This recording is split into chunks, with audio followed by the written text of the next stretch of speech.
Good morning, Chatty House. Hey, good morning, everybody. In my Fire the Vest, Eric gets the belt today. Congratulations. Jung-Hoo Lee. Absolutely. That's it. That's all. Jung-Hoo Lee. I see. Oh, okay. Yep. What up, Mr. George? What's up, Chris? What's up, Nick V? What's up, Automated Strike Zones? Not a lot. Cool Cat, what's up, bro? Morning, Bryce. Hello, friends. Hi, Ash. Hi, Brian. Hi, David. Good morning. Every time I hear the name Ash, I think The Evil Dead. Okay. I think Pokemon. Mm. Shout out to Ash. Yeah, Pokemon is what I think of. Warren, we are up in here. What's up, Wheezy? Did I say hi to Leezy already? Good morning, Leezy. I'm pre-Pokemon. Morning, Leezy. What's up, Johnny G? Leezy Fettuccine? That was hilarious. Dude, so many times. You know what upset me the most out of all the things that could have upset me yesterday? Ludwig Oberg just turning into Kyle Madsen. Oh, that was rough. There's 3 shots to get out of the bunker, and then the third one just blading it over the green, taking a triple. Like, oh my guy, Luddy. Come on, man. It was really tough. Come on, man. I'll always peer the best shot out of the bunker when I'm 15 feet away. That's when I'll peer it. 1,000%. Yep. I have lost so many golf balls hitting out of a bunker near a green because I just launch it. That's why I stopped keeping score when I play. Because now when I do that, I just grab my beer and hang out with the homies. All right. Yeah, you keep track of sips now. Exactly.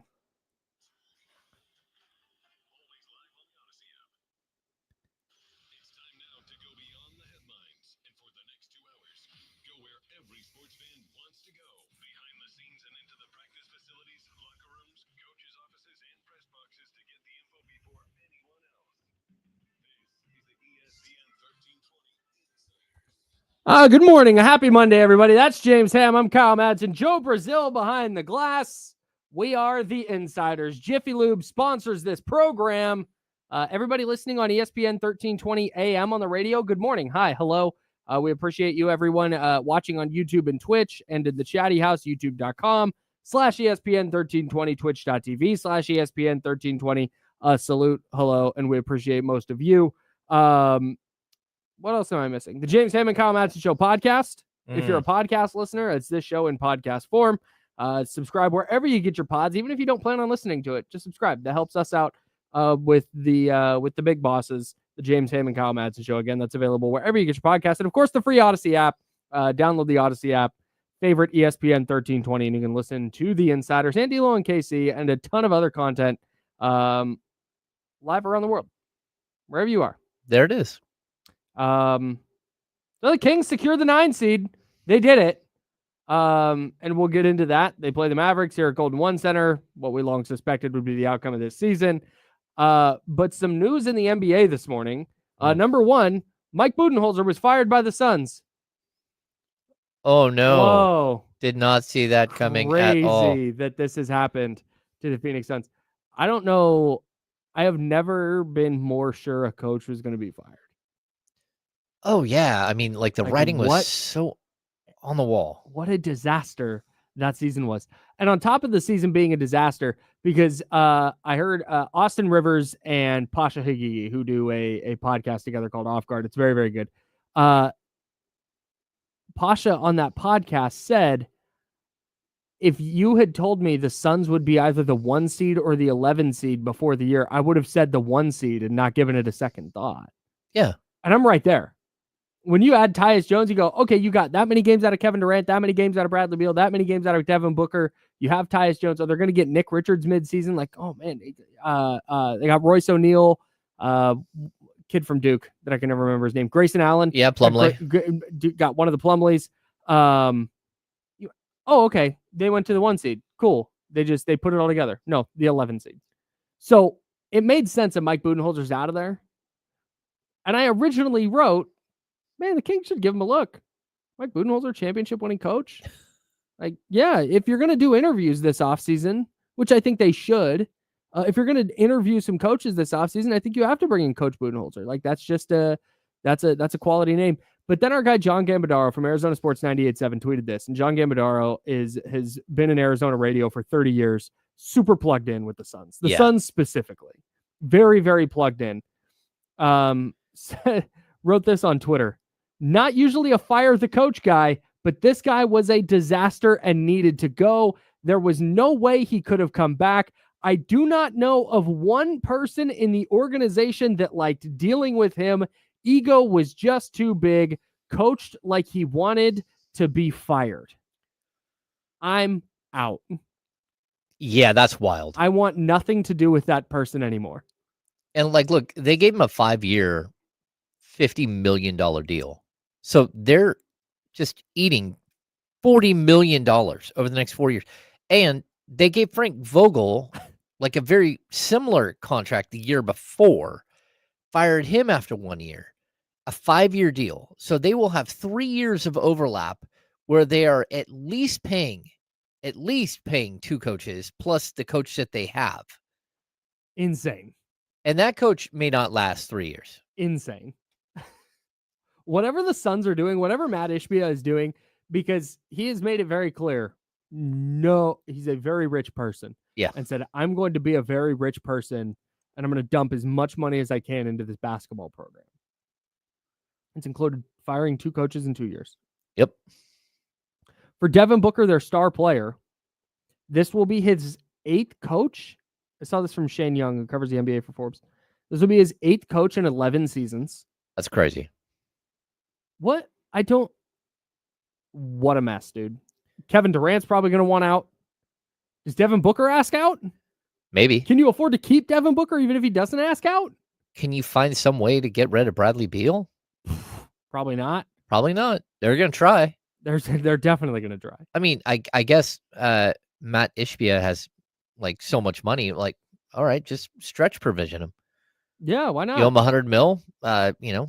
Just push that out over 5 years, $20 million a year off your salary cap. Okay. Given the apparent energy drain that he is in the locker room, oh yeah, that would probably be worth it. It's an insane amount of money, but so is the tax bill that you're going to pay, and so is the tax bill you're going to pay compared to the number of games you're liable to win over the next 3 or 4 years.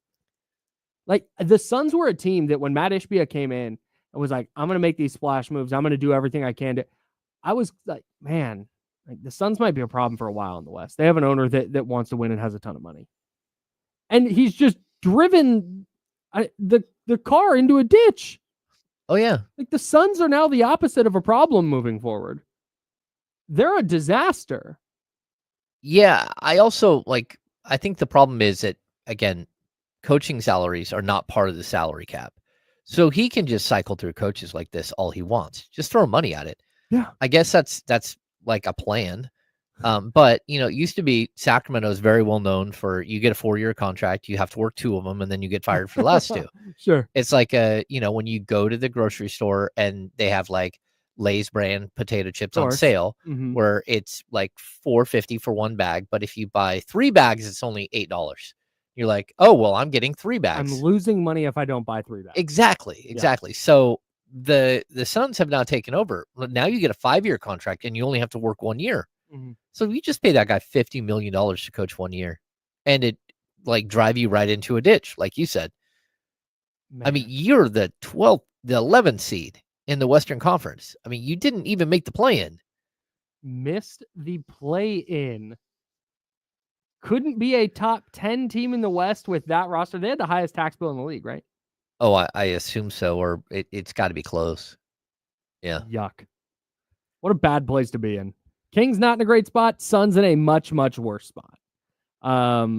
Elsewhere around the NBA this morning, David Griffin, the lead executive for the New Orleans Pelicans, also used to be a lead executive with the Cleveland Cavaliers, was fired. That is a person that I could see Vivek Ranadive, assuming that the Kings move on from Monty McNair. That's a person, David Griffin, who I could see the Kings having a lot of interest in. Yeah, I agree. You should have some interest in him. I think he did a really good job with the Cavs. I don't think he's done a particularly great job with the Pelicans. Pelicans. I think he has. You think? I think Zion can't stay healthy. I think DeJounte Murray got hurt this year and it derailed them. But you look at Herb Jones, you look at Dyson Daniels, who I know they traded, Trey Murphy, Yves Missi is going to be first team All NBA this year. They found all rookie. Sorry, all rookie first team. You're right. Sorry, Yeah. All rookie first team. Although weird draft class, so not as maybe significant as it might be in other years. But they found Jose Alvarado. Like, I think they've actually done kind of a nice job over the last 6 years of accumulating talent. No, you're right. They also Najee Marshall. They have there. Najee Marshall. Yeah, I mean they have You're right. They have found a lot of talent, and but they're they don't tall win. and athletic. Long, I think that, athletic, dude. That's it. No, you just that's I like I said, I'm not saying that would be a slam dunk. Like you have to hire that guy. He needs to be in the building for an interview. No, I'm with you. Now that you kind of laid out like the talent, I mean, they haven't reached whatever level they were supposed to reach, but I also think it's one of those weird situations where they've decided to allow the next general manager to make the decision on Willie Green, the head coach. I don't get that at all because, like, typically in these situations, Willie Green would be part of the interview process. Like, if you're a coach that's there, it'd be like, so what are you going to do? Hey, Willie, we got an interview coming in. I want you to shut the door. You're not allowed to come out. Like, very odd. What are you doing here? Situation. And then see if they want to work with you or not. I mean, that's just like, hey, we're going to offer you a job, but on your first day, we're going to need you to make a decision on whether you're going to fire Bob over there or not. Right. Like do you think Willie Green's a good coach or not? That's the end. If he is, then you're hiring a GM and going, yeah, hey, this is the coach. And you're hiring, like you just said, that GM around. Do he and the coach kind of see basketball the same way? I don't understand that at all. If you're on the fence on Willie Green, then yeah, just get him out of there. Well, then if you're firing the GM, just go ahead and take care of business. I mean, it is what it is. Right. Now, just clean house. Why is that different than the Sacramento situation? Well, first up, Doug Rusty led you at least to the play-in. Yeah. So he's also like a franchise legend. I mean, Willie Green is not really a franchise legend in New Orleans. I wouldn't say so, no. No. So I don't know. This is a weird situation, but there's a lot of them like in today's NBA. And I don't know how this situation or the King situation will end up in the end. Willie Green went 36-46 in his first year. And they made the playoffs? That's a weird thing. So they made the playoffs. Okay. Got ousted in 6 games. They go 42-40 the next year. Then they went 49-33 last year and, of course, got swept in the first round. And then this year, the wheels came off and they went 21-61 because everybody got hurt. To me, I'm moving forward with that guy, but that's neither here nor there. You're okay with Willie Green as your head coach? I'm fine with Willie Green as my head coach. I just don't know that you can take the next step. Yeah, that's fine. Yeah. But like I said, if you're going to fire that guy, then just fire him now. When you get rid of the GM, just get rid of the head coach. Yeah, I mean, I think it's a really weird situation. Very, very strange. And we're not done. I mean, I think that there's going to be a bunch more head coaches that are fired. And we've already seen 2 head coaches fired, like leading up to this. Yeah. And then you can add in Mike Brown earlier in the season. Yeah. So there's 3 interim head coaches right now that are still coaching going into the postseason. With whether it's play-in or playoffs. Yeah. And then on top of that, like 2 jobs or at least 1 job just opened. But I think, Nick Nurse is a guy that I think people around the league are thinking probably won't be back. And there are multiple other teams that are looking at getting rid of their coaches too. We don't know what's going to happen with Popovich. It's going to be an interesting summer for coaching changes. Yeah. Chauncey Billups in Portland. Do they keep rolling forward with him? He got an extension. Oh, did he? Yeah, he did. Okay. That I missed. Shout out. Good. That's the right thing to do. They're moving in, whether you think they're moving in a positive direction fast enough or whatever is a different story, but they are moving. The Portland Trailblazers are very clearly moving in a direction.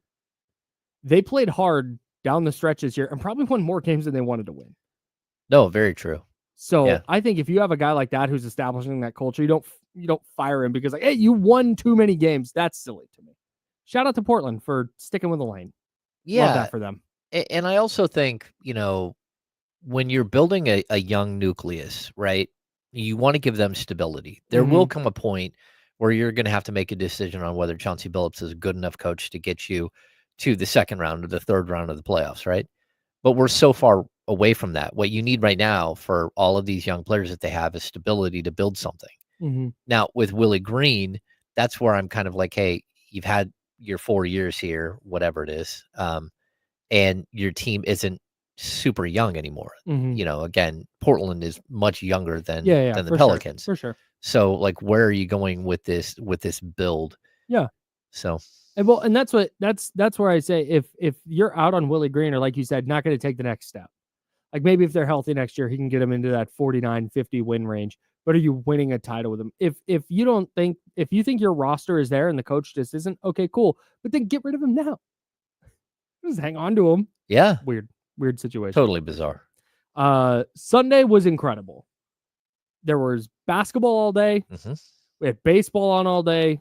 We had the Masters going on. Salute to Rory McLlroy for closing out the Masters for his first green jacket. He gets a career Grand Slam. I got to tell you, in golf, I'm not going to break down golf here, but I just want to talk about like the mental side of sports.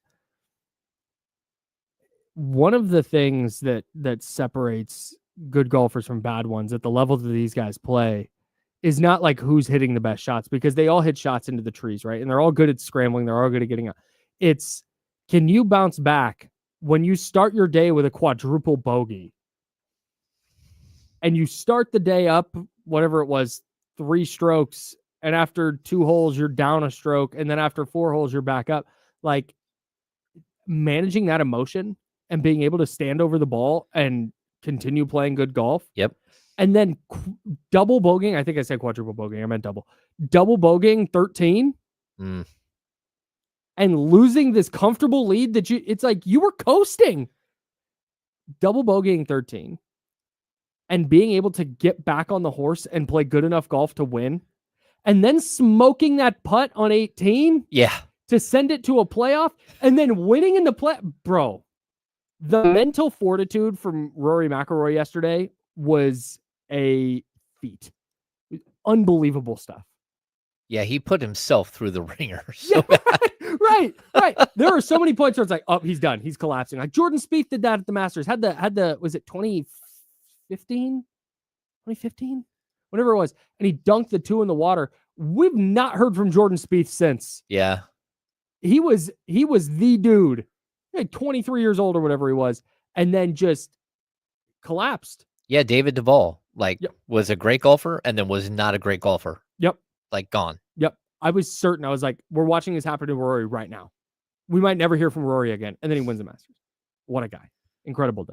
Yeah. Kings won yesterday. They secured their spot in the play-in at Golden One Center against the Dallas Mavericks. We'll dive into that matchup.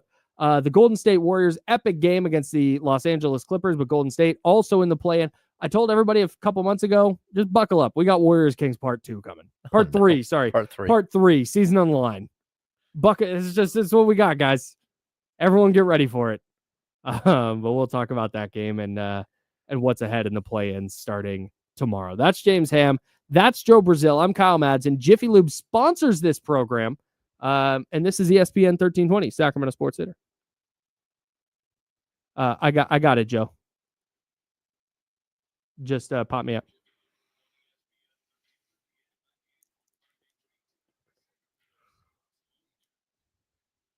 Yo, the NBA playoffs is like the best time to sign up for Underdog because there's a ton of games. And like I said, you start to watch a series and you start to get into patterns, and you start to really see like, okay, I'm going to make a lineup that I feel great about tonight because you know who's playing, you know what the matchups look like. And it makes Underdog's daily fantasy that much more fun. But check out what they're doing for the playoffs. They're doing these bonus tokens. So you get a game 1 boost, a profit boost token of 40%. They continue boosting each subsequent game as long as you use that 40% profit boost token. Game 2, you get a 50% profit boost token. Oh. Game 3, 60%, all the way up to 100% profit boost token if the series goes to 7 games.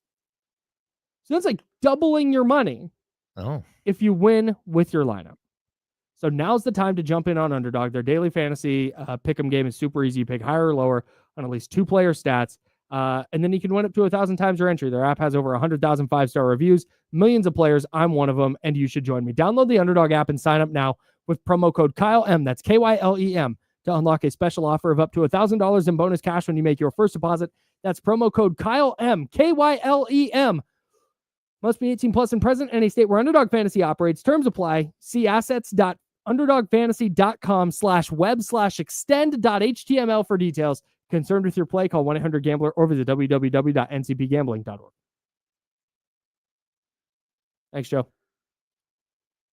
I got the bubble. Unless you already got it, but hit it twice. Oh.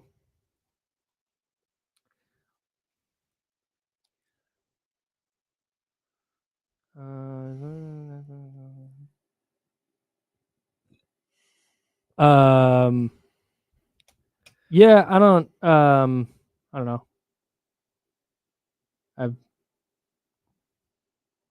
It's kind of a mess.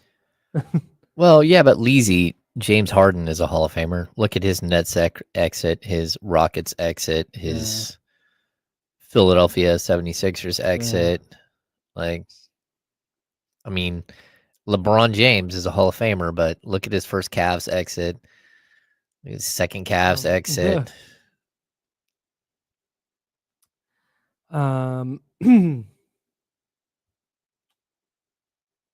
Yeah, I did an interesting choice.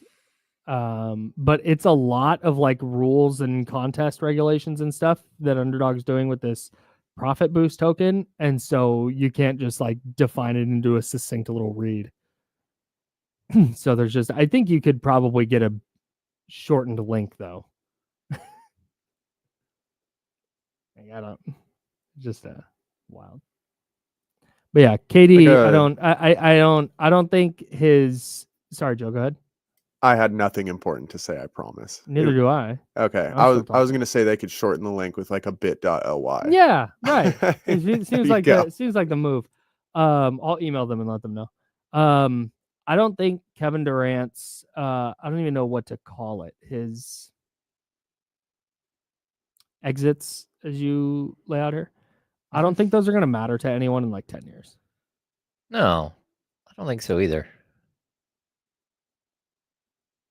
Hi, Rest Dog. I mean, like very rarely do you remember all of the places somebody played. Yeah, and with KD, I think it was just like he was so good that seeing this player who was so good leave and go to the Nets and have it not work, and then he goes to Phoenix and have it not work. If I asked you, can you name all the teams that Tracy McGrady played for? Could you do it? Ooh, Raptors, Magic, Spurs, Rockets. Not Spurs. Rockets. Didn't play for the Spurs? T-Mac? Not that I see. Who am I thinking of that played for the Spurs at the end of their career? Dominique. No. Huh. Raptors, Magic, Rockets.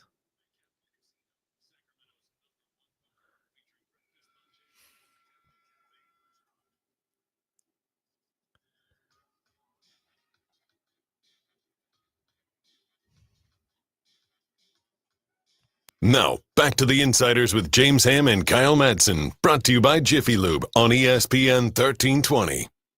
You know better than to sidetrack me. I have this memory of Tracy McGrady playing for the Spurs. It's not a thing that happened. You were absolutely correct. Well, hang on. But somebody played. No, he did. He played for the Spurs in the playoffs. Right. Okay. Thank you. Right. Because he got in and he went to the second round with the Spurs. Yes. But and it was like a big deal that Tracy McGrady. He never played a regular season game for the Spurs. Yes. Okay. Huh. Whew. Okay, so that was really going to bother me. Crisis averted. That was going to be my double bogey on 13. Okay, so here's the crazy. He played Tracy McGrady played for the Raptors, the Magic, the Rockets, the Knicks. He played 72 games in the 2010-11 season for the Detroit Pistons, and then he finished with the Atlanta Hawks. And then he didn't play. He played in another pro league during the 12-13 season, but he played for the Spurs in the playoffs. So, if I'm remembering correctly, yes. Okay, this is what I was remembering. He checked in garbage time of 2 blowouts in that series. And it was like this big thing because, oh, look, Tracy McGrady is playing in the finals. Oh. For the first time in his career. That's what I very vividly remembered. And if that didn't happen, I was going to lose my mind. He did. Oh, God, thank God. Yeah, he played a couple of games here and there. I mean, he played like a total of, I don't know, 10, 17, 25, 32 minutes in the whole playoff run. Yeah. Intriguing. I don't know. Like, how did we get on that? T-Mac. Oh, because someone was asking about Kevin Durant. Will you think about Kevin Durant differently? No. Carmelo Anthony, same deal. Played for a bunch of teams. Yeah. I mean, people forget Patrick Ewing played for the Seattle Supersonics. Yeah, and the Magic. Hakeem Olajuwon played for the Toronto Raptors. Yeah. The only reason I remember that is because people bring it up constantly on the internet. Like when a player, a veteran, signs somewhere random, and there's a photo of Hakeem in a Raptors jersey playing against Patrick Ewing in a Magic jersey. And it just looks weird. It looks very odd. And they both look so old. You know, Pat's still around the game. I think he came through with, was it the Knicks? Is either the Knicks or Charlotte? One of the two. It's possible he's on the Knicks coaching staff. He's just not nearly as tall as he was when he was a player. Oh, yeah. Yeah. He is not. He is one player that has like, definitely. Now he's only like 6'10". Yeah, I would say like 6'8", 6'9", maybe 6'10", but you know. When Patrick Ewing played for the Orlando Magic, he was a year younger than LeBron James is right now. Oh. When he was averaging 6 points and 4 boards for the Magic. Anyways, aging, am I right? Yeah. So the Kings finally took care of business yesterday. They beat the Phoenix Suns. Even if they hadn't, though, Dallas lost handily to the Memphis Grizzlies. So the Kings were going to be hosting the play-in either way. We knew it was a long shot that they would go on the road for the play-in, but now we know for sure they've secured the 9 seed. They'll face the Dallas Mavericks at Golden One Center. Real quick on yesterday's game, did that feel like the California Classic to anyone else by the second half? It was like Zach LaVine hit all those threes to pull away. Suns pulled their starters, quote unquote. Doug emptied the bench for the Kings. And then it was just, it's a lot of Isaac Jones. You know what? We got to the end of it. We were talking about it this morning, and like it's almost like it never really dawned on me who the Kings played yesterday.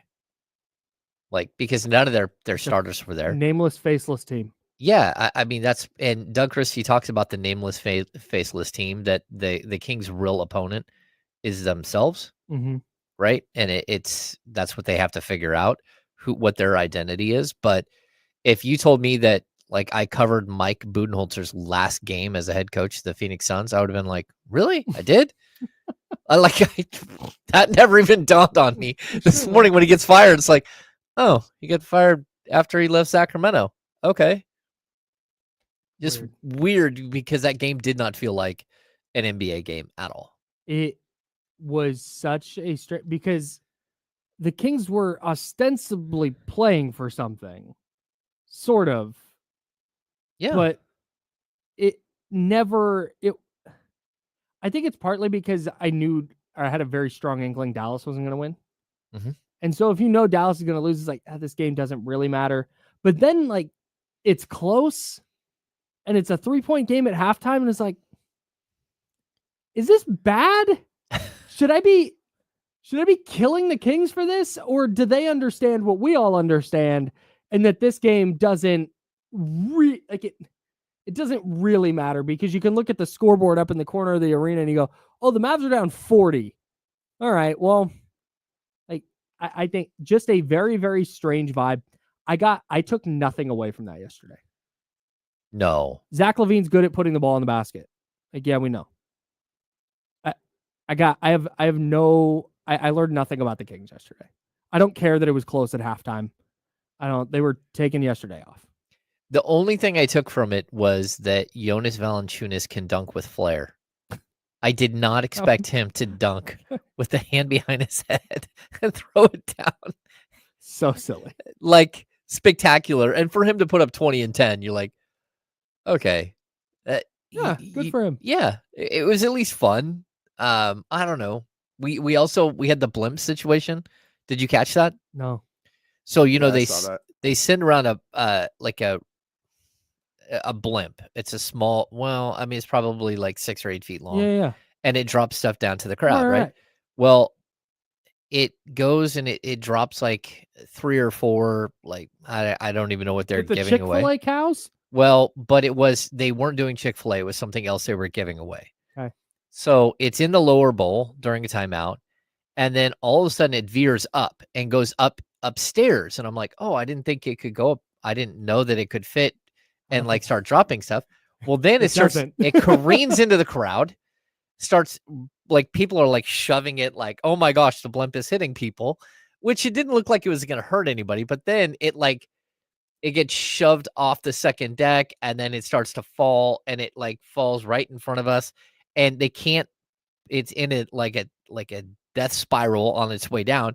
They can't get it to like pull up in time and it hits people on the lower deck who are waiting for like a coupon to drop down. So it goes down and then all of a sudden people are trying to grab it. They're trying to like figure it out. And then I think the guy who's running the remote control, he comes down to try to reset it. Lets go of it. Bye-bye. Floats right to the ceiling. All the way up to the ceiling. And then it's stuck in the ceiling in the middle of the game. So we had this like ridiculous moment with a giant like in arena blimp type hover device. That's perfect.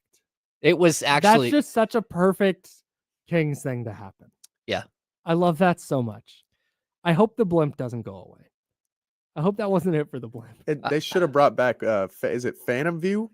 The fan view? Fan view? Or Fan cam? Fan cam. Fan cam. They should have brought that back for yesterday too. 1,000%. Why it not? would have been like game a perfect. Doesn't exist. Yeah, exactly. You know how the play-in games don't exist? Yeah. That's this game too. There we go. It's just. Well, they did. Sure, I man. told you the one time they did the kicks cam. Mm-hmm. And I'm like, why are you doing that? Like, I literally tweeted out, like, hey, why would you have a kicks cam which just shows everybody in the building and everywhere else that no one is sitting in the seat in front of anyone? Right. Which means the building is half empty. So people are putting their shoes up on the seat in front of them, like, oh, the kicks cam. It's like, okay, like not a good idea. Not a great idea. This is an own goal. Yeah. Is what we call that. I would like a vibe check on the Kings. 916-909-1320, 916-909-1320. That's the Elk Grove Kia Talk on. And of course, if you're in the chatty house, I would love to hear from you there. What's the vibe? And Joe, you can jump in on this too. Is it excitement? Is it hopeful? Is it like, like whatever? Is it what's the vibe for you right now, Joe? Yeah. I mean, especially in my friend group too. Generally, what are the young people saying? Okay, I got you. Yeah. So I The mean, we're kids. excited. What are the Don't get kids me saying? wrong. Like, we want to win. I want a play-in game. Especially for younger fans like us, we don't get to experience things like this. Sure. So even though it is the play-in, we're still excited. I was talking about going to the game on Wednesday with my buddies and whatnot. As you should. And I still have optimism. You know, I really liked what you guys said about how this team is kind of, or I believe it was Kenny, and you guys were quoting Kenny, how this team is kind of built for that slow, grindy. Mm-hmm. So I have optimism for this team. Normally I have optimism for a lot of things. No doubt. But as far as I'm concerned, man, I'm just excited. We're going to get to keep playing basketball. Sure. And then we're going to go from there. So I'd say the vibes are a little bit above neutral. They're trending upwards. Okay. Yeah. Above neutral and trending up. Upwards. Yeah, absolutely. And that's what the young people are saying. There you go. Okay. This is how I would describe them, or at least the way that I look at the people that are around the team and everything. The vibes are the young people. The vibes. Got it. Okay. The vibes are this. Everyone just kind of expects the Kings to thump the Mavericks. Now, that may or may not happen, but that's kind of the expectation, that it's like, got a tune-up game coming on Wednesday, and then the real game will happen on Friday against whatever opponent that is, whether it's the Warriors or the Memphis Grizzlies. So I think that that's kind of like, if they lose on Wednesday, it would be a continuation of the same exact season of yo-yo, like, can't put a finger on who this team is, and it just made perfect sense. But if they win on Wednesday, you're like, okay, one game to prove that the other 82 weren't a fluke. Sure. Or that you are who we thought you are. They've been playing in, like I said, I'm throwing yesterday out. They've been playing pretty well, though, the last 5 games. And if they put that together, then yeah, to me, this Mavs game is sort of that. If they're playing well, they're not going to lose to the Dallas Mavericks. The problem is... Oh, no. I start getting really scared when we start talking like this. Right. But the problem is okay, if they play well, but do we have any evidence, any reason to believe, like, yes, they are for sure going to go in and play well? No. Well, I mean, you said they played really well in the last 5 games, and they're 3-2. No doubt. But I thought they played. I thought they played pretty well against Denver. There were some moments in that game that weren't great, but overall, I didn't think they played poorly against Denver. Yeah. And then the Clippers game was there for the taking as well. I thought you lose by 1. The Clippers did nothing to dispel my thought that they're right below a tier 2 team in the West. Yeah. Just below OKC. They did nothing to dispel that for me yesterday. And they did nothing to dispel that in the Kings game. I thought the Kings just played well. It's just the Clippers are hard to score on sometimes, and I think the Kings ran into that. So I don't, if they continue doing all the things we constantly talk about when they play well, ball movement, it's that hounding defense where they're getting hands in passing lanes, and they're generating turnovers, and they're taking care of the basketball. Like, when they do all those little things, it's like, man, this is a really good team. Zach LaVine leading the way, pick and roll with Domantas Sabonis, or dribble handoff game with Domantas Sabonis. It's a little bit of DeMar DeRozan here and there. It's Keon Ellis knocking down a 3. It's Trey Lyles grabbing a big rebound. It's Keegan Murray getting a big defensive stop. It's like, all right, I see the vision. But, like, who's to say DeMar DeRozan doesn't bog everything down tomorrow and put up 30 shots and shoot the Kings out of it, or on Wednesday? Yeah. Yeah, I mean, like, I don't know how to put, like, there is no finger on the pulse with this team. Nope. At all. Like, and if someone thinks that they know what's going to happen, you're sorely mistaken, because they will prove to you that whatever you thought was going to happen is not what's going to happen. Right. So I wouldn't be shocked if the Kings blew out the Mavericks on Wednesday. I think they're a better team. I'm with you. I also wouldn't be shocked if the Kings lose by 25. I just wouldn't. Like, this team, the way that they're playing, like, one night they're great, another night they're like, you can see what's going to happen, though. Like, early on, there is no, like, oh, look, they figured it out and now they're way better than they were. I don't disagree with you. I don't think they're going to lose by 25, because I don't think this version of Dallas is capable of beating anybody by 25. Okay. I shouldn't say anybody. Not capable of beating the Kings by 25. But that's semantics. The Kings losing this game where they just never really have control of it. Yeah. Is very much on the table. I just don't think Dallas is has enough healthy pieces to blow a team out by 25. No, I get that, but that Anthony Davis can go nuts. Klay Thompson can hit a bunch of threes, although he hasn't been that great, for a while. But PJ Tucker, PJ Washington, like, he can bust you up, like, no doubt. And I think the other interesting thing that we haven't even, like, Malik Monk will not play in this game. Yeah. And Jake LaRavia will not play in this game. Like, he won't be there either. Yeah. So we don't even really consider what the Kings, we've gotten so used to Malik Monk not being here over the last, like, 2 weeks, 3 weeks, that it's almost like a afterthought that Malik isn't going to be there, and how much that usually changes for the Kings. Well, right, but you and I talked about this a little bit last week, and then I was talking about it with Jake Aiden yesterday on CBS 13, and no, Yeah. okay, we're just Humble brag. but no, I was talking to Jake yesterday, and talking about how the DeMar DeRozan move was the insulation from a Malik Monk injury. Mm-hmm. Last year, you and I are on the same page that, man, if Malik doesn't get hurt, they probably go to the playoffs. Like, they're probably the 6th seed, and they're in the playoffs, right? So when they signed DeRozan or they traded for DeRozan, you're going, man, now if Malik goes down, you have that additional shot maker, that additional creator, that additional scorer. Mm-hmm. The problem is he's been a singular force offensively. So I don't. All of that is to say, like, you lose Malik Monk and that stinks. You'd rather have him than not have him. But I think this Kings team in particular is equipped to withstand that loss. Yeah. And if you need Malik Monk's energy in a one and done play-in game, you got a different problem. No, but you probably need Malik Monk's talent. I mean, and especially in the second of those one and dones. If you do get to the second one, that's where, every bit of talent you can throw out on the court is a good thing. Yeah, maybe. All right. We'll keep talking about this. We've got a couple days to break down this Kings and Mavs matchup. We'll take a look at an incredible game at Chase Center yesterday between the Warriors and the Clippers. We'll take a look at the East playing games, the West playing games. Very different vibe in the East and West. We'll talk about that as well. James Ham, I'm Kyle Madsen. That is Joe Brazil. Jiffy Lube sponsors this program. We're the insiders, and this is ESPN 1320, Sacramento Sports Leader.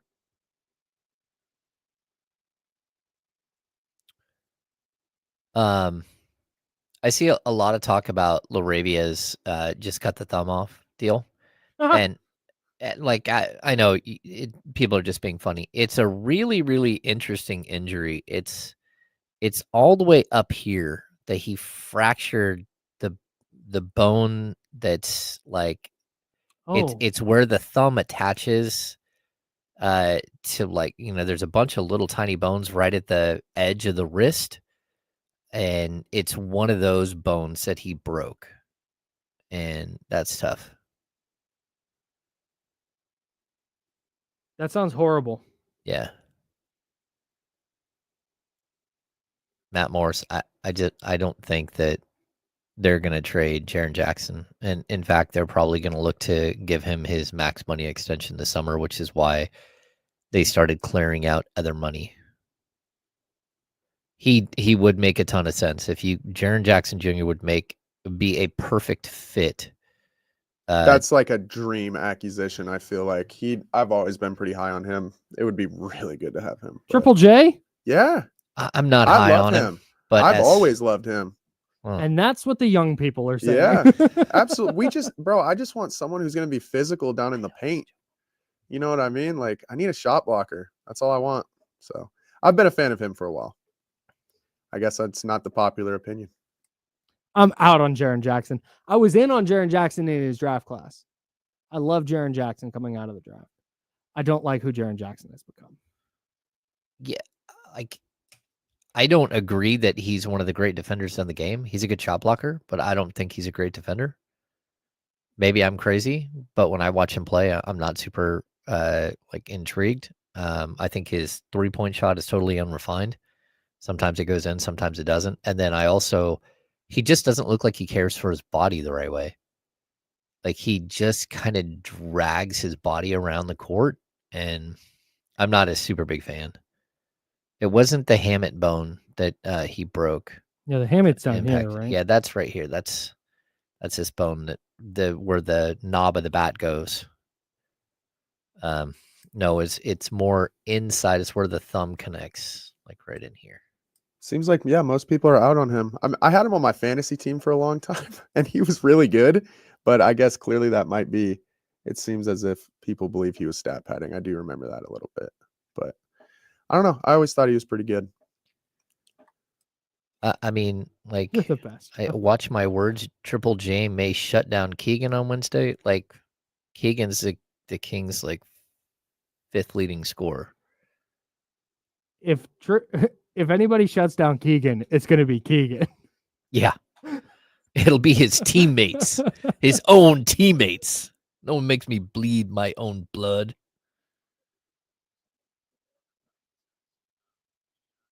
I was literally just looking at that. The what?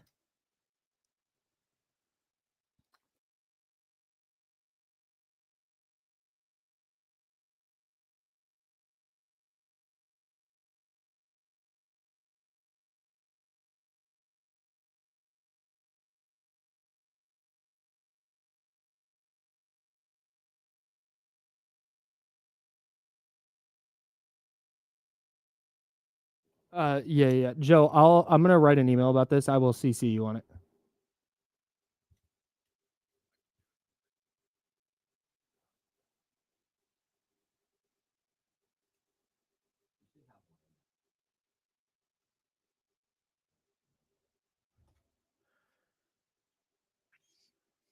No, it's fine. Hang on, Joe. I'm just gonna talk to James for a second.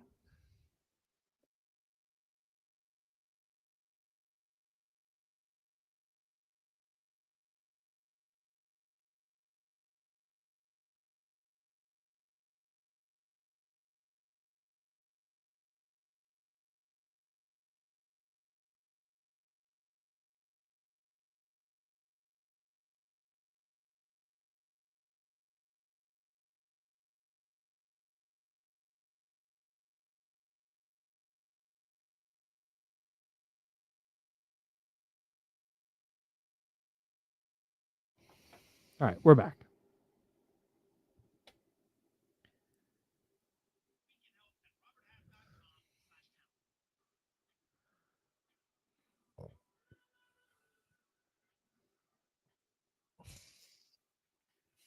Now, back to the Insiders with James Ham and Kyle Madsen, brought to you by Jiffy Lube on ESPN 1320.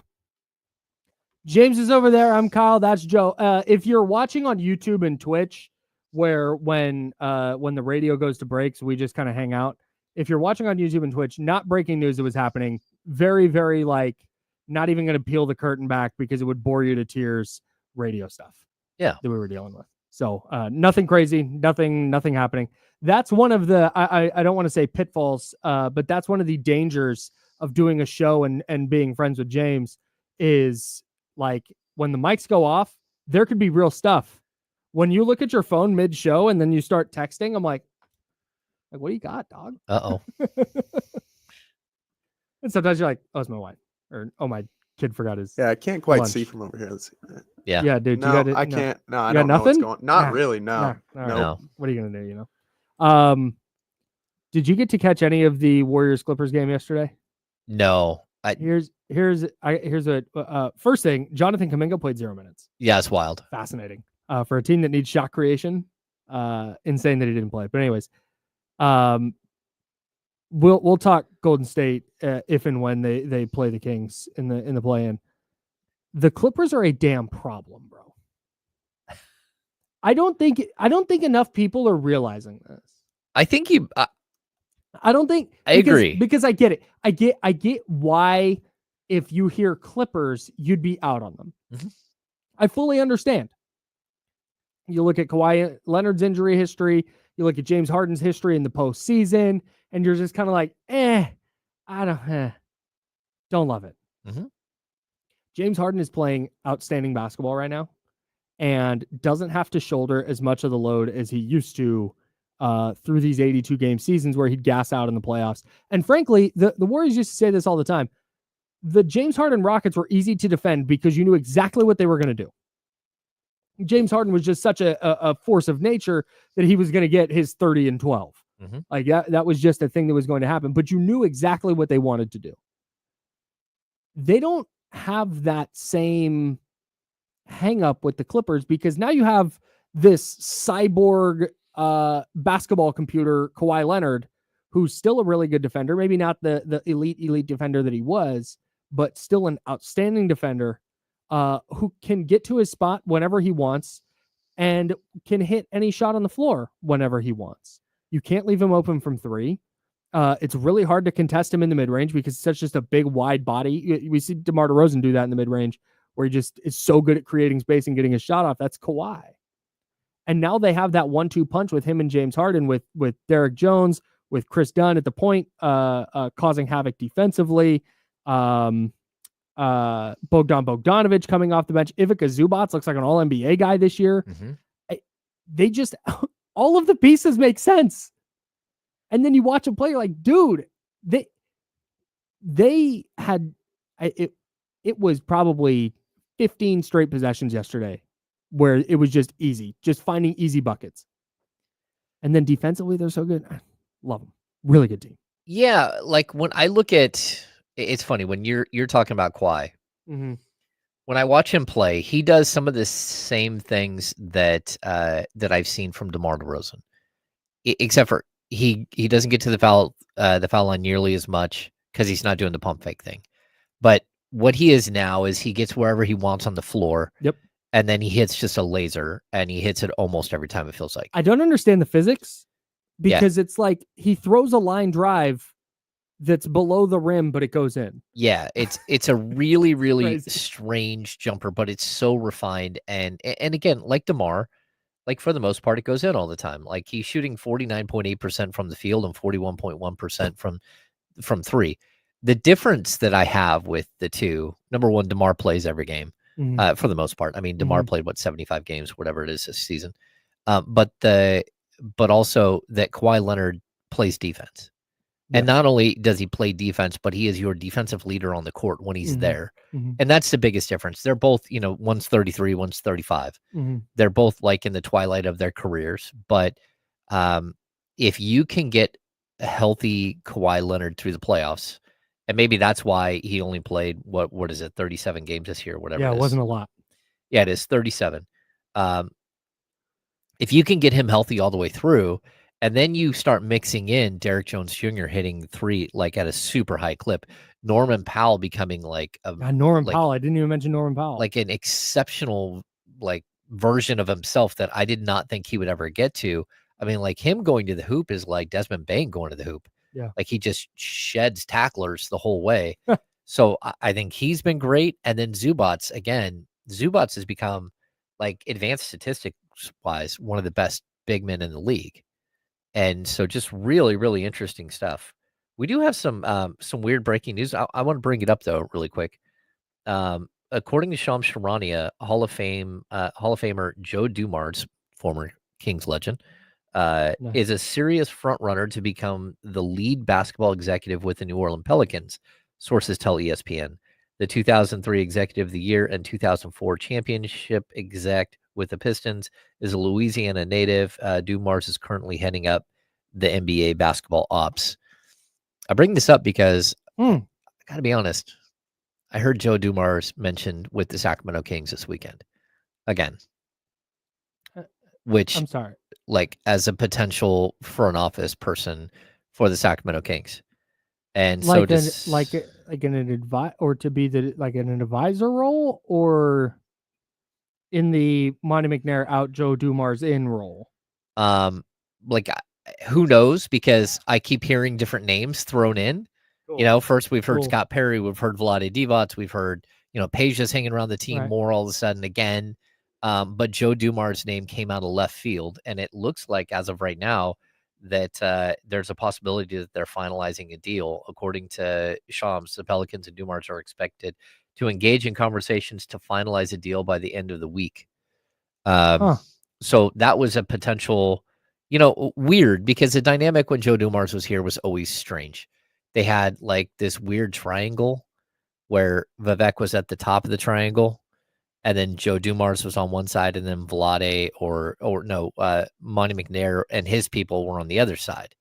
So anything that Monty and his people wanted to do would go to Vivek, and Vivek would then go counsel with Joe Dumars.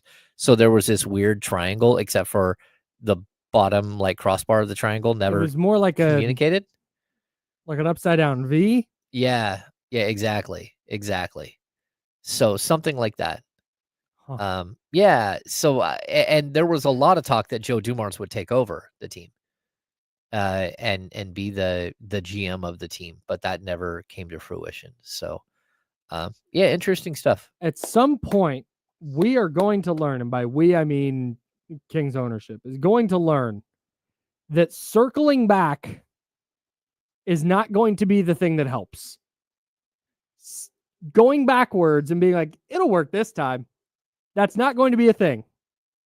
I say that because Vladdy's been around. We now hear Joe Dumars. I don't want anything to do with any of that. I don't want Michael Malone back. I want it. Nope. Circling back and retrying all this stuff is not the move. I need that to not happen. Yeah, it's just odd. Shout out to the Pelicans for saving the Kings from themselves. Yeah. He was with the Kings from 2019 to 2022. Joe Dumars was. So I think that's so he left the year the Beam team happened. 22, 23. Yeah, I guess so. Interesting. Yeah. Yeah, got to get that guy back. Yeah, I mean, like, look, the weird thing is he was a chief strategy officer for the Kings. He joined in June of 2019 to become a special advisor to the general manager, and also an interim executive vice president of basketball ops. We never spoke to Joe Dumars once. Media did not. Like to say, like, hey, hi, Joe. We said that. But outside of that, never once did he speak to the media. That's crazy. Yeah. That's so nuts. And now it looks like he's going to the Pelicans, where he will likely have to speak to the media. Yeah, there's been a lot of like little rumors here and there about who might come in, who might not, whether Monty McNair will be back or whether he won't. It sounds like people are operating like McNair's gone. Well, it's either McNair's gone or there's a partner for McNair, because when you lose Wes Wilcox, you're going to need somebody who is that guy to this team. The guy who makes the phone calls, the guy who does all of that. Yeah. That's for the general manager to do. It's definitely a different situation than I've seen before. Yeah. Do you want to know why? Yeah. Because it's insane. Well, here's our general manager. He doesn't do anything. Talk to this other guy. Like, I'm sorry. One man's insanity is another man's Monday, Kyle. No, one man's insanity is another man's 40-42 record. That's right. Good Lord. Yeah. Kawhi Leonard, just real quick, to put a bow on this conversation. Since March 7th. So he came back in January. But since March 7th, when he's in the lineup, the Clippers are 15-2, and he's averaging 25.5 points, 7 boards, 3.5 assists, 2 steals, half a block, and he's shooting 52.8% from the field, 44.6% from 3, and 83.1 from the line. Yeah, he's good. Just a cyborg, dude. The And Clippers are dangerous. And a plus defender. And a very, very good defender. Yes. Clippers are scary. That was the point of my conversation. They are scary. They might jump up some of the ranks. Although they just beat the Kings by 1. Yeah. I mean, just saying. The Kings by 1. Needed overtime yesterday to beat Golden State. Yeah. All right. Second hour coming up. We've talked a lot about the tiers in the West. I want to take a look at the East, because the Eastern Conference playoffs, I think, can get a little interesting, but it feels strange, and I'll tell you why coming up. Plus, we got NFL draft coming up in like a week and a half. We just got to start diving into that as well. James Ham, Kyle Madsen, Joe Brazil's here. We're sponsored by Jiffy Lube. It's the Insiders on ESPN 1320 at Sacramento Sports Center.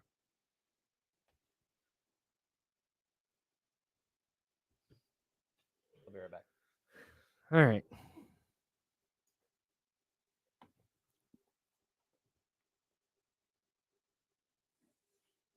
Oof. Yeah, we can. I think that is more a conversation for if they lose to Memphis and they play the Kings. But yeah, man, that's just, I don't like, Steph starts to heat up and you have nothing to get him a look. But he was also bad yesterday. Was he 8 turnovers? He's like minus 15 or 16 or something crazy. It was not good.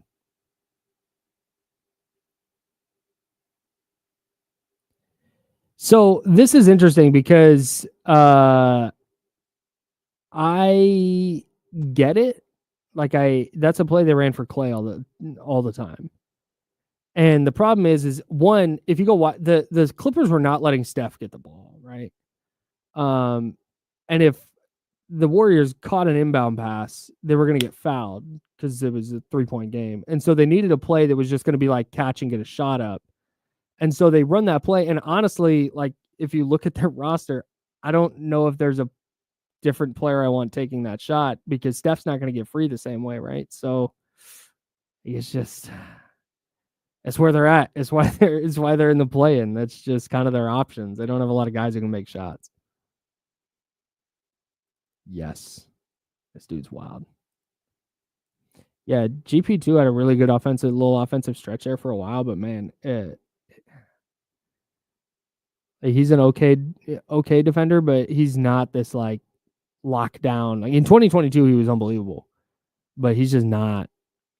He has not been that impactful. Bro, just trying to draw contact. Like, bro, just go up. Ugh. So frustrating.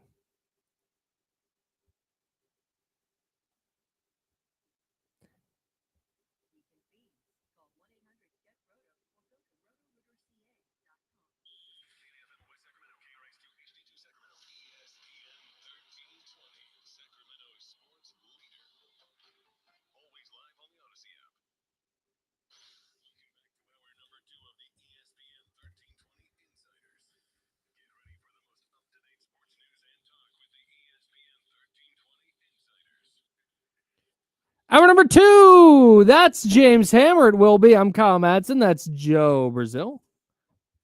Jiffy Lube sponsors the program. We're taking you up to noon. Then we'll hand it off to D-Lo and KC. And those guys will take you to 4 o'clock right here on ESPN 1320. That is Sacramento Sports Leader. Yeah, Warriors didn't look very good in overtime yesterday. I got nothing. I think what I did see of the game, like allowing Buddy Hield to take big shots is never a great idea. So we just talked about that at the break, and let's actually discuss this for a second. Who else would you rather have? Let's remember now. Mm-hmm. It's a 3-point game with 6 seconds left or whatever. The Clippers aren't letting Steph Curry touch the ball. Nope. You have Draymond Green on the floor. You have, excuse me, here are your options. Draymond Green, Jimmy Butler, Quentin Post, do it for you? Moses Moody, who's shooting 28% over the last month and a half. Look, this is, he was inbounding, I believe.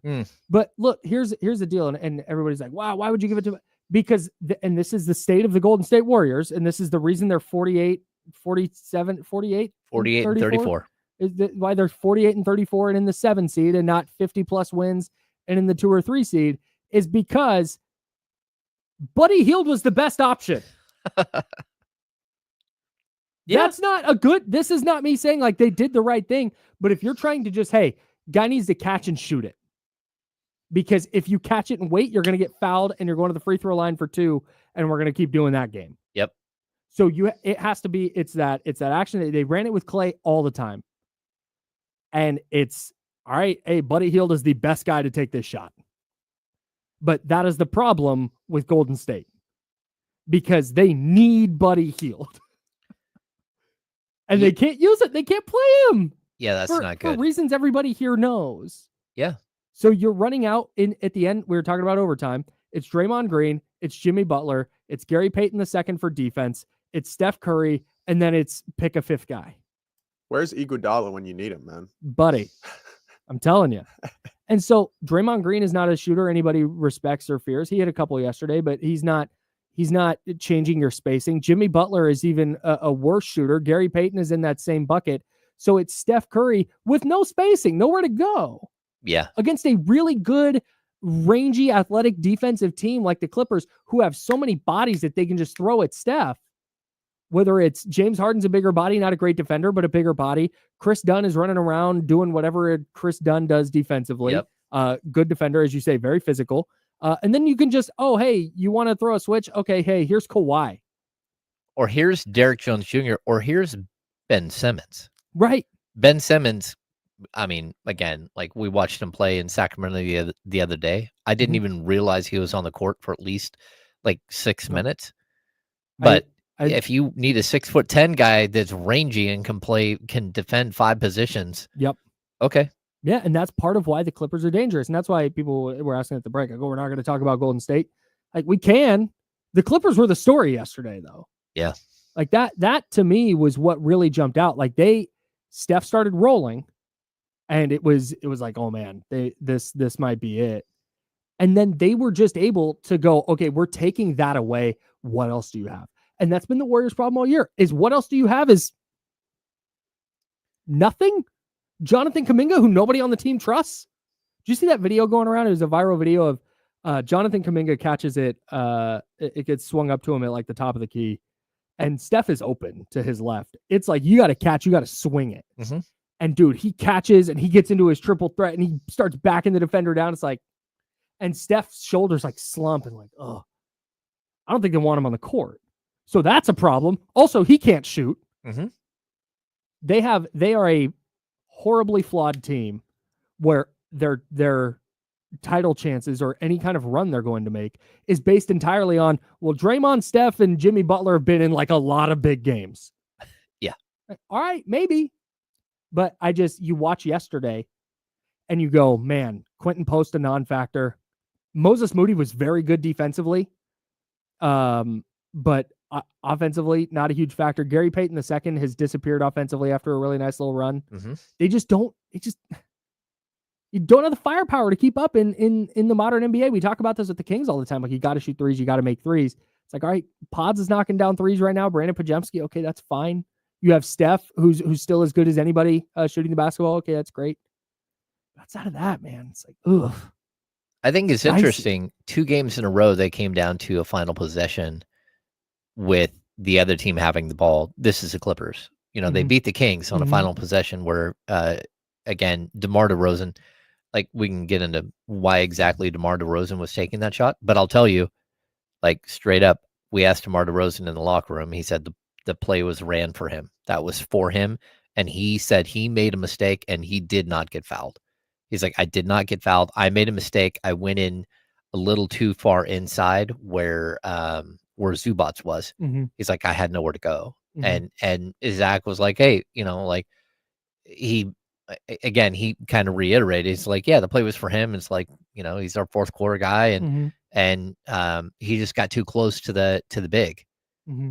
And he's like, that happens sometimes. It was a good play by the defense, and he's like, it happens. But my point is that the Clippers found a way to beat 2 teams right at the end of the season when they needed those wins, where teams like the Kings have not been able to figure out how to close that specific type of game. Yeah. Yeah, for the Kings, it's either a big-time blowout or they lose. That's what it feels like. Most games, it's like either they beat a team handily by 10 or 12 or 15 or 20, or they lose. Yeah. There is no, like, super close game that I can remember this, like, signature win after win. There's a couple of those that are losses. When was the last, like, I know there's got to be one we're just overlooking. They beat the Suns by a bunch, beat Detroit by a bunch, beat Cleveland by a bunch. I'm saying by a bunch, like not one possession. Yeah. Blew out Portland. The Cavs game at home. Okay. 123-119. Found a way to close that one out. That was impressive. No, that's true. That's true. But yeah, like a last possession. God, you're right. All of these wins are by double digits. The Mavs in overtime, 129 to 128. The DeMar DeRozan game winner. Yeah. That was back on February 10th. Man. Yeah, so yeah, other than that, you're right. They I'm looking at their wins right now. 42, 17, 10, 24, 18, 10, and the 4 against the Cavs at Golden 1. 21, 23, 7, 10. Like, oh my God. Yeah, they had the 2-point win over Minnesota back on that was a very February good 3rd. But these are like super long ago. Yeah, they haven't. You're right. They have not had a like grinded out, really tough last second victory in a long time. Yeah, Not in it's the play-in. kind of weird. I mean, they do have losses like that. You know, Yes. they have a couple of losses like the Pacers, 111, 109. Yep. Even the Wizards was 116 to 111. You know, Mhm. that's close. Their losses have been relatively close Yeah. some of the time, but they haven't had like a really nice signature buzzer beater win in a while. Yeah, since February, I guess. Yeah. That game against Dallas. That's crazy. That's kind of so with the playoffs and play-in brackets set, I feel good about my tiers in the West, where it's OKC 1, Clippers, Lakers 2, Houston, Golden State, Denver, Minnesota 3, Memphis 4, Sacramento, and Dallas 5. Feel good about those tiers. The East is weird, though, because I have not paid a ton of attention to the East because it's been Cleveland and Boston running away with it. And frankly, I think it's going to be one of those two teams representing the East in the finals. And if I had to bet money on it, I would bet Boston. I think Boston's going to turn it on in the playoffs in a way that we have not seen yet in the regular season.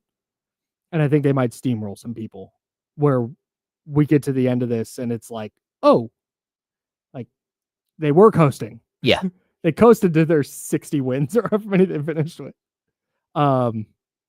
If I told you, hey, I'm from the future, hello, a third team comes out of the East, a different team than the Cavs or Celtics comes out of the East, who would you even pick? Like, that's where you can, I think OKC is going to come out of the West, but you could talk me into the Lakers. You could talk me into the Clippers. You could talk me into Denver or Minnesota or Golden State or Houston. You could like talk like, okay, fine, I guess. In the East, I don't think you could talk me into anybody besides the Cavs or Celtics. No, I don't think there's any way that that's not who represents. I mean, it would I'd take. be stunned. I mean, I guess the Knicks could get on a roll, but I still don't love them. The Pacers Nope. made the conference finals last year. You know, the Pacers won 50. Yeah. A good team. Well, that's second round matchup with the Cavs. I think Milwaukee is the team that if you said, hey, for sure, a different team, and that would be solely like, okay, I'm just going to bet on Giannis. I don't know what's happening with Dame Lillard, but man, Giannis is a force of nature who might just go average 38 and 15 and 10 and drag the Bucks to the finals. Yeah, but they've been bouncing the first round the last 2 years. I know. That's what I'm saying. If you're trying to realistically, it's like the Knicks can't play defense. Yeah. And they've been a little bit banged up. They're not super deep. Like, I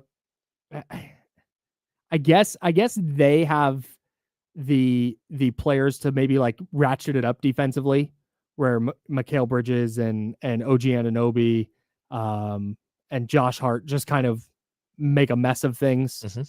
And Karl Anthony Towns is averaging a double-double and Jalen Brunson's doing his thing, I guess. But I can't get there. The way I can get there, if you told me the Lakers make it out of the West, I'd be like, okay, like, yeah, that makes sense. Clippers made it out of the West. Okay, sure. There's nobody in the East. I don't think, like, if you said make it out of the West, I think there's one team that we can circle and I'm almost going to guarantee will make it out of the West. Like, I think all these other teams we can see making it to the Western Conference Finals. But I don't see any of those teams beating OKC. Yeah, I don't think I do either, which is why they're by themselves in my tiers that I made up. If anybody wants to borrow that bit, they can. But no, I'm saying if you told me a different team than the Thunder came out of the West, I'd be like, okay, sure. Yeah. Lakers, Clippers, maybe the Nuggets. Okay. Yeah, I'll buy it. I don't have that in the East. I don't feel that way at all about any of those teams. It feels like Formula One. In Formula One, there's like the top 3 teams, top 2 or 3 teams that are vying for the championship. And then there's like everybody else. There's like that second tier and everybody's vying because the money is so much different if you finish, 4th versus 7th. Well, they can win a race, but they're not going to win the whole thing. Right. Yeah. And so there's like these, and that's what everybody else in the East feels like they're playing for, feeling good about next year. Does that make sense? Yeah. That's almost where I'm at with the Kings. Like, man, the better you play here in the play, because I don't think they're going to make a run, but hey, maybe you win a couple of play-in games and you go and you give OKC 6 games. And now all of a sudden there's stuff we're pulling out of that run and going, oh, okay, hey, here's some reason for optimism next year. Yeah. I think that's what everybody in the East is doing who's not Boston or Cleveland. Everybody's just like, hey, what does next year look like? Yeah, I think there are a couple of teams too that are just shocked that they're there. Like I don't like the Bulls, the Heat. Oh, like yeah, even the play-in, even the Hawks. The Hawks, were a seller at the deadline. What a weird team. The Like- Hawks finished with the same record as the Kings. Yeah, it's almost like inadvertent that they've played this well. Yeah. Like it's not that they've tried to be bad, but when they get into a season, you're like, okay, well, we lost Jalen Johnson. Jalen Johnson. Sorry. Yeah, so many of the JJ names. Yeah. You lost him, and you're like, okay, probably gonna take a step back. They traded DeAndre Hunter at the deadline. Mm-hmm. Like, okay, they traded Bogdan Bogdanovic. Yep. Like, They're okay, packing it in. let's go ahead and just kind of pare down a little bit here. And then all of a sudden they start winning. And they don't have their pick. Mm-hmm. They have the Kings pick, but not their own. Their own is in San Antonio. And we all thought that would be like a lottery pick. Mm-hmm. And it's possible it's not. Yeah. Yeah. They went 13-9 starting in March. Oh, okay. So they went 4 games over, figured it out. Kind of wild, actually. That's very similar to the run Hawks. the Kings went on right before the bubble. The Kings, they made the switch with Bogdan going in the starting lineup and Buddy going to the bench. And they finished, I think, 13-7. And then the pandemic hit. They were on a roll. Yeah.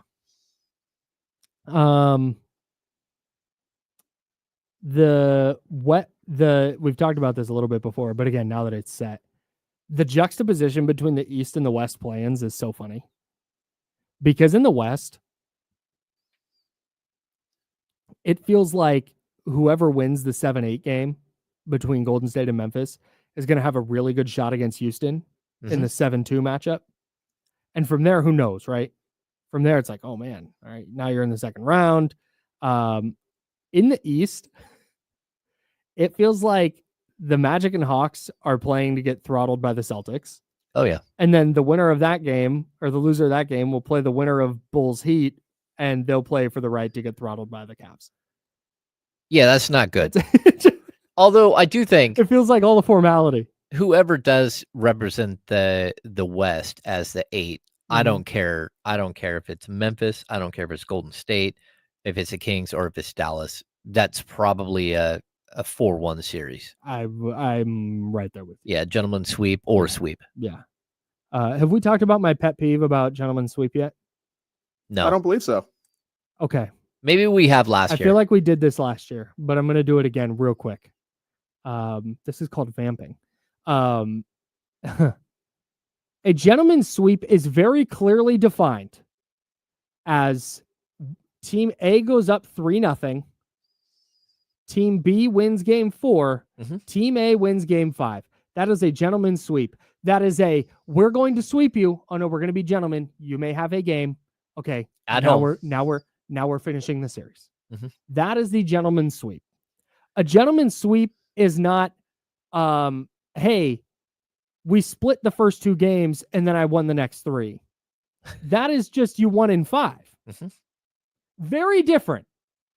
Game 1-5, the gentleman's sweep. No, it wasn't. The 2-1 series.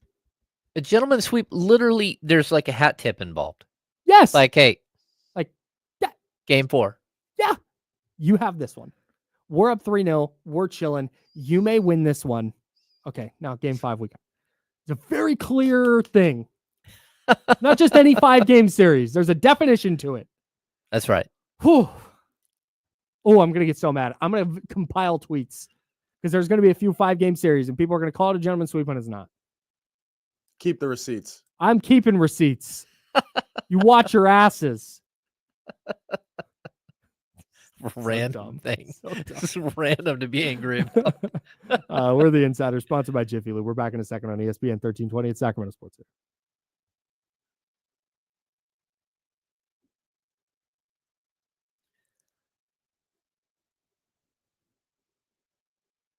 There's an earthquake in SoCal?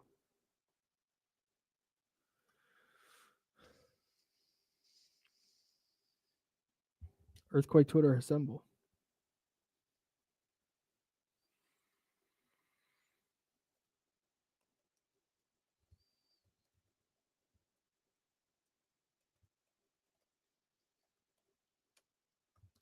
Hey, did you know Victor Wembanyama? What? Wait, Did you know Victor Wembanyama still led the NBA in blocks? What? Total blocks? I think so. Did you know that Keon Ellis had more blocks than Domantas Sabonis? Finished the season with 63? Well, Just saying. yeah. Okay.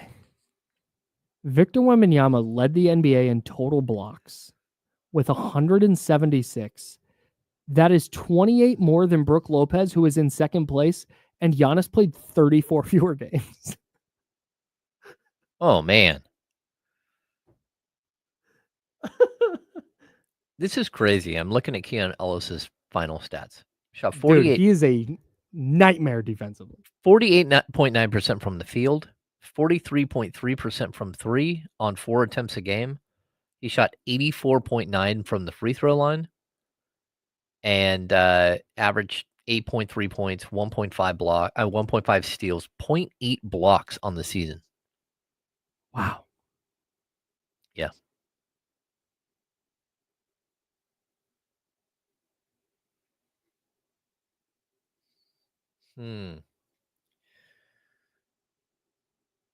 What did Keegan shoot from three on the season? What was the final tally? Keegan. Murray.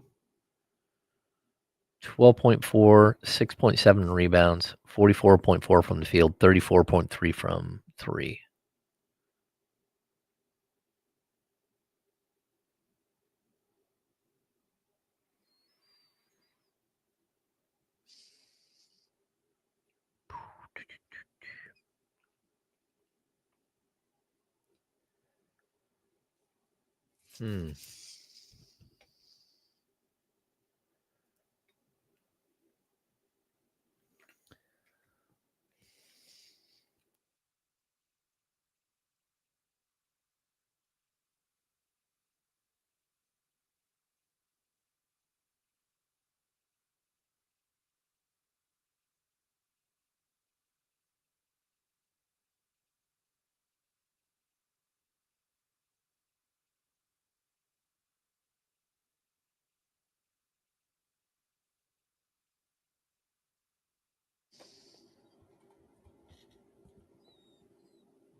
Yeah, what did Doug McDermott finish? Good question. From three? Yeah. I have that right here. 43.6 on 2.4 attempts per game. Got a clip.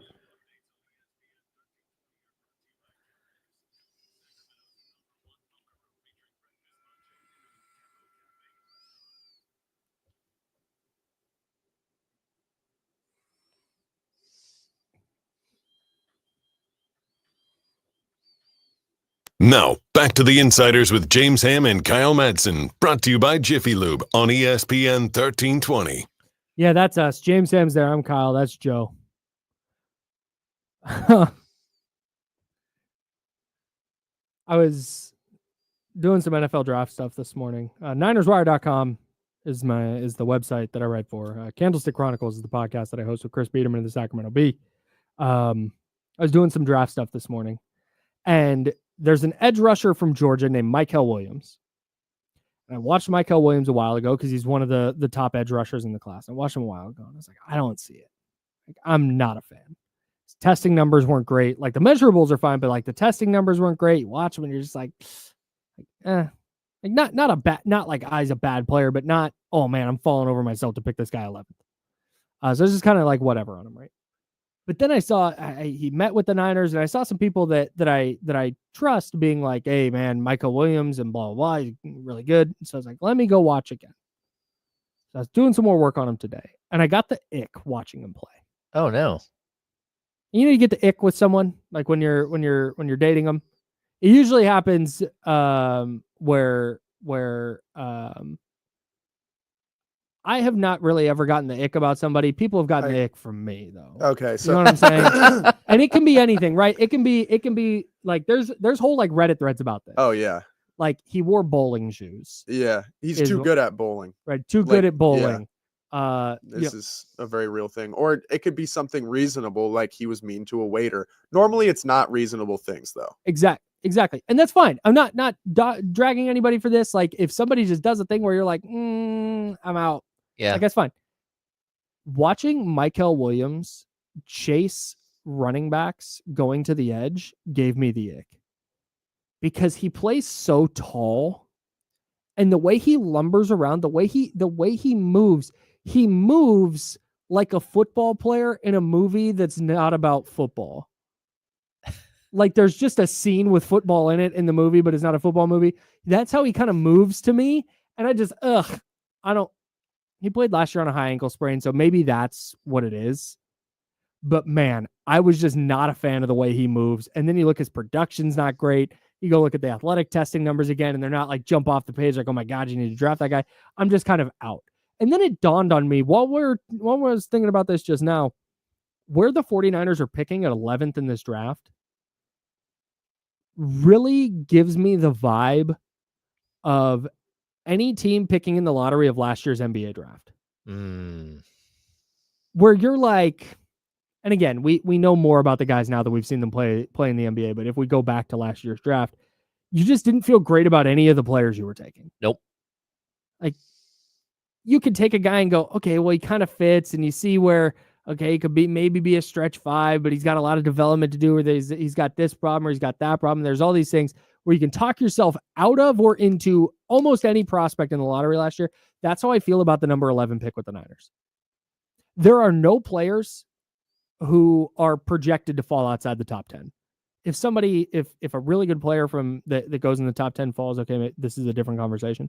But when you look at the players widely projected to go in the top 10, there's nobody that gets to 11 where I'm like, dude, you got to get that guy. She's like, So it's like a 10-man draft? It's probably not even that. Yeah. It's just with the way, because I feel like more in the NFL than in the NBA, like quarterbacks. Cam Ward, the quarterback from the University of Miami, who's projected to go number 1 to the Tennessee Titans. Mm-hmm. It's like kind of a draft starts at 2 deal with that, right? If it was just you go look at people's big boards, he is not number 1 on anybody's board. But quarterbacks, the importance is so outsized that can shift an entire way a team drafts. Mm-hmm. Where you've got Shedeur Sanders, who's like in the 20s of a lot of big boards, late teens, early 20s, where he might go number 2 overall. Oh yeah. Like that. So the calculus shifts a little bit, but when you start getting into the players who the 49ers could conceivably take, who fit what they need, who might fall out of the top 10, there's not a lot of dudes. There's not a lot of players. So I think the Niners are going to run into a spot where trading back is the move. If you can find a partner to trade back, awesome. If not, you're going to be stuck taking a player that you're probably not like super excited about. It's a player that you're just like, I guess, like, sure. Well, I think the biggest thing about the NFL versus the NBA is that there's so many positions of need for the 49ers. So, you know, again, it might not be like the sexy pick, but if you could find a young offensive tackle at number 2, or a young defensive tackle, or a defensive end at number 2, or a guard at number 11. Right. All of those would make sense for the 49ers, and they're not going to be a splashy pick. Mm-hmm. And you probably can get a higher end, flashier player like defensive back at that position. But it's also probably what the right thing is to do. Mm-hmm. I mean, maybe moving back is the right thing. Maybe being able to get an extra 3rd round pick and maybe an extra offensive lineman. That's the big deal of moving back. Mm-hmm. Is okay, you can still get because that's I've always been a big proponent of, if there's a guy you want, just take him. Mm-hmm. Just who cares if like, oh, he's not projected to go until 16. Who cares? Like, but in this year's draft, when you start talking about Michael Williams, Shamar Stewart, the defensive end from Texas A&M, who's literally the most athletic defensive end who's ever tested at the combine. There's Kenneth Grant from Michigan. There's Mike Green from Marshall, a defensive end. Kenneth Grant's a defensive tackle. Like I could list 10 names here who all play on the defensive line, who all are like, yeah, they could go between 11 and 32 and maybe even sneak into the second round. And they're all just kind of that same range, that same caliber of player. My guy Donovan Azaraku, of course, where I think the value would be worth it if there's not a player that they're going like Tyler Warren is the tight end from Penn State is a name that has come up a lot, where it's like, man, if he gets to 11, if he's just the best guy, sure, just take him, right? But if you're not feeling great, if it's what we just talked about with the 11th pick and you're going, I guess like we're not really super excited about any of these guys, where you can trade back 4 or 5 spots, 6 spots, and have a guy that you're equally excited about in that range, plus doing what you said, picking up an extra third, picking up an extra fourth, whatever it is to move back, and giving yourself another dart to throw at the board in a draft where you need to find some players. I think that has to be the move. It makes the most sense. And so at that point, you're rooting for, okay, does Shadur Sanders drop out of the top 10, where now somebody might trade up to get him? Tet McMillan, the wide receiver from the University of Arizona, has meetings with like every team. Yeah. Super popular player, consensus best wide receiver in the class. If he drops out of that top 10, can you get somebody to trade ahead of Dallas because he's been connected to Dallas a lot? If Ashton Genty, the running back from Boise State, unbelievable runner-up in the Heisman, if he falls out of the top 10, I don't think he will, but if he does, will a team trade up? Like, these are the things that you need to be watching for, because you may ultimately get to 11 and every team feels about your spot the way you do. And that's why it feels like last year's NBA draft to me, where you're going, how many draft prospects did we talk about for the Kings? Not that many. 2, 3.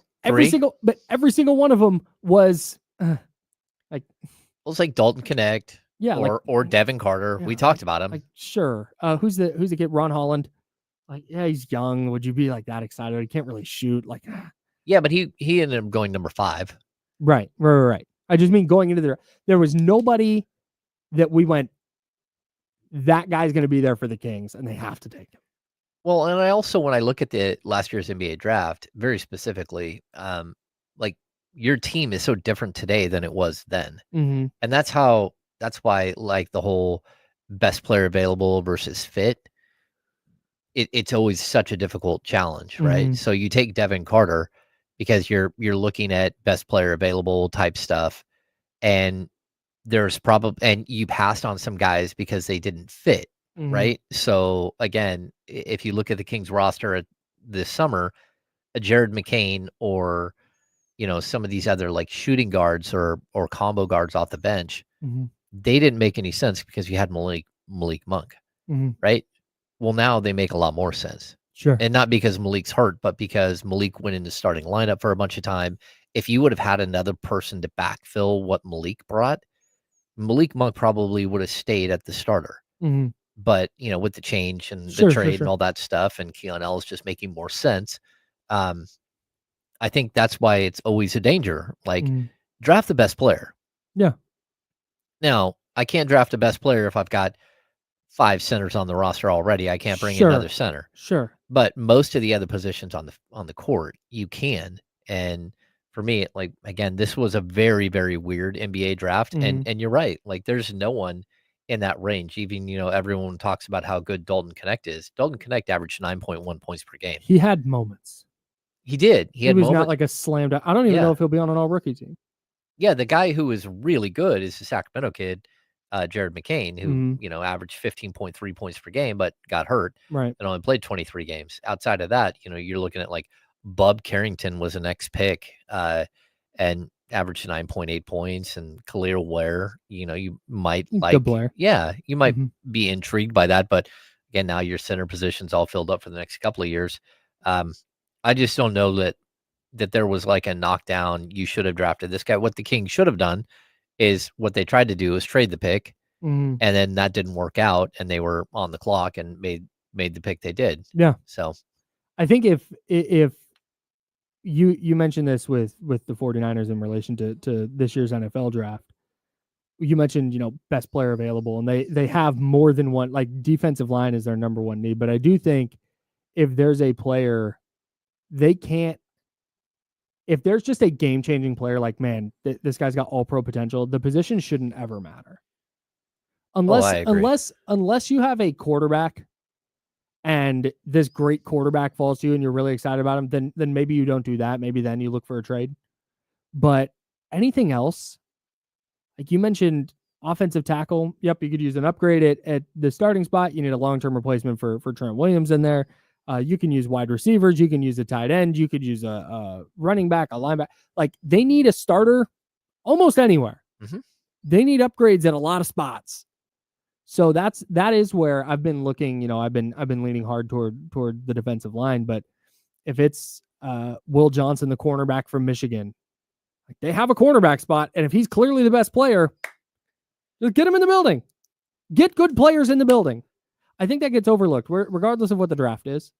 And like you said, if you've got Domantas Sabonis and Jonas Valanciunas, and you're like, man, we could draft this rookie center, but I don't know if he's going to really play. That's one thing. But outside of that, get good players in your building, man. That has to just be the number one, whether it's the 49ers this year or the Kings this year or the next year.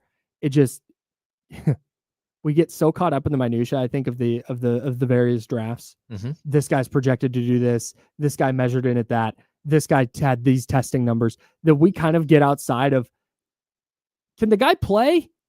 Cool. We'll take the guy who can play and figure it out. I'd rather have to figure it out with good players, with too many good players, than figuring it out because, like, hey, this draft pick that we thought we needed, we whiffed on him and we passed on 3 guys who are really good for their teams at their respective positions. Okay, so here's the litmus test for you. What if Ashton Genty falls? I'm immediately making calls to trade. Because you think someone else will jump up to take him, but you wouldn't take him? No. Okay. No, and that's more of a, like, that's a value thing, where I don't hate the idea of the Niners drafting a running back, and like, if they drafted Ashton Genty, I wouldn't drag them for it. Yeah. I'd be like, all right, he's a good player, but it's then why did you just pay Christian McCaffrey again if you were going to be drafting a running back in the first round? Well, yeah, but then he got hurt. You paid him, and then he missed almost the whole season. No doubt. You just drafted Isaac Guerrero, who you apparently feel good enough about that you're trading Jordan Mason. Mm-hmm. I think that you can be a more effective team if you hit the right player in the first round and then find another running back in day 2 or 3. Yeah. Yeah. But to your point, maybe Genty is just that much better than every other player. Apparently, there's a really deep running back class. Yeah. So maybe Genty is just that much better than everyone else. And you're like, man, game-changing player. 2 running back stuff we can do with him and McCaffrey, and you feel awesome about it. And when McCaffrey's out, he's in. Sure. But that's the one place where the positional value, I think, comes up for me. Yeah, I'm all in if they want to take Scatabo in like the 3rd round. I guess he's a weird projection. Yeah, very, very weird projection for the NFL. Yeah, I totally agree, but I wouldn't mind having Stingers up, dude. a deal like that. Yeah, why not? Let's get out to the Oak Grove Kia talk line, 916-909-1320, 916-909-1320. Let's get to our guy Mitch in New Jersey. Wants to talk Niners. Mitch, what's up, man? How you doing, Kyle? James, what's happening? Doing great. Hey, before I get to my football, is there a chance that the Kings will be in the lottery and they can draft Ace Bailey, 6'10", from Rutgers, guard, he says? To me, it just writes itself. Ace, Kings, come on. I can't miss it. It just writes itself. Hey, I'd love to see the 49ers get the best defensive lineman. I know they'll probably go offensive lineman. You mentioned cornerbacks. So are you talking about best player? How about Jackson Dart? He's not getting enough love here. I think Jackson Dart is going to be a good quarterback. Thanks, Mitch. I think Jackson Dart has gotten the exact right amount of love on this show. Well, you have your quarterback. You're not gonna. You're not taking if Jackson Dart falls to the 4th round and the Niners are like, yeah, hey, we like this guy. Sure. Yeah. I don't think he's gonna fall that far though. I think Jackson Dart's gonna wind up going in the 1st round, but I don't think that's something the 49ers are gonna do. Yeah. Who was the other player he said? He said Ace Bailey. Ace Bailey's going in the top 3. Yeah, if they win the lottery, sure. Okay. Yeah, I mean, heck yeah. If you can get, 6'10", 200-pound small forward. Yeah, I'm in. While we're on the Kings topic, let's get to who is this? This is Joe. Joe from Elk Grove. Oh, Joe in Elk Grove, of course. Why would we not get to Joe in Elk Grove? Go ahead, Joe. Joe, you there? hey, Joe. Oh, He's gone. how long did he wait? Maybe he Long was time. just on hold and just wandering around aimlessly. Oh, hate All to right. see it. Sorry, Joe. Tough. I think Joe was being mean to me on the internet yesterday. Oh, Yeah. I was excited to talk to him. Oh, okay. And not me, guys. Please, let's separate the Joes here. Oh, yeah. Not Joe. Yeah. Joe from Elk Grove, not Joe from Brazil. If I ever did something to you that made you be mean to me, I would be really upset. Yeah. I'd be really bummed out about it. No, that'll never happen. I'd be so sad. If Joe Brazil was mad at me, I'd be really sad. I don't think I've ever had a person so quickly jump into the bucket of people. It's like Jason Ross is in this bucket. A couple people I worked with at Seth, our engineer here. Oh, absolutely. Tim Jordan, who works at 95.7, works at our Odyssey cluster in San Francisco, and Joe Brazil. Atop the list of people, that if is they were ever amazing. mad at me, I'd be really bummed out. I appreciate that. Yeah. Thank you. Anyways, Niners in a weird spot in the draft. Very, very weird spot. In a crucial draft where you got to hit a home run. You got to do it right. And at 11, it's like, I guess.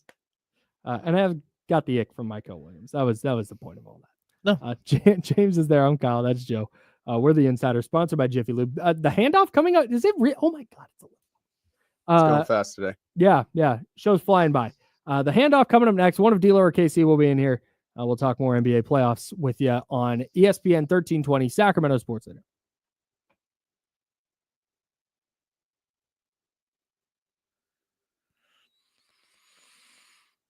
Yeah, I posted this graphic that I saw on Facebook. I'm on Facebook still. Sorry, guys.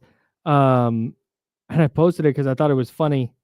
And was it Joe or Frank? Joe got really mad at me that the Kings weren't in the graphic.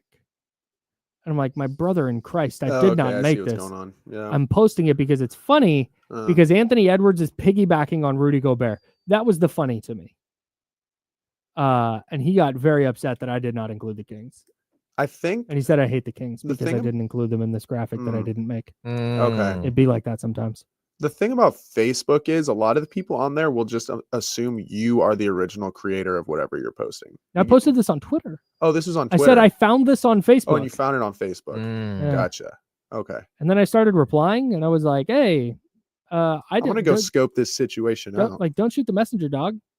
And then he replied to it again, like, "Oh, can't say anything." Like, well, I was like, "I replied to," so he just got muted. That was weird.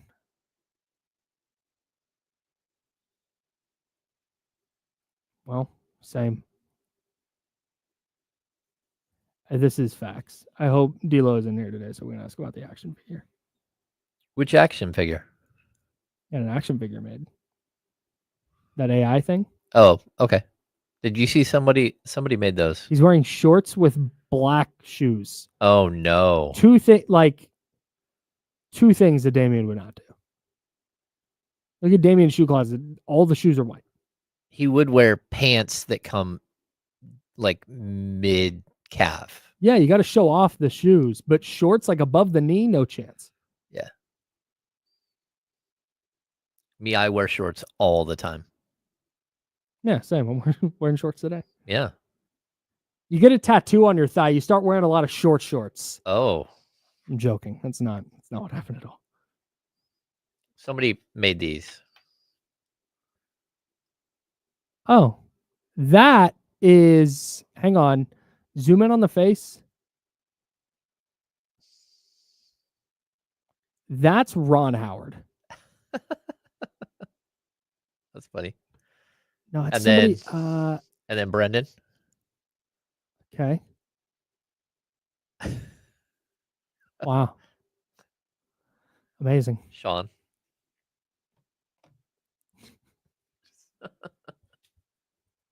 Hell yeah. Shorts gang. Running shorts. We're at that really fun time of year where when I leave my house, I need like a hoodie. But by the time I get out of the studio, I will no longer need a hoodie. Oh, yeah. Good time of year. Well- Also, our chargers still don't work. Our car chargers in the parking lot. What? Yeah. Have you filed a complaint? Several. I have written so many emails. I emailed Seth to email the building manager to email them. Oh. So somebody of consequence, because I'm just some a-hole who's like, oh, hey, excuse me, this car charger. I need this escalated immediately. Yeah, like, who am I? So I thought maybe Seth could hit the building manager, and the building manager, she is an important person. Mm. So I thought maybe still nothing, still no dice. Luckily, I can charge at home. You can get home and Oh, here what and a back, great right? show. Oh, yeah. A couple times. The studio is a very good show.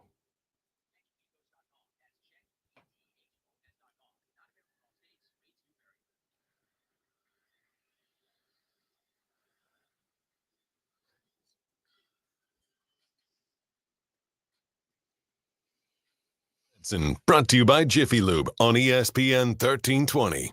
He's James. I'm Kyle. That's Joe. I got the handoff. One of D-Lower KC will be in here in just a couple of minutes. Putting the sports stuff aside for just a moment, I texted you about this last night, and I just texted you a title I did not actually explain. But Joe, I was talking to Joe Brazil about this earlier, not Joe from Elk Grove. It is a documentary on Netflix called Gold and Greed, The Hunt for Fenn's Treasure. It is an unbelievable 3-part documentary that nothing like, I don't want to oversell it. Okay. It's just a really quality documentary full of people that like I'm rooting against and also feel bad for. Uh-huh. It is so good. You don't need a kicker in a documentary. If it's a good documentary, it's a just good documentary. That's it. It's just a great Yeah. doc. But we got to this point, especially with Netflix, where like at least one of the episodes, if there are 3, is dedicated to fake internet sleuths who think that they figured it out, and then they go away from that and they never come back to it. And Okay. you're like, oh, those people are wrong. Are you talking about the murder at the hotel in LA? Well, yeah, but that's it like murder? one of like right. 8 Okay. different ones. Right. I forget what that one was called. But anyways, no, this is the internet sleuthing is the whole thing. Oh, And it's people, it's this guy, Frederick Fenn, I think his name was. okay. Who hid this treasure and then wrote a poem. And in the poem, there were 9 clues. You had to find the clues in order to find this treasure. And then he started going on the Today Show and he started doing all this stuff and people, and it's about these people like trying to discern like, okay, are we dissecting everything he says? Are we taking it at face value? Like, what is he? And like the rabbit hole that these various groups of treasure hunters like fell down trying to find this guy's treasure. Oh, okay. It is really, really fun. It's a good doc. Really good doc. Sounds like Ready Player One. I've not seen that. You've never seen the movie, or the book is incredible. I've never Ready seen Player or I know of the movie. I've never seen it. And I've definitely never read the book. Oh, the book is incredible. I shouldn't say that. I read more than I used to, but I've not read that book yet. That would be a great summer read for you. Okay, good to know. Easy to read. Ready Player One. I'm taking a note of that because I literally, I'm reading the Silo. So Silo, the show on Apple TV. Yep. We're reading the series right now. My wife and I are, but she has other books that she's still finishing, and so I'm way ahead. So I had to stop reading that, and so now I'm just collecting other things to read. So that'll be Okay. on my list for sure. I waffle between reading fiction and nonfiction. And I'm on a fiction kick right now. I'm currently reading Matt Barrow's book, Muddy the Water. Oh, Yeah, it's very good. Okay. Very, very good. But not just saying that to gas up Matt. I wouldn't have brought it up if I didn't like the book. I'm very much enjoying the book, Muddy the Water by Matt Barrows and his sister. okay. I don't want to butcher her name and I can't remember her name. So, yeah. Anyways, that's where we're at. Jake Gaden asked me this question last night, and he asked me a question about Sutter Health Park and kind of how it's playing, because the numbers, and it feels like the runs scored are just crazy. On a game-to-game basis, one team is going to score a lot of runs. The A's got shut out 8-0 against the Mets yesterday. I don't think it's the ballpark. I kind of think it's just the A's. I kind of think this is just what we're in for, whether the A's are playing at Sutter Health Park or Oracle Park or Yankee Stadium or anywhere. I think they're a pitching staff that's going to give up quite a few home runs. Their bullpen is not strong. Luis Severino was really good yesterday, and then the bullpen just wheels fell off. And I think they've got a lot of hitters who are going to hit a lot of home runs. And so I think what we're going to run into is this is just the A's. This is what they were last year. Called them a slow pitch softball team. I think that's what they're going to be this year. Yeah, I think the biggest mistake they made this offseason, I think they did a nice job of building out the pitching staff, the starters. Sure. And so far, they've been pretty solid. I think JP Sears has been really good. Severino's had some nice starts. They got a great start out again the other night. Mm-hmm. Like, I like what they did there. But they spent zero money on their bullpen. And that's a problem. And you can't just think that you're going to throw out a bunch of retreads and hope that it works, because it's not working at all. And those guys are just killing them, absolutely killing them. So, yeah, how many quality starts have they already blown because their bullpen can't hold the lead at all? Get outs, man. No, there's not a single Mason Miller. I feel good about Mason Miller being on the bump. He's incredible. But how do they get to him? Yeah, there are zero pitchers on their pitching staff that I feel good about. When they come into the game out of the bullpen. No, it's every game. That's like if, right, man, like Jose Leclerc, like, yeah, sure, whatever. He's probably their best reliever right now. Oh, except for he's been horrible. He's the one who gave up like 6 runs in the first week. So bad. Yeah, I mean, like, it feels like they got a bunch of live arms, but didn't go out and get the guys who get ground ball outs. Yeah, so and if you're going to play in a smaller park, you're going to pay for that. Yep. Yeah. It's different than it would be in Oakland for sure, just because of the way that ballpark played and the marine layer and just how cold it could be, and the ball didn't quite fly.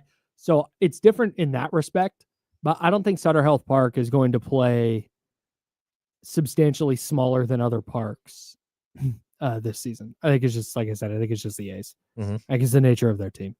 They're going to give up a lot of home runs. They're going to hit a lot of home runs. And I don't think the ballpark's going to matter as much. Okay. So, anyways, it looks great. Sutter Health Park looks fantastic. Kenny Caraway in the building. D'Lo and KC. What do you? So what's happening there? I want to make sure you didn't leave that, because I wanted to ask you guys about the ballpark, right? And obviously, like you talk about marine layer, humidity, all that scientific stuff, like that changes some stuff. But I think I heard Mark Cott say it's earlier in the week. They're like, yeah, we're playing in a small ballpark. And I look at the dimensions and they're relatively the same from everything. It just looks like the ball is flying further because it's not hitting seats. Yeah, that's true too. That's true. Like, and there's no seats behind it either. Right. Like when was it Rooker hit one to left that just disappeared into the night. And it's like, God, he must have hit that 600 feet. It's like, no, you hit that a normal distance. It just looks small because there's no seats sitting there to knock the ball down. So it just travels. That Tatis home run the other day. Tatis, right? That one was a bomb. Right.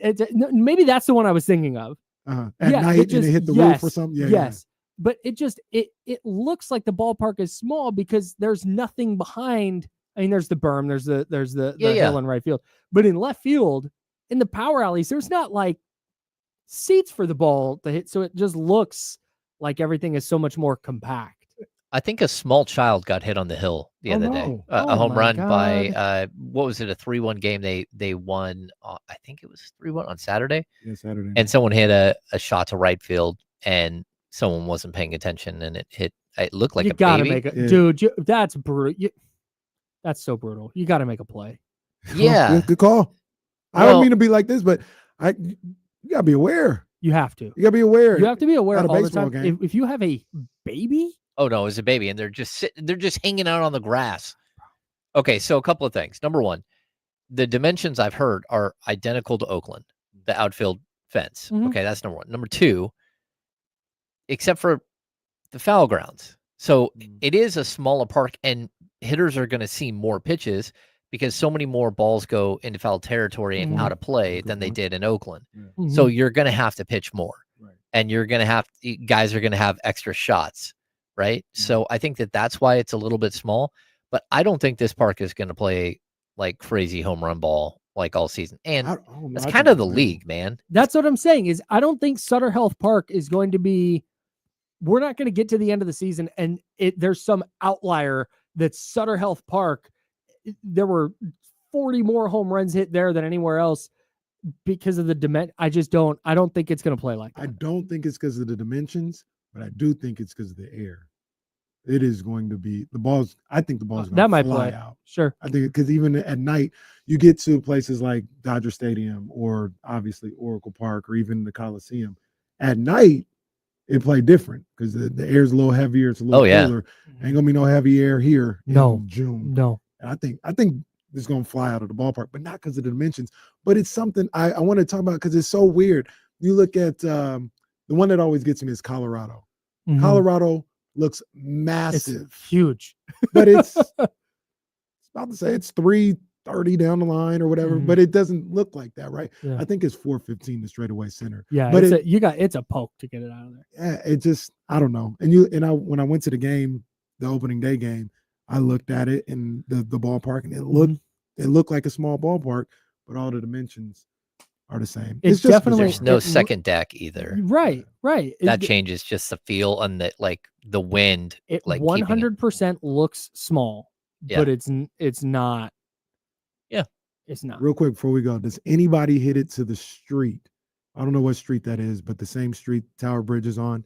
Does anybody get it to the street? I don't think so. That's a bomb. That's a poke. I don't know. If Tatis's didn't get to the street, I don't know. That's what it, dude. Like that's. I mean, you had to really tie into. I one think to he get hit that. his like 4. I thought it was 460 something. Foul balls fly into the parking lot all the time. Really? A couple of times a Mhm. game because there's not an extra Yeah, deck. Right. Yeah. Man. What do you guys got coming up on D'Lo and KC? Oh man, NBA regular season is done. Kings are in the play-in. They're taking on the Mavs at the Golden One Center. We'll get into all that. Plus, NBA is just crazy. NBA is just crazy. And we're gonna spend about 2 hours on Rory and the Masters. Not really. Hey, a lot of golf coming up on D'Lo and KC. For James Hammond, Joe Brazil, and Kyle Madsen, we're the Insiders on ESPN 1320, Sacramento Sports Leader. Back with you at 10 a.m. tomorrow. Right here. Until then, drink water. Be nice to people. Sid Shoutout. Appreciate you guys.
want to know which one of y'all made that action figure. Come on. Oh, Marvin Bagley. Marvin Bagley. Marvin Bagley. Good for Marvin getting minutes. I want to know which one of y'all did that for real.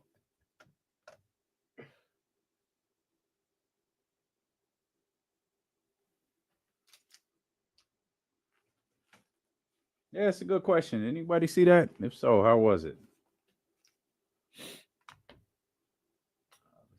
Bananas.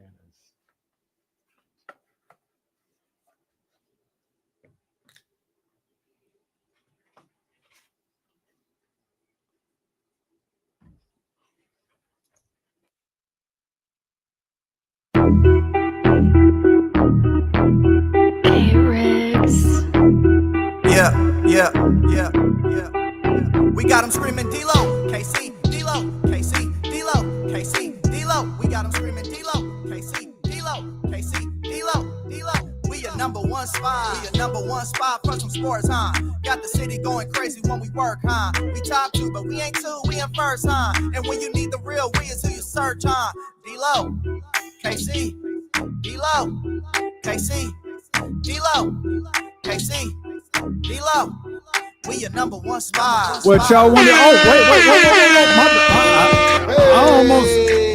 Hey, I got to be honest. I almost let it go. That's my bad.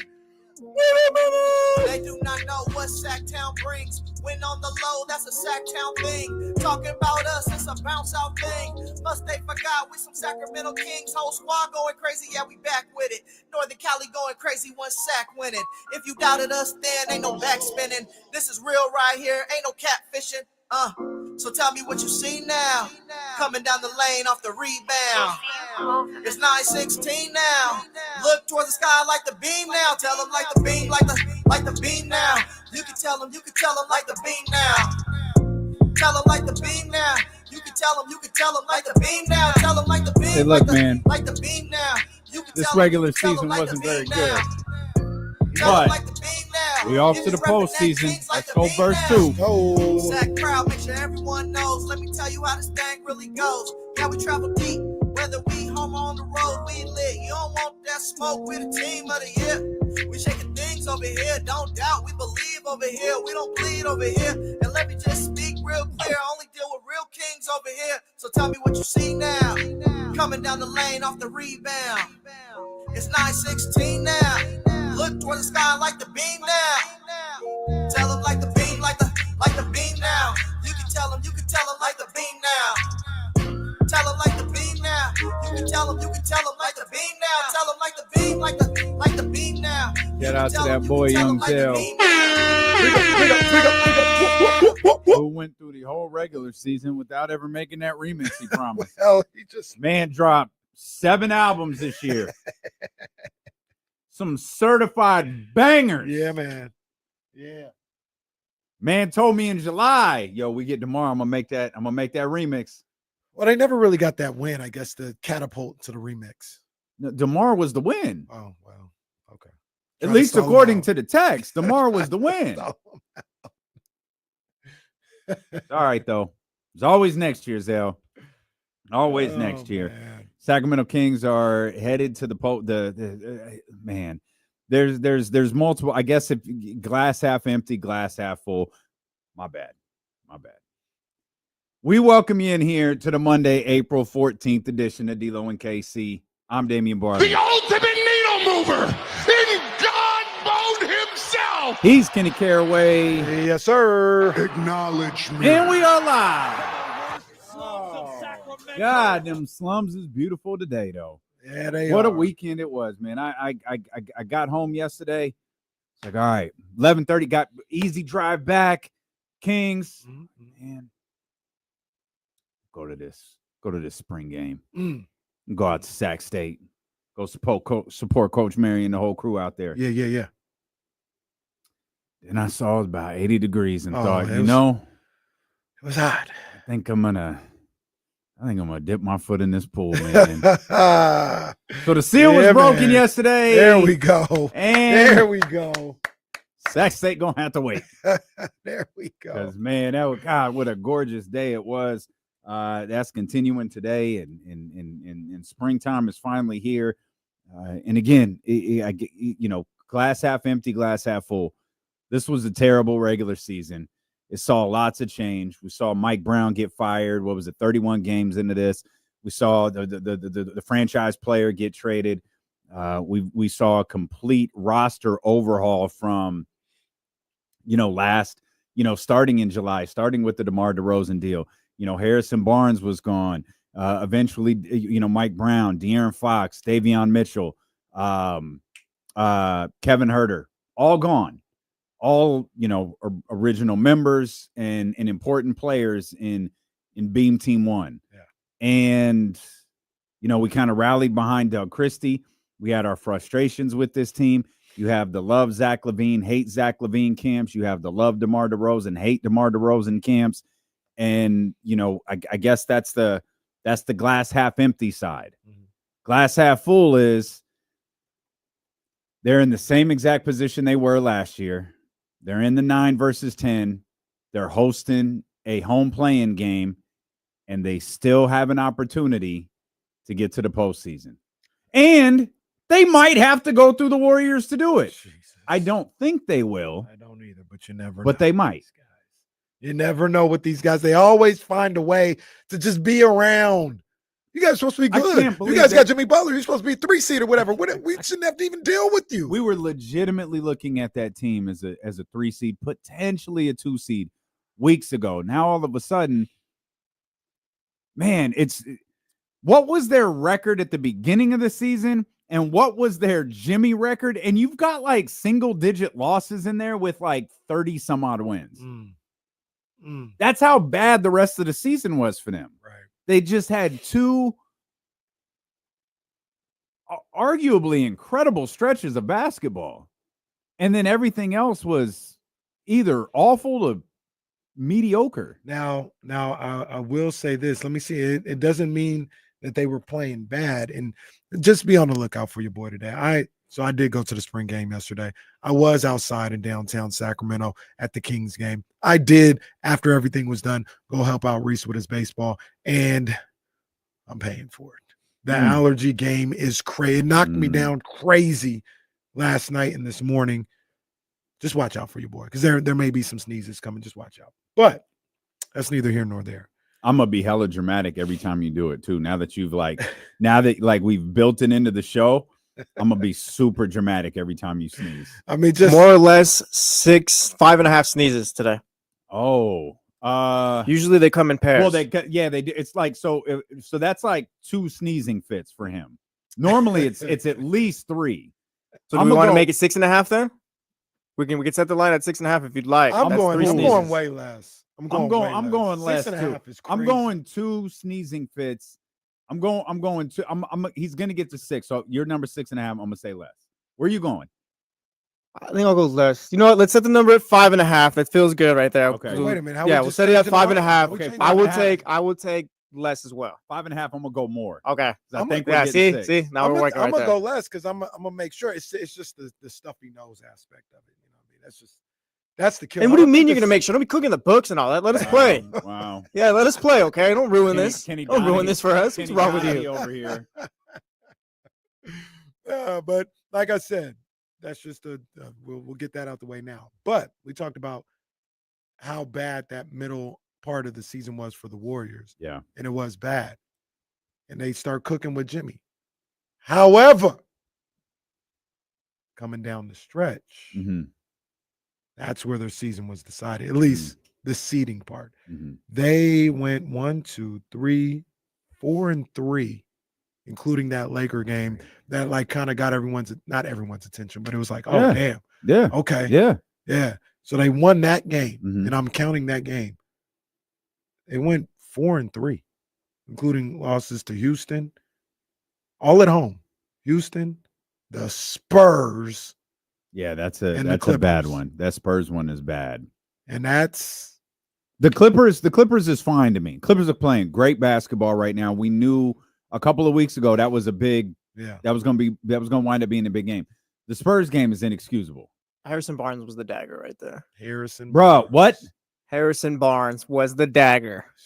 Sorry, Kyle Every Madsen time is you also in say the it, I studio want to right throw now. something. Like every Imagine time how you say it. different it would have been if he did it in Game 4. Yeah, come on, bro. Lives would have changed. Mike Brown still be here. Mike Brown still be here. Kevin Herter would still. No, maybe not. Kings would have got to the Harrison second Barnes round. might. Harrison Barnes. Harrison Barnes might still be here. That's the truth. Oh man, I swear, time froze when that shot went up at Sky River. Oh my God. Wait, if Lee, I think Leezy's in there. Leezy, I do want to see it. I don't think Leezy has it. He said he thinks he has it. Oh my God. I do want to see it. Okay, Leezy. Damn. Yeah. Oh, I don't. You want to see that? I would. Now I do. I don't want to see that. I do Builds not want to character. see that. Builds character. It'll make you stronger. Oh, I don't want to see that. That footage. is tough. That's tough. But well, mainly because I've never seen it, so I do want to see. Well, I lived it. I This don't need one- to see it again. I only need to relive it if it's happy. No, no one wants to relive bad memories. Like some long lost WWE footage or something. Yeah. Speaking of, we're there tonight. We're there. Yeah, I sent that text out this morning. Yeah, I'm not gonna make it. Poor Matt George hit me up over. So guess nothing from the WWE. I was like, buddy, I don't even know how we would convince Complex to let us leave early after last week. It's just like we're watching Raw and Netflix with anyone else who can't go to the I Golden texted One them out on Friday. I was like, I'm 50-50 right now. Saw those tickets this morning. They're just going higher and higher. Yeah, I'm Ooh. cool. Woo. It does. So we couldn't even get our boy Fatu on, man. We sent out emails. We sent out multiple emails. Yeah, We no, sent out it ain't on multiple. us. We It tried. ain't on us, but we Probably on Carmichael Dave's show. AEW wouldn't have did that to us. Man, AEW wanted us to talk to Daniel, some guy I've never heard of before. I don't know. Take Ricky Starks or nothing. I tried to Ricky Saints, sir. Ricky Saints now. AEW Ricky Starks. I tried to watch AEW for 5 minutes on Friday, and Still trying to get the bat out of Moxley's bag. Yeah. I saw some Ricochet clip. was he had a crew. I saw some. I Ricochet's got a crew. Yeah, huh? and they went to commercial. And I never went back. I went back to watching the game, like the TV show. I saw like a clip as I was scrolling, and it was an AEW, and it was some guy sitting in a corner covered in blood. I'm like, It's all not right, good. Like it's not good. all right, it's man. I guess this is like the Japanese death match. Like, I can't wait for them to book the exploding ring at Double or Nothing Come next on, year. man. If you like the in-ring stuff and nothing else, then it's for you. But if you're looking for promos and everything else, then yeah, no. Their best performer is Toni Storm, like by far. She's Yeah, the she's dope. best in the game. Yeah, she fired. Yeah, She's she's the fire. best in the game. But Raw tonight, Golden One Center. Got it. Golden One Center hosting a playing game Yes, indeed. this week against the Dallas Mavericks. So we'll talk about this. We'll talk a lot about the Kings. We'll talk about the NBA. We'll talk about the playoff matchups. We'll talk about Doug Christie and the job that he did taking over what turned out to be just an oddly tumultuous season for the Sacramento Crazy. Kings. We'll look at these playing matchups. We'll look at what might be ahead for the Sacramento Kings this week. We'll look at the fact that they're 3-0 against the Dallas Mavericks. God, that's uncomfortable. That'll make me feel good. We'll come back. We're just getting started. We will also open up the phone lines for you. The Elk Grove Kia Talk line, 916-909-1320. Of course, the Chatty House is up and moving. We're thrilled that you're here with us on this Monday, getting the week started. The Steelo and KC, brought to you by Sky River Casino on Sacramento Sports Leader, ESPN 1320.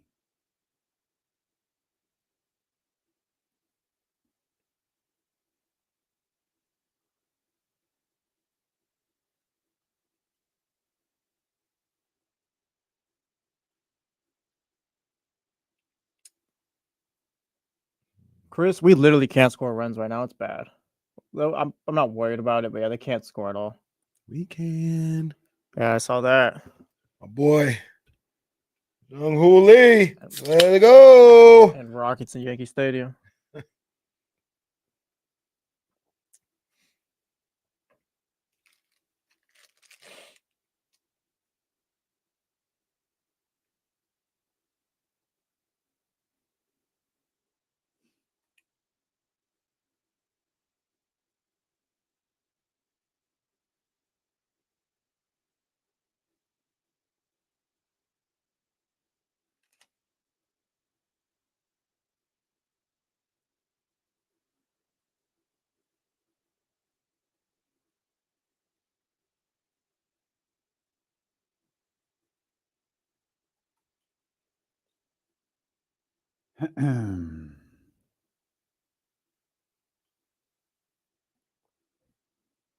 I don't think Wednesday matches Jake LaRavia's timeline. I could be wrong. I think it's, if we're being like literal, I think it's a day short, but I could be off. It could be the day or a day short, but it's in the time frame. I don't think so. Soaring the Aquarium was fun. Yeah, it was fun. It was very, very crowded. Very crowded. But Monterey was really nice. I asked Crystal to be my girlfriend on a field trip to the aquarium once. She said no. Oh. Worked out, of course. Yeah, you're yeah. doing Get married in fine. October, but Kept grinding. it's facts. You know what I mean? Isn't that the story with the Obamas? He kept being persistent. Mm-hmm. Funny part is she texted me like that night, like, "Hey, I actually do like you." Just blah blah blah. I was like, "Oh, cool. Well,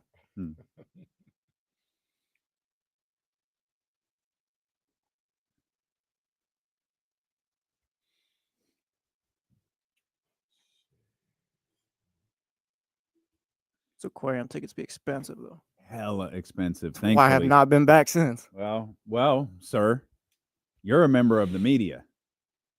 What does that mean? Well, Katie Smart, she applied for media Oh, passes. I got you. Okay. Yeah.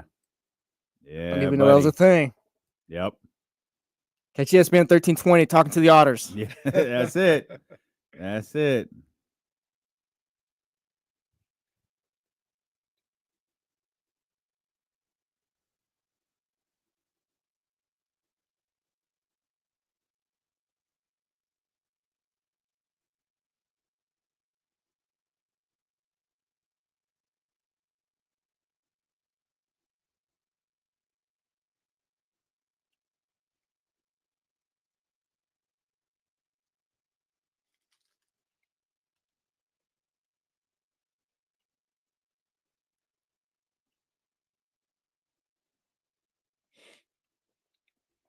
Maybe this is Dame's next project. We'll get like a koi pond back there or something. And to be clear, the water wasn't super. It was nice, but there was a point where like it's really warm. It's middle of the afternoon, and like in these little lounge chairs, it was like I want to like get in the pool. I want to touch the bottom of this pool. It was cold, but you got used to it, and it was. Yesterday was a beautiful day. When you got a nice little setup like in your backyard or whatever, it's tough to go back inside. Oh when you're man, just it's chilling. great. It's so great. It's so great. Like I got my grill, my little patio table, or whatever. I just be chilling out there. Mm-hmm.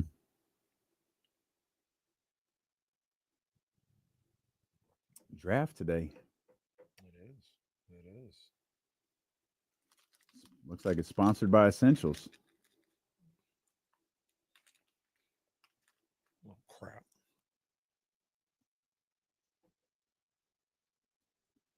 WNBA draft later today. We'll be monitoring that for sure. Though I'm pretty sure we know what's happening. But it'll be interesting to see how the rest of the draft shakes out. Page to Dallas. Yeah, that's one, right? Yeah. And Paige, who signed with Unrivaled over the weekend, though she had an NIL deal with Unrivaled, so it's not like that was a surprise. But shout out to is Stewie and I think it was Nafisi, Yep. Who's like they have gotten the premier talent. Absolutely. They've gotten the big dogs, and good for them. Great job with that, man. Done a great job. I didn't watch as much of it as I wanted to at the time.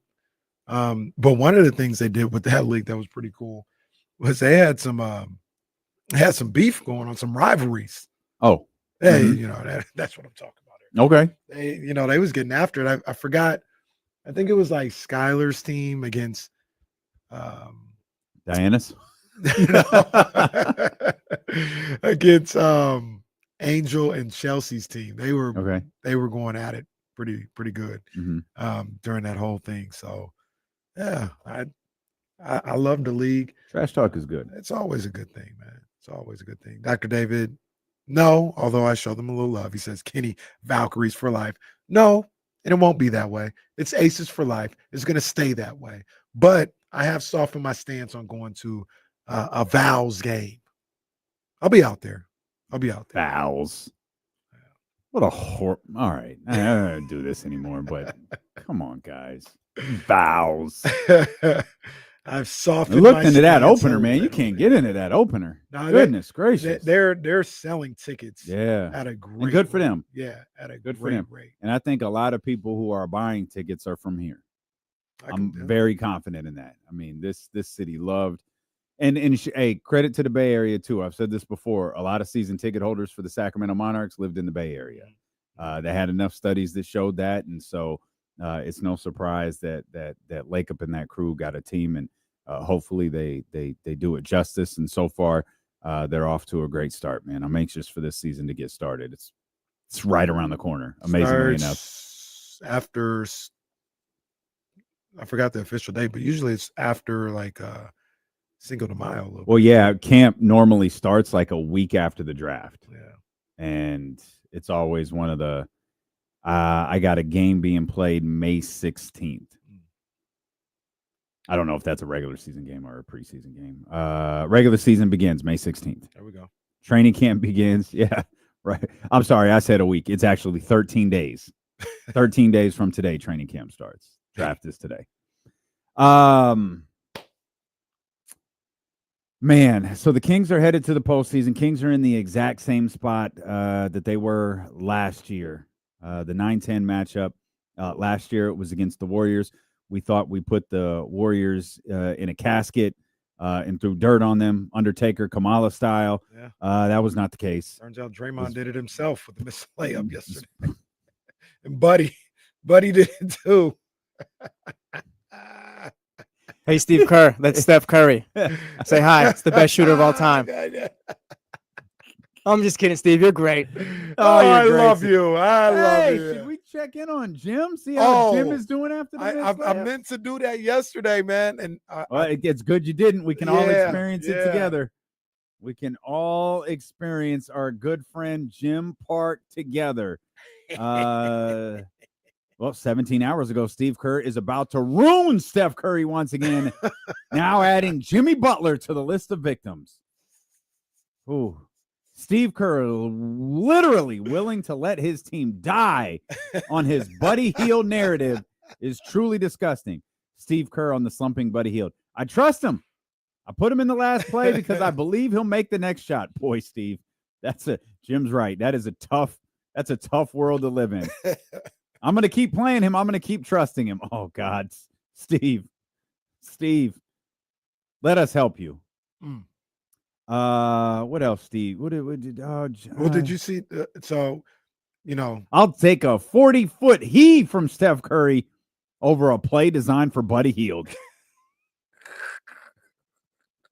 Oh man, he really hates Steve Kerr. I already knew he was going to called him an idiot. He was going to go in yesterday. I knew that was going to happen. I knew that was going to happen. Like every tweet is about Steve Kerr.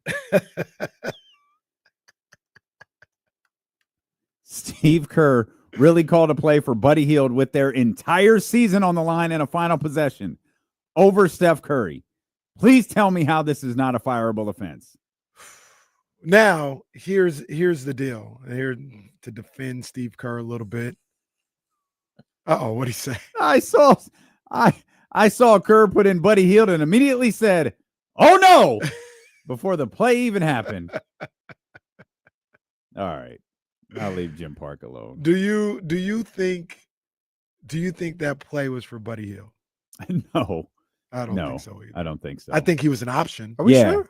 Nah, I think he was pretty open. Well, yeah. That doesn't surprise me. Well, they didn't really do nothing with Steph though on that play. They guarded Steph. I mean, well, Steph set a back screen. I think he set the screen to get Buddy free. I don't think he was like trying to get open or anything like that. I think Buddy was an option. You guys are really having Steve Kerr's back right here. Well, I think Buddy was an option. Okay, well, it does kind of look like Man, that just seems like a tough design. Well, That's Buddy across the plays. court. Like that's even the Like you got a good shot. Like that's a tough pass. Who threw that? Pods? Who threw? Wait, no, that's not Pods. Oh, that's Jimmy. Jimmy threw it.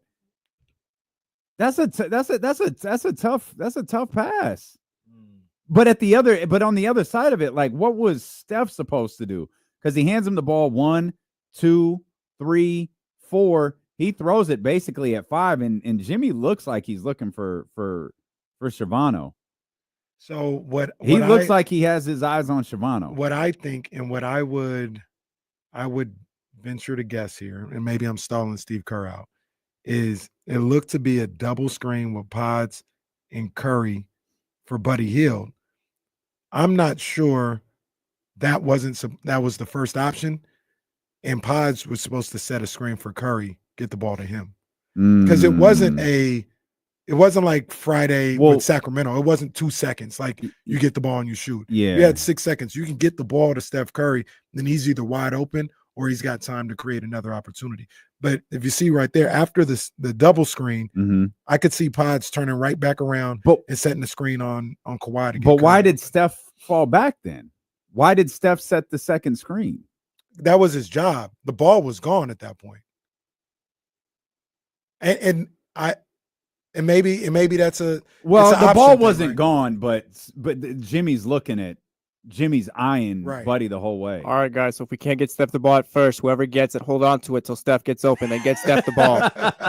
It's that easy, man. There's still 3 seconds left. It's not like Buddy misses not like, the oh, shot. you couldn't get anyone time or whatever. Buddy did not have to. In Jimmy's defense, I don't think he could have held the ball any longer either. That's the other thing. Like he had to make the pass. Well, that's the other thing. Unless Buddy was the number one, but these long drawn out plays. Yeah, that play took way too long. 5 seconds. Yeah, it didn't even give you a second option if it right. So either way, not our problem. Whatever. This isn't 95.7. Y'all figure that out yourself. I do want to back up just a little bit. It doesn't mean anything now. I mean, maybe it could. Maybe you might be looking at a 41-41 season. But did you see any of Friday's game? Yeah. What'd you think about the last play, the comeback, and all that? So I know people were really upset at the last play that it didn't go to Zach, or the kind of the way that the play went. I'll still trust DeMar in that. It was a tough look. It was a contested shot. There's not much else you could do. It was a hell of a play to get the ball back. Great play by Keegan. Yeah, I don't know what's more frustrating in those types of games, like sitting and watching them and like being locked into like everything that's happening in real time, or trying to keep an eye on it, trying to figure out what is happening. Because that's what I was doing Friday. Went back and saw it in its totality on Sunday I watched it after the Phoenix game. But to lose by 1 point to the Clippers again in that manner, knowing, and there was a moment when they got the steal, when the Kings got the steal, it was like, oh yeah, this is poetic justice. Put it in a song. All right, little tit for tat. Yeah. But as we just got done watching the inbounds play with the Warriors, watching that inbounds play develop, it was like, oh no, it ain't there for him. They get the ball to DeMar. DeMar takes that tough look. I thought the Kings played well. That was Clippers basketball. What was it? 101 to 100. Yep. That's Clippers basketball. Yeah. Clippers are playing great basketball. I think they won 8 in a row. They're looking really, really good headed into the postseason. I wanted that one for them pretty bad. I wasn't like dejected because I felt good about Sunday. I wasn't, the goal was to get that home court game. But there was a moment where they got that steal, and I thought, oh, this will be perfect. Nice little retribution here. I thought they were gonna win that game. I thought they were going to get the shot. And then I got less confident when I was sitting there, with the family, and I was trying to break this thing down. And I said, all right, you want to get the ball to Zach or DeMar in this situation? Where you want to go? Where you want to go? You want to go Zach or DeMar? You want to go Zach or DeMar? And then I was thinking about the matchup. I was like, oh, they're going to have Derrick Jones Jr. on one of them and Kawhi on the other. I'm like, oh, that's tough. That is tough. That is. And so then if you don't have the ball in those two guys' hands, who do you go to? That's where, and I don't know if he would have got the ball at all, but that's where you miss a Malik Monk, because that was like the vision before they got Zach LaVine, when they had Fox, when they had, Monk, Fox, DeRozan, or even now you just swap out Fox. If you have Monk, you've got a big-time shot maker with, I don't want to call it a mismatch, but not a top-line defender guarding them, right? Like teams like the Clippers and other teams, yeah, they may have two of those guys, but they usually don't have three. And they're going to have to choose which one are we going to put, at the very least, we'll call him our weakest defender on. And they had, who was out there on the floor at that time? It was Lyles taking it out. Keegan was out there. And who was the fifth guy off the top of my head? I can't remember, but it wasn't Malik Monk. And I was like, it's going to be tough to go to one of these two guys with a Kawhi guarding them, with a Derrick Jones Jr. guarding them. And it was going to be a tough shot. DeRozan, I hated the shot attempt. I said, man, just go up, take a good shot. Like, what are you doing? Like, stop looking for the foul. Stop. I was so pissed off at that shot attempt. And I still am, but, I don't know if you saw, I think Sean, or maybe, I think it might even been James's feed. They were talking to DeMar afterwards. And DeMar was like, I went the wrong way. They asked him, they said, was there a foul? He said, no, there wasn't no foul, man. I should have went away from Zubac, and that's on me. And you know how I am with those situations. Usually at that point, if they're talking to the guy and he's saying, hey, I made a mistake, or I should have done something, my hands are clean at that point. Like, what you want me to say? Like, oh, you're stupid? Like the guy just said, nah, I should have went the other way, and there wasn't a foul. I just messed that up. And he did. So it doesn't matter as much anymore. The only reason why I said like does maybe matter because maybe you're looking at the 41 and 41. That's that. I didn't even think of that on being a little distracted Friday night. I didn't even think of that Friday night, the 41 and 41. I didn't think about it till Sunday. I was like, oh, damn. Yeah. Okay. And I don't know why. It doesn't matter. You're getting 41 and 41, 40 and 42. You're in the same spot. Nothing has changed. And I think I said this last week. I don't know why, but 41 and 41 just feels, it's not a losing season. It's not a winning season. It's hey, Doug did a good job here. So yeah, it's dumb, but yeah. I think it'll all be forgotten if they can get 2 more wins here in this play-in. Yeah, situation. It'll all be forgotten quickly. Even if those are the only 2 wins they get this postseason. Yeah. I think it'll be got. So what is that like realistically? The Sacramento Kings, again, Dallas has beat them 3 times. I mean, the Kings have beaten Dallas 3 times this year. Of course, we did go into a game last year where I think the record was 5-0 headed into that game, and it just wound up being 6-0. Yeah, it beat the brakes off. So no reason this can't be 4-0. But the Kings get to the playoffs. Kings win the next 2 games. Well, then what? Like what? Like this? We went from 48 to 46 to 40. It's basically a new it's not basically. It is a completely new basketball team than it was 2 years ago. What does getting to the playoffs as the 8 seed by way of the play-in even mean? It means different things for different people. For me, You made the playoffs. However you got there, however you had to do it, that's the most important thing to me. That doesn't mean everything is fixed. That doesn't mean everything's perfect. Nothing like that. It just means you handle business. We're able to get to the playoffs. And that's the thing that matters to me the most. But some people might be like, oh, it's, it doesn't erase the terrible season that you have or the terrible roster construction or anything else like that. You got a playoff appearance. You know what I mean? And I'm okay with that. I'm okay with that. I want to see more Kings basketball. Maybe for some people, it even means something you could build off of. That doesn't mean necessarily stand pat, but now you can evaluate some things. Say, hey, we need some tweaks here. But if we get some tweaks here, full season under Doug, full training camp, a full coaching staff, maybe we can build on this a little bit. Yeah.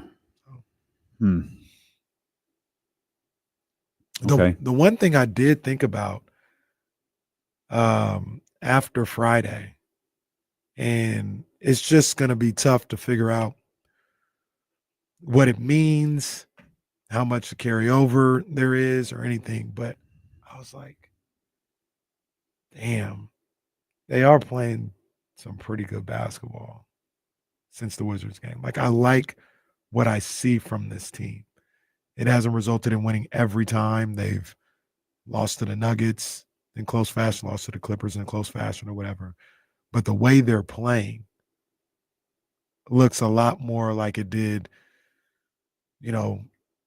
when they got the moniker of being tougher than a $2 steak for me.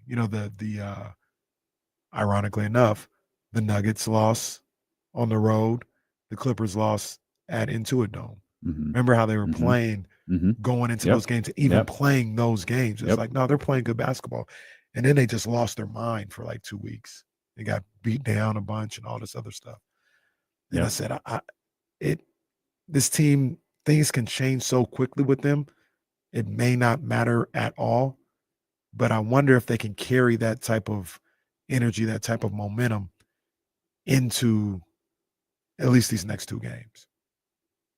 Can you say, hey, we're playing good basketball, we're continuing to do that. We handle the Mavericks on Wednesday, and then I think it'll be Memphis, going to Memphis and get a win to get into the playoffs. If they get to the playoffs, I think that's maybe does something for Doug. But as far as this group, I think you're still going to get rid of most of them. So the conversation doesn't really change. Yeah, as far as like the roster, you guys went 40 and 42. I think if they get to the playoffs, it's more to do with Doug than anything else, keeping this team together. Is it fair to say that, though, that they went 40 and 42? Yeah, because I mean, I only say that because I think I know what half the team wasn't here for half the season. This team went, I don't know what it was after the trade deadline, but Doug Christie finished 27 and 24. Yeah. And I'm not saying that's good. I'm not saying, keep them here or whatever. Well, it's going to be 20, whatever, 18. 3 games over, 3 games. I mean, it don't make a difference. Roster needs to be fixed next year. It doesn't matter. Yeah, but to what degree, though? DeMar's got to go. If there's a trade for Domas, you do that. I don't know. Really? About that. I don't know. Yeah, what are we doing at this point? That's what I was getting at. I don't know about that. Brother, you don't know about. You're Charlie. I don't know if we're Charlie Brown with the football at this point with this team. You're saying Domas, if there's a trade, he has to. Not has to, but I don't think that's not has to. But I'm saying if the right deal is there, like we were talking about it on Friday, the 2 first-round picks, Nick Claxton. We were talking about just on Friday. Yeah, and I don't know if you necessarily do that. I wasn't sure then. I know you were in on it. You weren't here, but Bleacher Report had a fake trade of Domas to the Nets for Nick Claxton. I'll just whatever, they're playing hard now. That's fine. These guys aren't it. We know that. It needs to change a little bit next year. I don't know if you need wholesale changes. DeMar's probably the one that you make. Changes. Yeah. DeMar's the one that you make. I don't know. It's gonna be tough. I'm gonna say this though. I'll say this for some people. You make the move with DeMar, and that's fine. Hammer's talked about how easily tradable, that contract is, how desired he would be with that deal and all of that. So that's fine. There were a lot of people that hung their hat on the flaws of this basketball team centering around DeMar DeRozan. Mm-hmm. So you better be prepared that when he's gone, you've got a strong take for this. Mm-hmm. because a lot of people have put the 40 and 42 on DeMar DeRozan. Well, this thing, it's not just DeMar either. You don't just move off of DeMar. Oh, we're good now. Like, this team has a lot more work to do than just that. Yeah, you can't give them away for second round picks. Like, you need to get a player back for DeMar if you're making that deal. Like Domas and Levine, fine. Like, but I think like you need to retool this roster. It's time to switch it up finally. If Domas and Levine stay, that's fine. But I'm not I'm not really holding on to anyone at this point with this team. I'm not saying necessarily like how, because I guess when there's a will, there's a way. But if you're not able to, or you're not willing to move on from Levine, Sabonis, Keegan, and Monk, what type of retooling are you looking You at? should be willing to move off of all of those guys. For what though? Just right? to Like, improve. We don't know their value, but just to change, just for change for the sake of change. No, for the sake of these guys can't get you to the playoffs. But if you're not if you're For the sake of these guys can't win you games. If you're moving, I'm just throwing out a player because I'm looking at him right now. But if you're moving on from Keegan to get Jonathan Kuminga, like that don't necessarily. That's just change for the sake of change. Well, I'm not saying that. I'm saying change for the sake of pushing this thing forward. This group doesn't work. This Monty McNair doesn't work. Like, this group doesn't work. What are you trying to get out of this team? For the sake of pushing it forward. Like, if you want to keep them around to be a playing team, that's fine. But that's what it is. That doesn't necessarily mean that's who you're going to be this year. I don't think it's drastic. I don't think it's like well, what? So let me ask something on Jesse's behalf to you. Real quick, hold on. Just live in the chat says Jesse's bugging. That's not. I'm not saying trade all those guys. No one's saying trade all those guys, but I'm saying you need to listen to anything at this point. Okay. No one's saying trade everything, but like at this point, it's like this main group doesn't work. It's time to retool. Okay. You're getting rid of one of the main players. Like, you're making one of those moves. Maybe you make another, but I think my point is that's kind of where it ends. I think. Well, it's already kind of over at this point. I don't think you're getting rid of 4 guys. Well, I'm not saying get rid of 4 guys, but I'm saying maybe you do trade like Monk, or maybe you do trade Sabonis. Like, you listen at this point. No one's untradeable is what I'm saying. I agree. You listen. I do agree. Neutral corners. Mm-hmm. I'm going to come back with, I guess, a question on Jesse's behalf. Like, I'm just. So now you're his wise man. I'm just. Wow. Hey, I need a favor. I need a favor. Everybody needs these favors. Say no. Don't act like you Roman Reigns over there. Sit down. We'll come back. You said something a couple of days ago that I want to bring back. Okay. And let you explain like your current state as the Kings head into, and this is probably the first of several times we're going to have this conversation, right? Unless the Sacramento Kings do, make a little run here and play a couple of regular postseason games, a couple of actual playoff games. So we'll continue to talk here, Sacramento Kings, as the regular season has come to a conclusion, and now we prepare for the play-in game on Wednesday versus Dallas at the Golden One Center. Steeler with KC, brought to you by Sky River Casino on Sacramento Sports Leader, ESPN 1320. I just realized the beam wasn't lit. When? Right here. Oh, that beam. Yeah. We got to light it. That's usually the insiders. Come on, fellas. Maybe they didn't think it was a real win.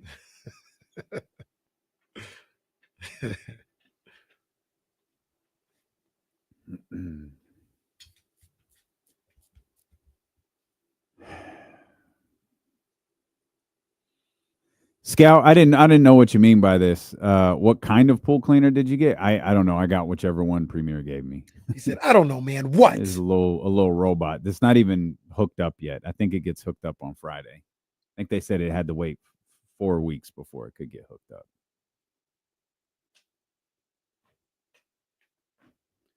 Oh, I think this is. Oh, God damn it, Kyle.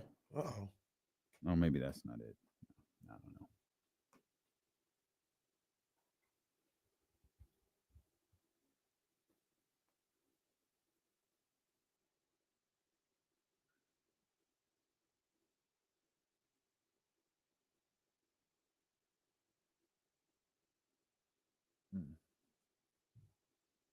I can't believe UConn won the championship again. My goodness. Dominated too. What a frustratingly great program.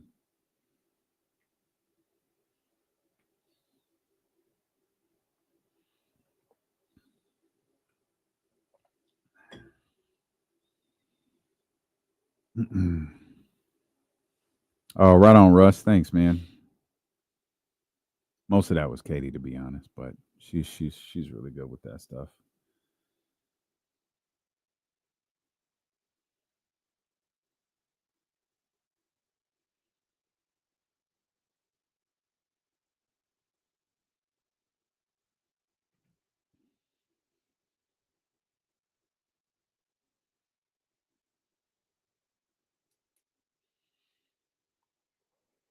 Yeah, Devin Carter has been playing well. That you talk about having an off season. Devin Carter having an off season, I think is really exciting because he did not look like a pro basketball player to start. Nah, he's I was having that same thought yesterday. I was like, he's a solid player. He's a solid player, and like you said, having an off season, I want to see what that looks like for him. I saw this, Manny. We were going back and forth. I was going back and forth on the hotel to book, and we got there, and it was like, don't skip on the hotel. If it's a little bit more, it's worth it. And if you book through that little card Kenny and I got, hey. When I walked in and said, "Hey, is that upgrade we get through the card available?" She was like, "I already got you. Ocean view." Hey. Sat there and watched otters for hours. It's actually my first time to Monterey, Weezy. I've never been there before. Never been to Monterey at all? Never. I've been there. It's a long drive for you. It's a long drive for me. Oh, yeah, it is. Yeah, but the drive there was a monster. The drive back was very, very relaxing, very easy. Yeah, I've been there once. It was kind of like you talked about. It was cool. Steven's right. There aren't many cheap hotels in Monterey. That's facts. And if you are staying in Monterey and you're trying to find a cheap hotel, you're not going to be near Monterey. You're going to be like 30 minutes that way.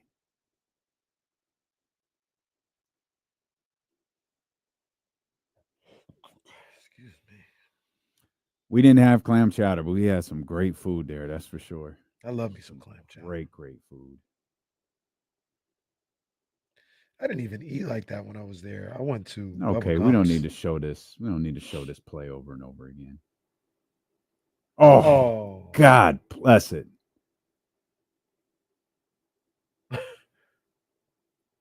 Am I seeing done some former teammate? Wasn't that the trade? That's funny. That's funny. That's funny.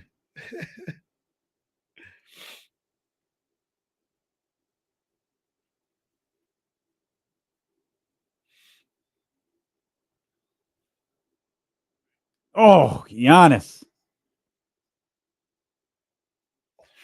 Oh, Vucevic knew it was over for him. Big Vooch. That Jokic heave right there. They're showing the top plays of the 2024-2025 season. They just show Kawhi beating the Kings. And that was his second one, like in a month. Jokic, yeah. Well, remember the one that he hit that didn't count? No. Oh, he hit one that didn't count. He just kind of turned around and chucked it, and it went in. That dude's a wizard. And then he did one a week later that it did count, and it was like the same exact shot. He is an absolute wizard. Yeah, he is special. Man. Jokic is special for sure. So Jesse is arguing, blow this whole thing up. It's all over. Moving to the, once we get out of this postseason, once we get into this offseason, listen to offers. If you got to move one guy, move him. If you got to move four guys, move him. You say, hey, not so fast. We don't have to do that. Let me ask you. You said after the Wizards game, this team doesn't like playing together anymore. Is that still true? And if so, doesn't that lend itself to what Jesse was talking about? I'm not sure, and I'll tell you why. And I know people get sick of hearing this, and we were talking how many meetings they're gonna have. They seem to have had a talk. I think DeMar on the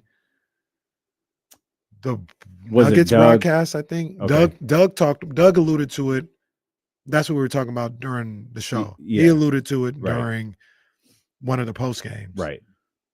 Mark Jones talked about, it was the Nuggets game. Talked about DeMar was the one who got everybody together in Charlotte, and they had a talk. Mhm. And apparently they had a real talk. Mm. And you could say those things only last so long, because they probably do, but they have looked like a different team since that. Mhm. And one of the interesting things is Zach LaVine has looked like a different player since that moment.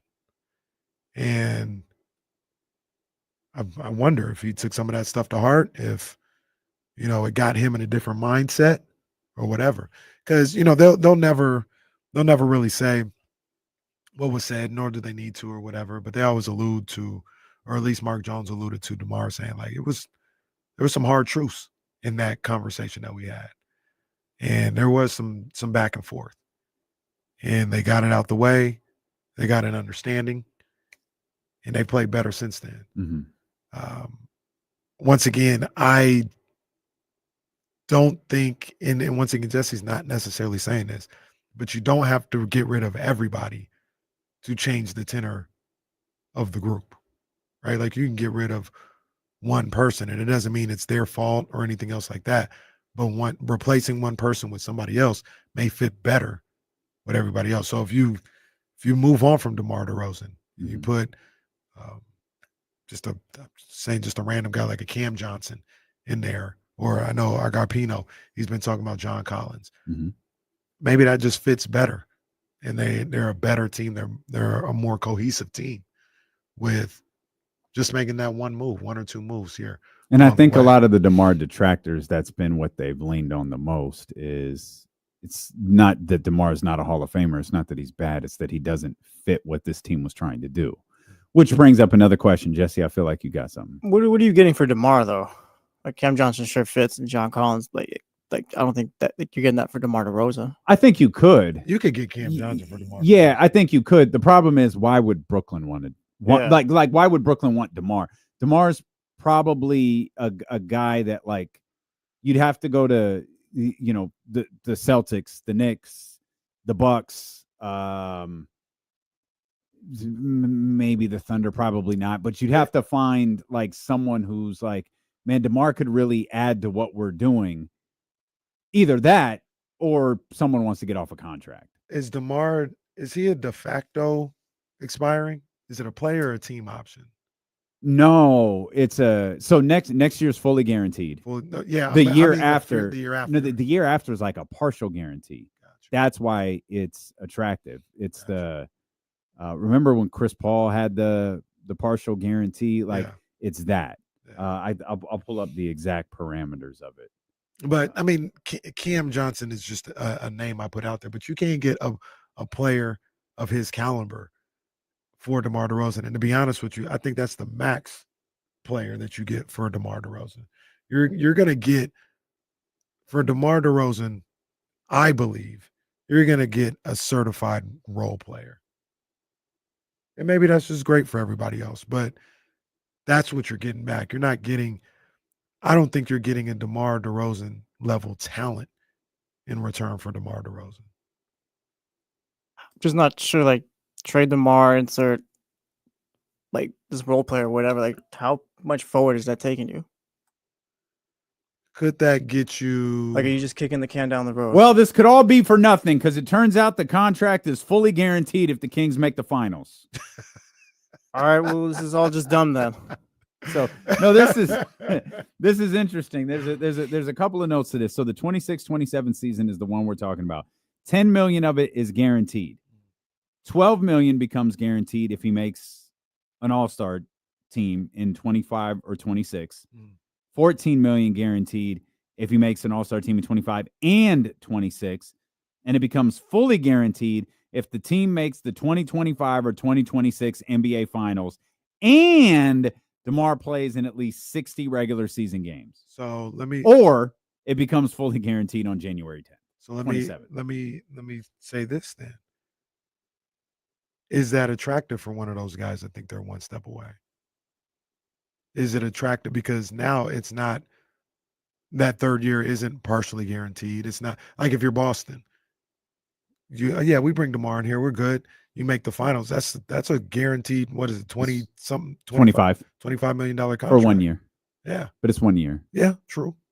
And you got to the finals. Yeah, so you're okay. Well, you got a group that's with one of the most durable players on the planet. And I'm getting a little deep into the weeds with this one, but you got a group that looks to be ready to cut cost. Yeah, it wouldn't be the Celtics, but the point is, like, you probably send them to a contender more so than but would anyone they cut cost? Any of these teams, would they cut cost if they're winning titles or in the finals? It seems like they are. Right? Well, how Jesse? so? Well, they're not cutting costs because they want to year. play the luxury tax. I guess the rumor around media is that they could make trades because they don't want to lose picks and all that other stuff. But are they going to do that? Are they going to do that if they win their second straight NBA championship? It's more so people, I think. Because now you have a new owner in who I don't know whose title this is. Would this be his? No, it'd be the current owner still. Okay, so this guy's coming in. He's taking over a back-to-back, and he's just going to go, well, we don't want to lose the draft picks, and we don't want the second apron. No, the man's going to want a title. Yeah, I don't think so. Yeah, so I think there are more owners who will go the Joe Lacob route. Once I know I can't, then I won't. Yeah. But I have to know that I can't anymore. So you're right. Joe Lacob would have moved on years ago had, you know what, in 2022 not have happened. Right. So sorry, man. Sorry, we got ours last year.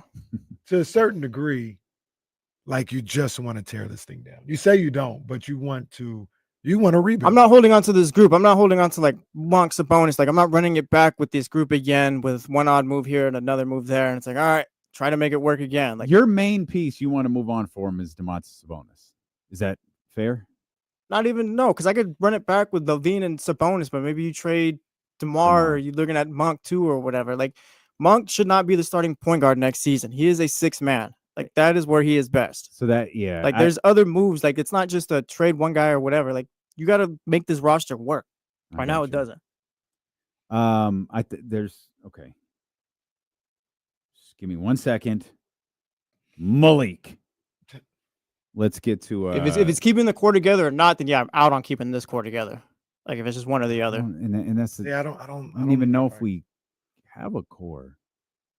Well, that's why you move off of guys though. And I think this group of guys doesn't work is what I'm saying. So like it's time to move on and try to do it with different guys. Like it's got to look different now. But is it different for the sorry, I'm sorry. You're good. Is it different for the sake of being different? Different for the sake of like you got to try to get better. Yeah, but like you might have to take a step back before you move forward too. Like you're not going from the play-in to the Western Conference Finals. Like here, I don't see a pathway. I don't know. I just don't see a pathway here. That's why it does feel like it's just change for the sake of change. For me, you keep these guys. Or for me, it feels like keeping these guys together for the sake of, hey, let's win 41, 45 games or whatever. We'll be in the play-in, and hey, maybe we'll get to the first round. That's it. This team was talking Western Conference Finals, blah blah blah back then. And there's no path to that with these guys. See, I don't know if that's necessarily true. I also don't think perennial playoff team and whatever they wanted to stay in the playoffs. I don't think we're taking into account everything that's gone on this year. Like, are we saying that doesn't matter at all? The coaching changes. That's because of the guys here. But these guys here, they've gone through a lot. But you had how many was it? Someone else though? 50 games. Somebody else. De'Aaron Fox, Mike Brown. That's half the reason why they've gone through everything they've gone through. You had 51 games together this year. And it was just a week and a half ago you said they were tired of playing with each other. They absolutely look. We play flip-flop with this team. They win a couple of games and they play hard. It's like, maybe there's something there. Like we do this over and over and over. They tell me I'm wrong. They absolutely No, you're not. They absolutely look like that. They look like on I don't disagree at all. On that Wednesday against the Wizards, they were done playing with each other. Mm-hmm. And things can change. They may still be done playing with each other. They just say, Tupac hey, said things will never change. they may still be done with that. They may just look at it like, hey, we're here for the season. Let's make the best of the season. And they put their best foot forward there. You also, like I said, they did beat the Cavs after that. They did beat the Pistons after that. Yeah, and they've played better basketball since that moment. Mm-hmm. The other thing about it, though, Jesse, like I'm saying, is being tired playing with each other doesn't mean 4 guys going their separate ways. It could be one move. I've never said you have to trade 4 guys, by the way. We keep doing that. I've never said that, but it's like you've waffled. I'm listening to everyone. He's saying be open to trading anybody. You're correct me if I'm wrong. You're saying no one should be protected. Yeah, from Domas you want to keep Keegan and insert player here, then fine, build around that. But it's like there's no set who you're building around here at all. Do you agree with that? Yes and no. I think you're going to be. You listen to everything, but I think you're forced to build around Sabonis and Levine right now. Forced Levine because of the contract. Why Sabonis? I think Sabonis a little bit of the contract too. I think he is probably, people don't look at it as, and it's because it's not too. It's not Zach LaVine's contract. How will new Kings general manager David Griffin feel about this? That was a joke. Sorry, Griff. Griff actually did lose his job. We didn't think that he would, but he did. And people rationalize. All right. It's just the way things go. People be rationalizing David Griffin now. This guy just got fired. What do you mean rationalizing him? Like, well, you get Griffin here. Okay, settle down. No. Come on, man. No. No, with all due respect, like no. Come on. And I'm not even saying like he would be a Why bad would we hire. do that when we have Vlade here already? I'm not even saying he'd be a bad hire. I just, you know how it goes. You can't talk about how Malone needs to go, or excuse me, Monty McNair needs to go, and talk about, hey, Griff, that'd be a good look. Yeah. What? Don't do that. Don't do that. What? So I don't even know that Griff did a bad job in New Orleans, to be honest with you. I'm not here to say he did either. When you think about, like a lot of this hinges on Zion, and then he was able to, it took a while, but he was able to trade Brandon Ingram. He did get CJ there. Like they, I'm sorry, Willie Green didn't get fired. I'd say not yet. Well, it's kind of weird to fire the general manager. I mean, I like Willie Green. I'm not advocating for his firing. I thought that was weird. You rarely see the general manager fired by themselves. It's weird if you just fire Monty McNair. No, because you don't fire Doug Christie. Doug Christie doesn't have a job. The second the Kings lose, if the Kings lose one of these next, if the Kings lose Wednesday, or wind up winning and lose Friday, Doug's job is done. He's an interim head coach. That interim tag runs out when the Kings season ends. So you don't fire Doug Christie. It's okay. Either the coaching search is on, or we've made the decision to retain Doug Christie. That's all it is. And fire Monty McNair, which creates a whole other set of issues. It does. Because now you have a general manager coming in going, that's my guy, huh? Okay. Yeah. All right. So I don't know. I like I said, I look at this team and I don't know. I think we're dismissing a little too quickly what's going on this year. That's just my thought. And maybe even I'm not trying to maybe even I did that too on Wednesday and just saying they're done. They don't want to play with each other no more. Mm-hmm. Maybe they just want this season to be over because this has been a mess. Mm-hmm. It doesn't have to be, I don't like playing with this guy no more. Mm-hmm. It could be, I'm tired of this. I need a reset from all this. Mm-hmm. You know what I mean? It could be that. I've been in those situations, not in the NBA, but I've been in those situations where like, I like all the people around me. This season's just a mess. I'm done with this. And those things Kenny happen. felt about this year of the show. No, I'm done with this. never that. Damn Jesse and Joe Brazil. Don't like playing together anymore. No, I hear you. And to a certain degree, I agree with you. But at the same time, I hear Jesse, and to a certain degree, I agree with him. They win they have a monumentally bad loss. And then they do a couple of things, and it's like, oh, maybe it's not so bad. It's a terrible analogy. It's terrible. I recognize this is an abusive relationship. You're in an abusive relationship with someone who treats you poorly, but then they buy you flowers. Then they take you to a nice dinner, and you're like, oh, maybe it's not so bad. Maybe they're turning a corner. And then, it's abusive again. That's this basketball team and this fan base. You lose to the Wizards. You beat Charlotte. Oh, no one cares. You're not moving me by beating Charlotte. Oh, but then you beat Cleveland. Oh, that's the diamond necklace. Then you beat Detroit after beating Cleveland, and it's like, oh, it's the diamond necklace and a weekend getaway. And I don't know that they've really had a bad loss since that. Like, they got beat by Denver. They lost to Denver. That was a tough game against one of the hottest, if not the hottest team in the league, the Los Angeles Clippers, the other night. I don't think there's any reason. You could be frustrated with the final possession. You could be frustrated with the final shot. I don't think as a 48-minute totality, there's no reason to be frustrated with the way the Kings played that game. And then they played Jonas Valanciunas, 20 minutes or 30 minutes or whatever it was yesterday, and beat Phoenix. Like, Phoenix wasn't trying to win. It doesn't matter. Like, the Kings went out there and took care of business. So they haven't really had a bad one since Washington. But those Washington moments have lived throughout the year, which is why I think, to Jesse's point, is we lean in. Oh, man. Okay, maybe it's not so bad.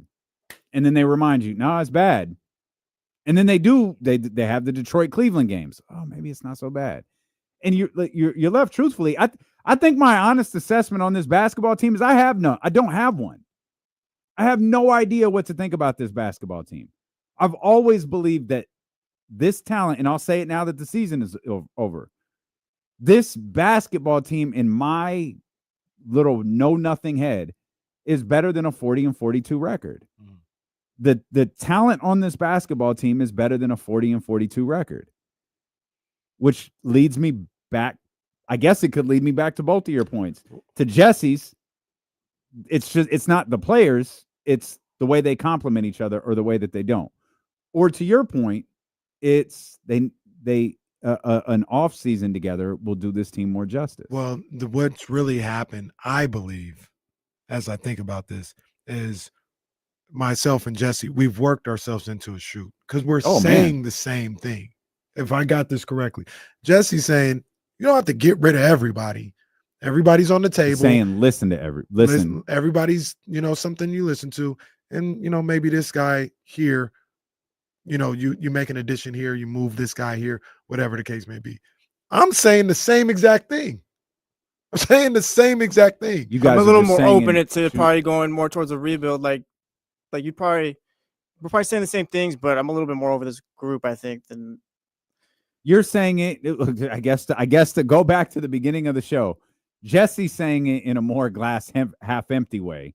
You're saying it in a more glass half full probably way. So now here's the one thing that by the way, we're 68 minutes into this show.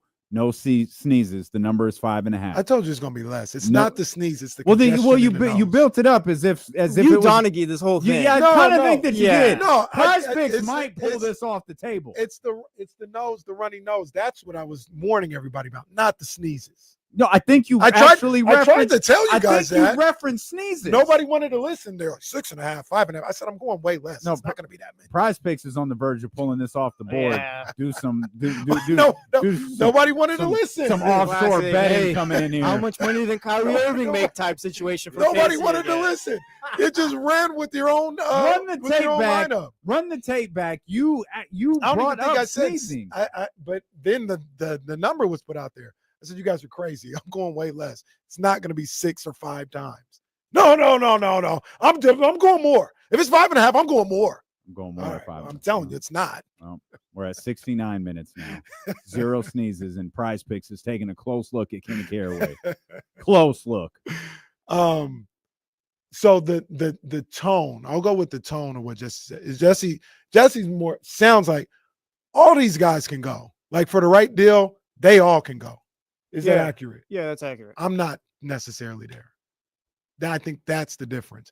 And I don't think that you're spinning your wheels or it's a bad thing if you move on from DeMar DeRozan and you bring back a starting point guard so Monk goes off the bench. You keep Keegan, you keep Levine, you keep Sabonis. I don't think that's guaranteeing you another 40-win season. It's just if you what do you mean? If you're just You only made one real move. Like obviously you got Trey Lyles as a free agent, that little stuff. But I made one real move to that roster, which was DeRozan. In return, I got something. Yeah, no, you need more than that. Like you can't just move DeMar and say, all right, now we got a point guard, we're good now. All right, so what's the other move? There we go.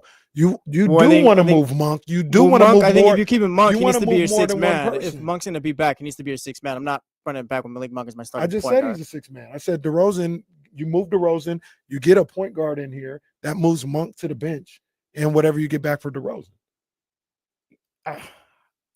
Maybe I do think this team just needs a rebuild, Dan.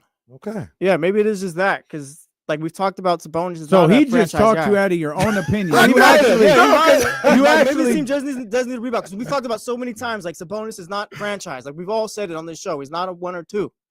And like Levine, we've learned. Is there a single team in the postseason? OKC, no. Does Houston? Not in the future. Right this second, does Houston have a franchise player? Not yet, but they have a better team that works. No. You got Jalen Green too, and Sengun. Like people are high on Sengun. Somebody So I would say guess yeah, Sengun's Sengun. a franchise. I don't know if it'd be Sengun, but people would say Sengun. Really? Yeah. Okay. Sengun is. I would have literally listened to Sabonis. any argument for the future. I'm not going to listen to an Alfred Sengun as a franchise player because if the argument is Domantas Sabonis isn't, Sengun isn't either.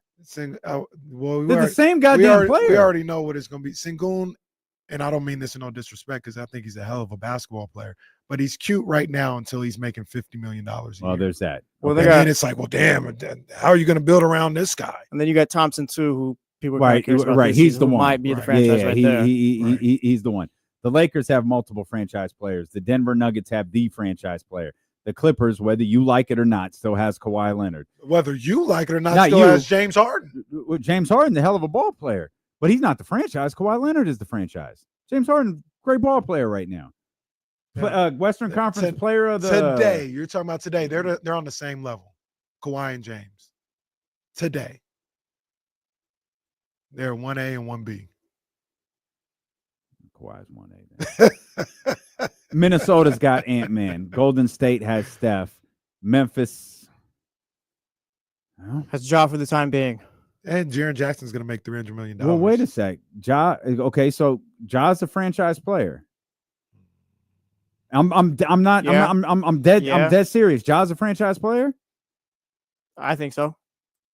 No. I'm going to say no. I think I'm leaning towards no. But I don't.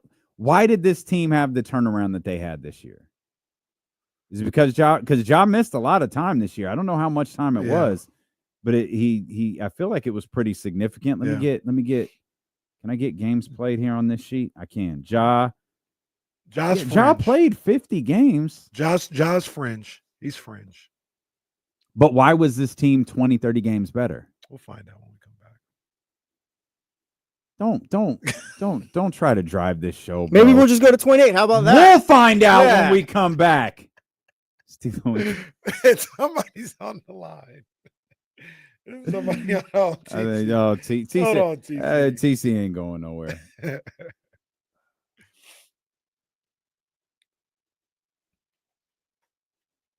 Oh, they're at practice. That's right. Oh, get some sound from Sean Cunningham.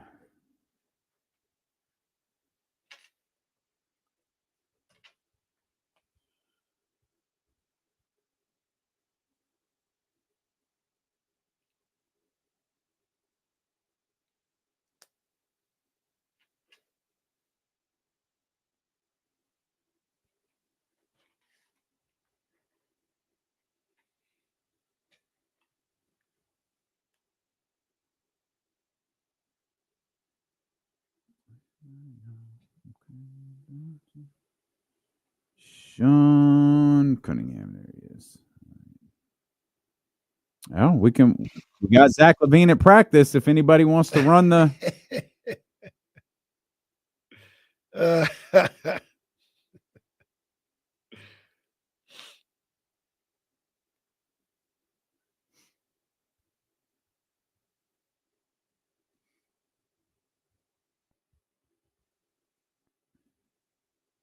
Boy, Leezy was outside this weekend. You see that boy, Leezy? Shout out Leezy.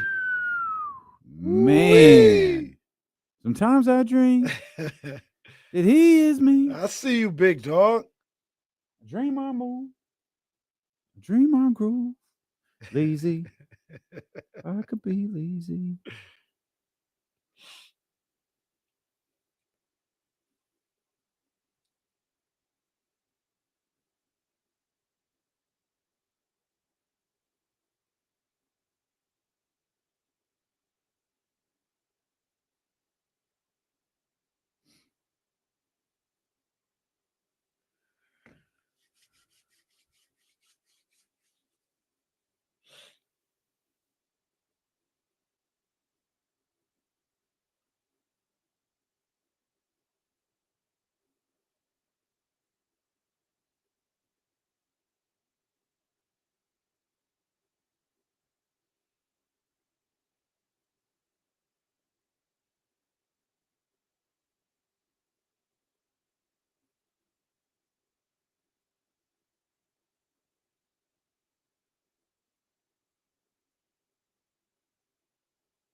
Oh yeah, do you have any life regrets you want to share on the show? We were doing this on Friday.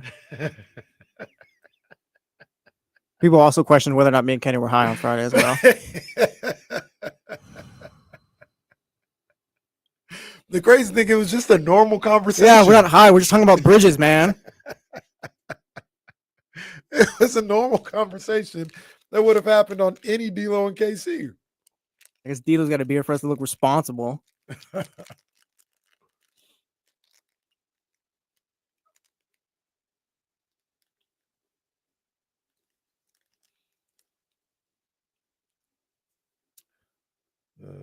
Savannah Bananas. You guys into what they do at all?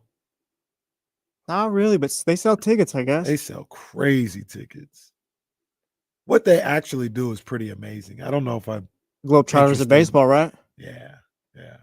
I don't know if I'm interested in like watching a whole lot of Savannah Bananas, but the stuff they do on the field is sensational.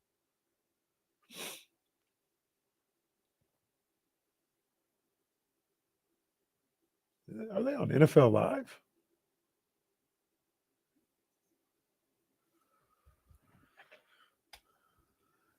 TC gonna have to wait a minute because I don't know. So was it this one? Yep. MP says, weren't you guys supposed to ask D'Lo about his regrets? It just might be today's show. You guys said that this was just the conversation you were having on Friday, which as we're driving, and he said, hey, you want to put the show on? Oh, no. And I'm immediately like, no. What time was this at? It was around so it took us a minute to get going. I would have just missed the Dr. Wood conversation. Gotcha. And so it was like 1 something and early in the 1 o'clock hour. And it was just let's just let those guys do their thing without me. Like I don't need to listen. And now and this is why. Well, apparently there was a conversation about bridges. Yeah, you've seen that bridge, right? I think it's in China, where it's like the highest bridge of all time. I don't think he has. I'll get the projector. Yeah, it's ridiculous, bro. It's way too high. Okay. But that got started because of that statue that's in San Francisco. I know you've seen that. I saw that. Was that like 32 feet or something? 45. 45. Oh my God. And I said, I don't like people statues that tall. And then he was like, what about the Statue of Liberty? I was like, well, that one doesn't bother me. But well, I don't think you're ever that. I don't know how close you can get to the well, Statue that's of Liberty. That's a Mandela effect. What? You 'Cause can't. You can. They say you can't go either on or in the Statue of Liberty. And people are like, well, you used to be able to go into the thing, can't you? and they tell you you've never been able to. Oh, I don't think that's true. This is the bridge, by the way. I know. Dan. This is what the people tell the yeah, look at this bridge. Come on, man. You seen this one? Oh, yeah, I see? have not. Come on, bro. Like, for what is this a bridge to? Narnia? Heaven. Oh, wait a second. Is this real? Are you guys getting fooled? I don't think we got. Look at it. Look at it. Come on, man. This isn't real, is it? Pretty sure it's real. Where is this going? Somewhere in China. Yeah. We're not 100% sure because like we saw reputable. I don't like how news they get the outlets. video all fast forwarded and stuff sped up. But Yeah, they had reputable news outlets who were posting this, but it's still like, yo, this is crazy. I don't know, bro. I don't know. see, it's hard hitting stuff. This is about the time when somebody asked if we. How did this lead to your biggest regrets? I don't Or know. was that just a separate? What was your regrets? Because Okay. you didn't play No. baseball. Hold on, we're gonna solve this damn thing. Kenny didn't play baseball. He gave it up in middle school. Yeah. Were you talking? Who were you talking to? No, I think it might have been Sarah. It might have been Sarah. But I also it was about going away for school. Oh yeah, and who were And we I said talking? I didn't go away. We were talking I to think it was Kyle Sarah. Madsen about that. Was it Kyle? I think we were talking about college. It was I know Kyle that with because Kyle. he we're was talking talking college. about how he went to Sac State. Yeah. Yeah. So it was early. You would have caught it. You would have caught it. Let's implement a new rule. When I'm not here, don't tell me what happened. It's kind of Just- funny when we do though. Just live your life, have fun, be high, do whatever you want to do. We're sober. Like Yeah. maybe this bridge is real, maybe it's not. Just That damn lady in San Francisco's, well, she's not real, but the statue is real. this bridge will cut travel time from 1 hour to 1 minute. Oh my gosh. Damn Stop it, Casey. I it. think we were wrong.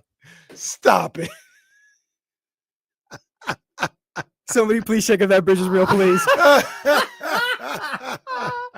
I cannot stand you guys.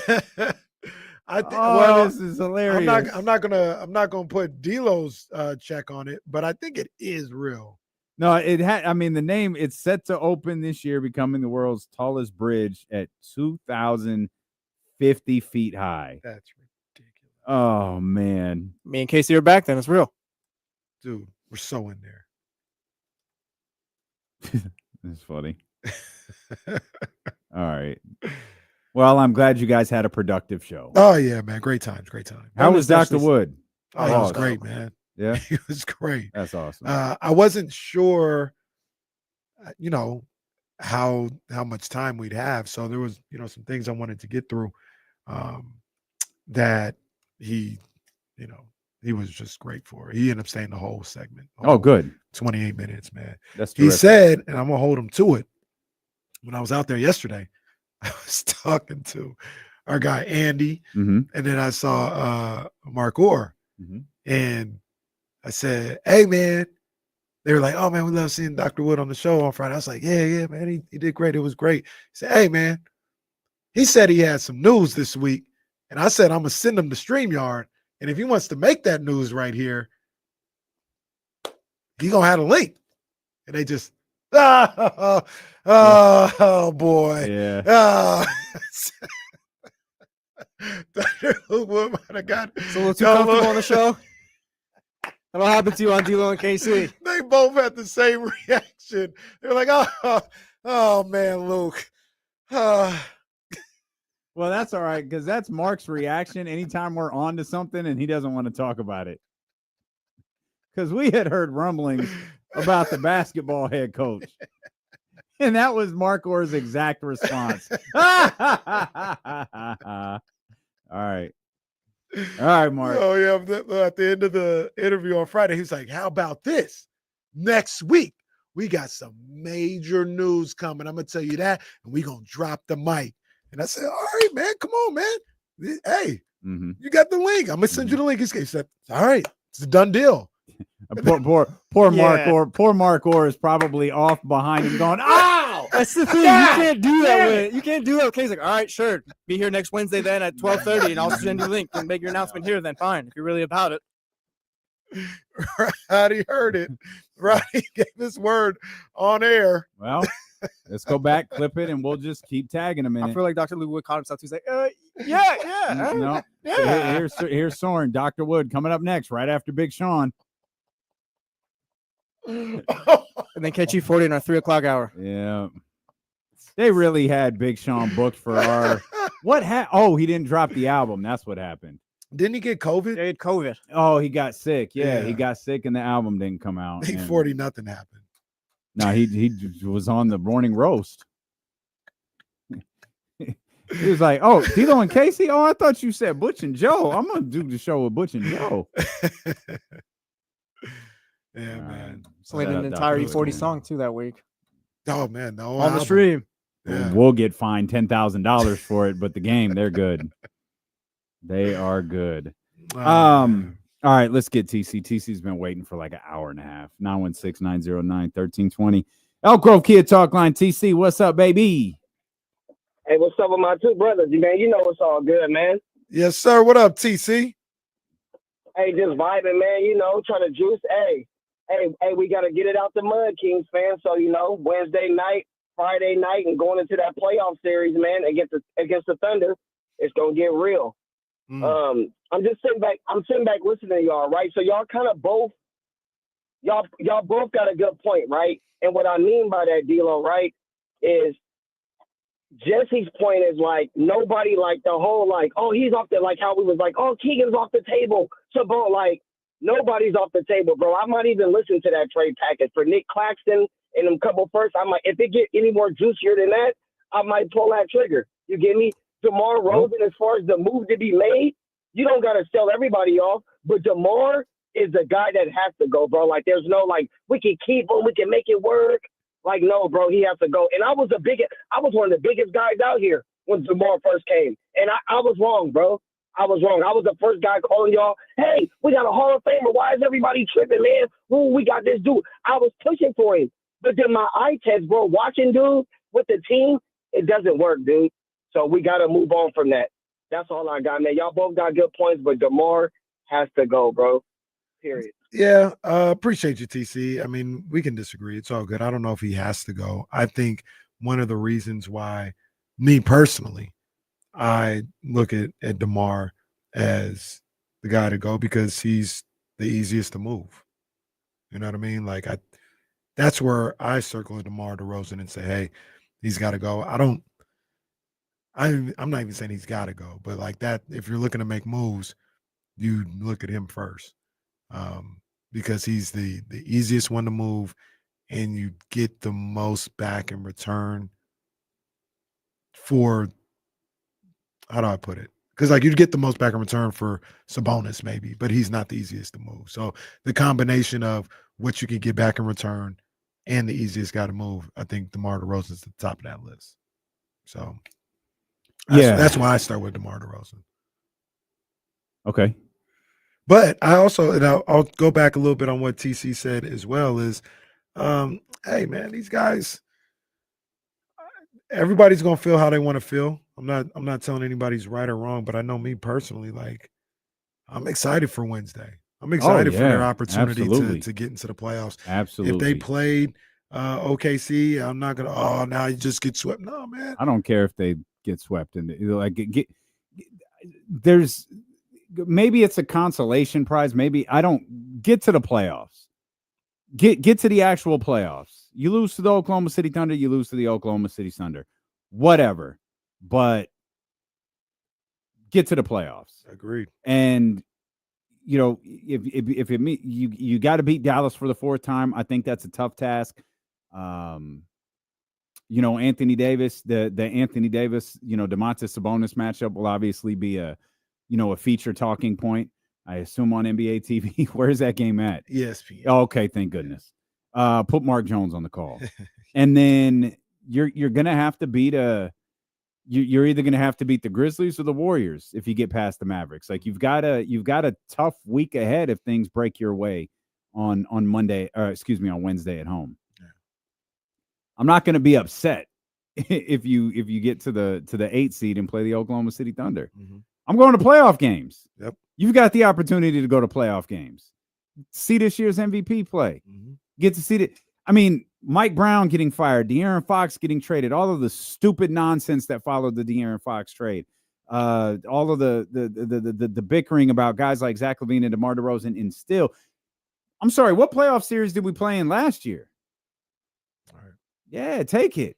Yeah. Every Kings fan should take it. And worry about Monty, Doug, DeMar, LaVine, Malik, whatever. Worry about that later. Mm-hmm. Just enjoy Wednesday.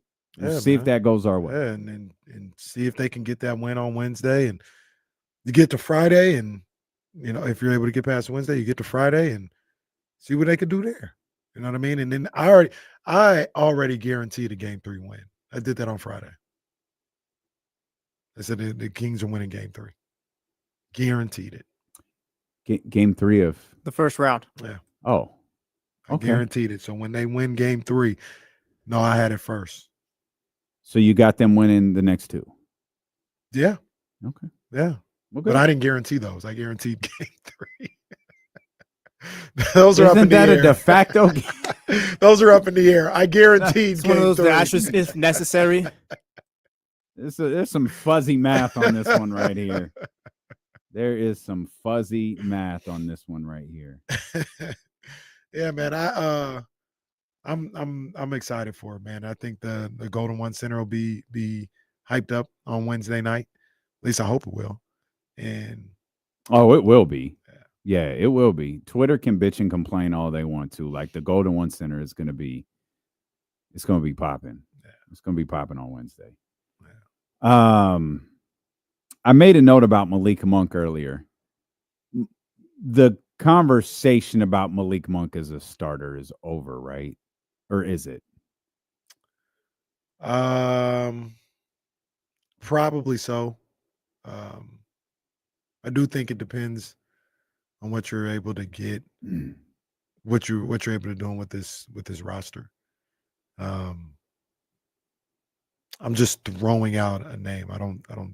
Not saying they'd get this guy, but if you were able to get a Drew Holiday, maybe he starts. Maybe Monk starts, right? Because you'd have a bigger point guard who isn't as much of a scorer, and you use Malik Monk at that shooting guard position, but you're not at a deficit in the backcourt because you have your defensive-minded guard in a Drew Holiday. Throw Zach LaVine out there as your 3, Keegan as the 4. Do it that way. So there are ways that I think he still could start, but I'm painting scenarios for the most part. Like I think he goes back to the bench next year. All right, let's get to Calvin here. Elk Grove Kia Talk Line 916-909-1320. Calvin, what's up, brother? Hey, what's up, dude? KC, how are y'all this afternoon? Good, man. All right. I just want to talk about our Kings and how this whole De'Aaron Fox and Mike Brown thing went down. I'm telling you, this is kind of what happened, I believe. De'Aaron saw, Victor did something. Everybody did. He almost beat our whole team by himself, correct? Victor did. There was nobody we could get that would be good enough for to pair with De'Aaron. We have a collection of talent. We're not going to get better by trading talent away. I mean, our team is not perfect by any means, but if you ask any coach, he wants more talent than less talent. So I would like to keep as much talent around as we can. And I would also like to say, please, everybody, put respect on Keegan's name because he did become the most prolific three-point shooter and was asked to become our best defender, and he did it. So every coach would love that. So we should all love Keegan.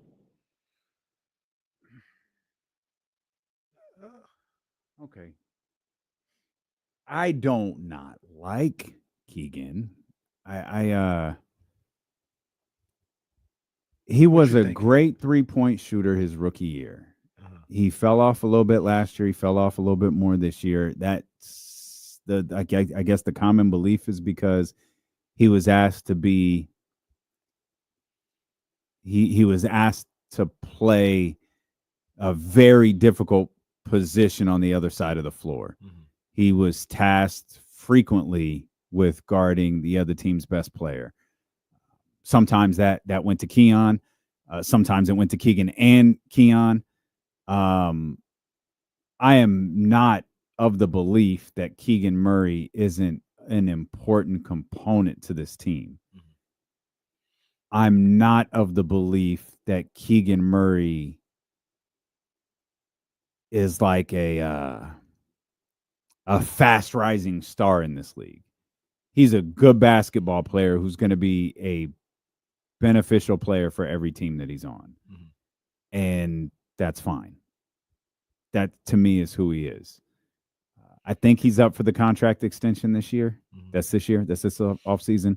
So that'll be an interesting, that'll be an interesting negotiation. I think it'll be an interesting negotiation no matter who the general manager is, whether it's Monty McNair or someone else. I think it'll be a really, really interesting contract negotiation if it's someone other than Monty McNair. Yeah, I don't know. Keegan Murray bounced back and ended up having a solid season. It was nothing great. It's nothing like that rookie year. But this year, he finished 12.4 points per game. His rebounds went up to the highest of his 3-year career, 6.7. Shot 44% from the field, 34% from beyond the arc, which he had to hustle to get there. Yeah, he had to hustle. But it's not much different from last year on the percentage-wise. Shot 45% from the field, 35.8% from beyond the arc. He averaged 15.2 points per game last year. Now, he got about 2 more shots a game last year. But where Keegan ended up this year, I don't have a problem with. I don't have a problem with it. I thought Keegan was fine. I thought he was good. I'm with you. I'm not sitting here thinking like he can do so much more. I don't believe that about Keegan. You know what I mean? But that also doesn't mean like I'm trying to move on from him or he's not good. Like I think he's good. Yeah. I think he's really good. He's a valuable asset to this team. Well, to Calvin's other point, you got to add more talent around him. Yeah. Or you got to add more talent to this team. Yeah. So like as he is, if he plays about the same again next year, I think that'd be perfectly fine if you have other guys around him. I'm not one of those people. I'd like to see that 34 get closer to 38. Yeah. I want to see that pick up a little bit. But I'm not of the belief, and we'll talk to James at 3, that others are holding him back. Like I don't see Keegan like that. Like he's a good ball player. And if anybody's holding him back, it's himself. Like he gets enough wide open looks that he doesn't hit that would make his numbers be better. So if he just shoots the ball a little bit better when he gets those open looks, you'll see his numbers go up with that alone. But I'm just not a believer that he's a 18, 20 point per game scorer on a really good team. He may do that if nobody's around and somebody's got to take the shots. Sure. But if you're a really good team, I don't think Keegan Murray is averaging that. I think he's about what he was this year with some higher percentages. Let's see what our man Joe was talking about on the Elk Grove Kia Talk line, 916-909-1320. What's up, Joe? What's up, D-Lo Kenny? You want to talk to the real Kings Insider? You're talking to him right now, all right? All right. I love it, Joe. I love it. What you got for us? Okay. I got 2 things. First thing, the way the Kings expose the Dallas Mavericks in that size. In the playoffs, the big man is not utilized that well. So what you have to do is you have to throw Trey Lyles in there a little bit more and cut Valanciunas out. You put Murray, Lyles, Sabonis, Levine, and DeRozan, and you go a little small and you start hitting threes because Gafford, P.J. Washington, Anthony Davis are going to have a rough time trying to extend to cover Sabonis and Lyles out there at the 3-point line. What do you think? Okay. That doesn't sound crazy. No, I think there's also a unique, because we had the stat and nice little breakdown from our man Joe right there. Yeah. The Kings are 3-0 against them. I think there's correct me if I'm wrong on this, there's an interesting component to them. Like, it's fascinating because it crosses two teams. They never played Luka Doncic at all this year. No. Because he didn't play in any of the Dallas games and he didn't play in any of the Laker games. So they just completely missed Luka Doncic this year. Mm-hmm. But at the same time, Anthony Davis wasn't back in post-trade Mavericks games. No. So they haven't played Anthony Davis as a Dallas Maverick either. Right. Now, to me, Kyrie is out. Not to me, that's a fact. Kyrie is out. To me, with Kyrie out, the Sacramento Kings are better than this version of the Dallas Mavericks. I agree. And, we could talk about the Kyrie. We could talk about what this team might look like in the future. That's fine. This version of the Dallas Mavericks, though, I believe the Sacramento Kings are better than. And if we're talking about a 1v1 of Domas and Anthony Davis, I'll take that. Give me that. And if you utilize Trey Lyles and Jonas Valanciunas, that's great. Everything else leans Sacramento's way. Mm. And that's one of the frustrating components for me going into this game. You are better than Dallas. And you this isn't the likes of losing to the Washington Wizards. This isn't the likes of losing to Charlotte or whatever, but Phoenix on game 82. Yeah, like this on your home floor with these stakes, this would be tough. I'd feel different if Kyrie was there. I'd be like, this is it is what it is. But he's not. Yeah. And it's really down to Anthony Davis. I mean, Clay is capable at any moment. Those moments have kind of been few and far between. PJ Washington has certainly had his moments against Sacramento at the beginning of the season. But other than that, man, the Kings, Max Christie gonna beat your ass. Like I don't. No. You're gonna need a high level performance from somebody. The Kings don't get beat by Kessler Edwards. No, if he's still there. Is he still there? I think so. Yeah, don't get beat by Kessler. The Kings, Edwards. It can't happen because Dallas is they get coached up and they play a tough brand of basketball. But if you lose to the Dallas Mavericks at home with your season on the line, mm-hmm. you deserve for your season to end. It's as simple as that. You should win this game. Yeah. You should win this game on Wednesday. Doesn't mean that anything can't happen. Mm-hmm. Like Dallas could be good in that game. But if you're the Kings with what you have on that roster, you should win that game at home. I agree. You're at the Golden One Center. Get it done. Yep. 100%. Get it done. 916-909-1320. If you want to get in on these conversations. A couple of things. We'll come back. There's a number of things that happened across the association. Not as much as we thought, though, including the news of a contract extension coming before the season ended for a guy we thought might be fired.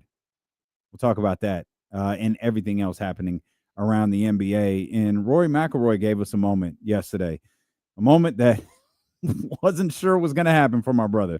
We'll come back. Steeler and KC on Sacramento Sports Leader, ESPN 1320.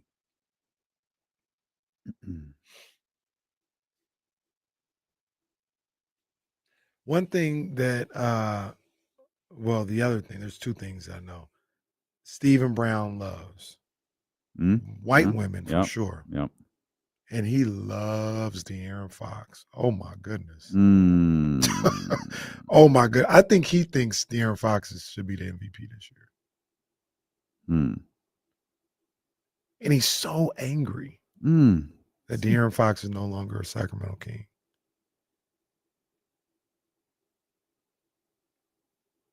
De'Aaron Fox and white women. That is a hell of a combination. That is Stephen Brown's weakness. Hell of a combination. It's weakness.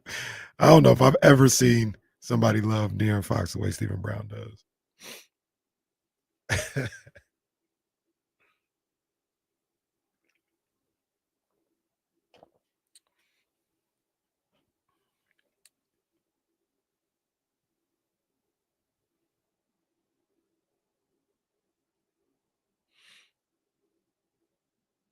You a round table or Mount Mike's guy, Casey? Round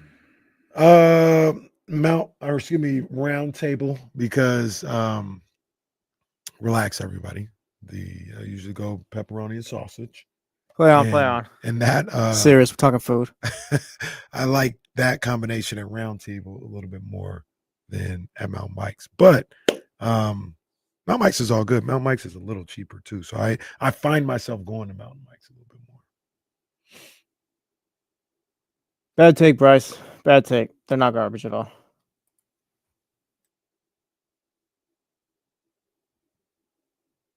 I had a combination from Mount Mike's. I said it was pretty good. Bryce, who do you like? Yeah, Bryce. Who's you? He's gonna hit us with some unknown pizza spot that's only known to him or whatever. That's why it's better than everyone else's. Yeah, Giovanni's is the best. All right, bro. It's all right. Like I said, I didn't even know Giovanni's existed. Yeah, like we said. That's a shoot. I didn't even know Giovanni's is a real place.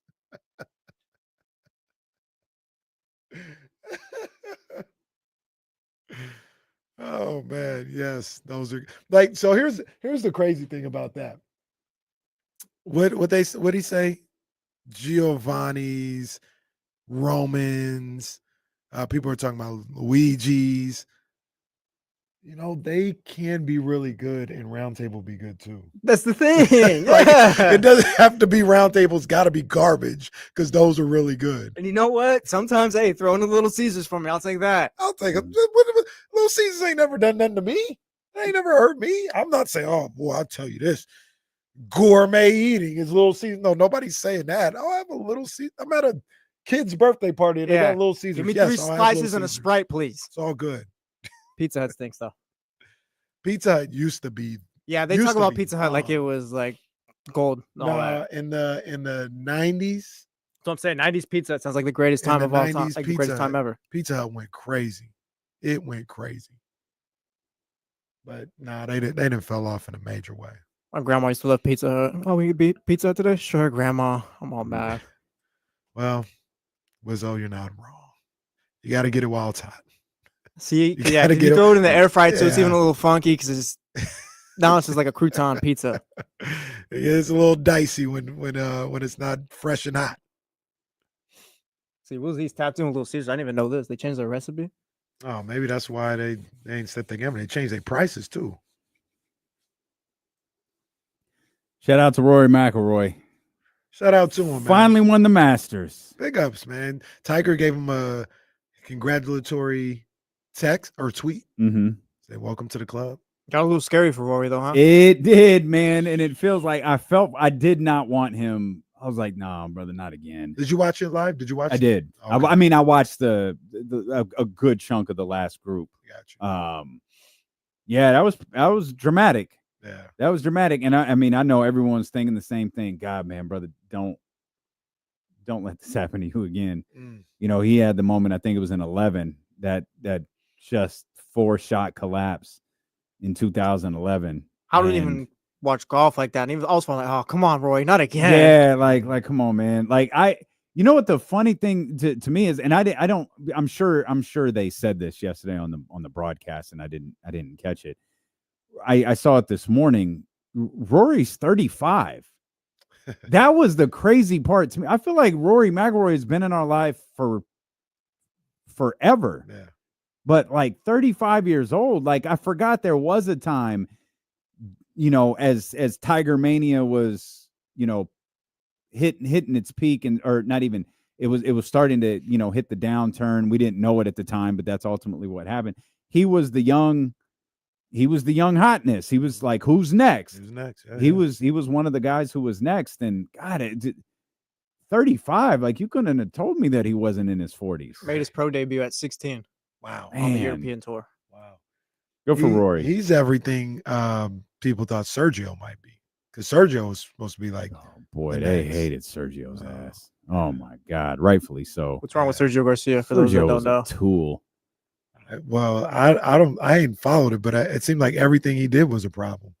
Sergio hated Tiger. You don't- Pretty sure he you not hated know? black people. no, I'm being serious. Yeah, I remember he spit in the cup. We talk about that. Yeah. And then I think he had a couple questionable things to say about Tiger. Kind of made you raise your eyebrows a little bit, like, yeah. huh?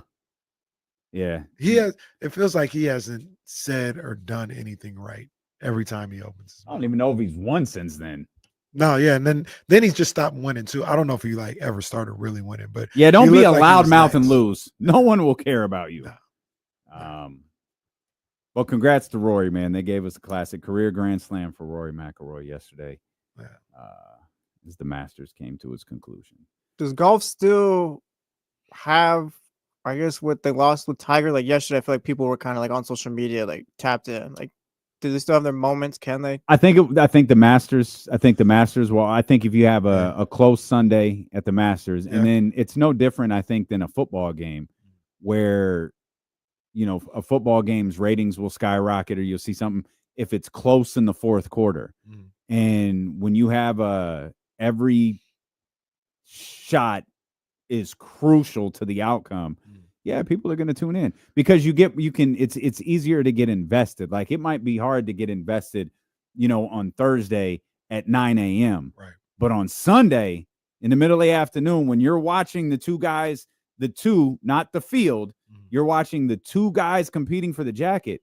Yeah. Like I think there's always going to be intrigue there, regardless of who's in the final group. But when it's a guy like Rory, yeah, Rory's, no one moves the needle like Tiger.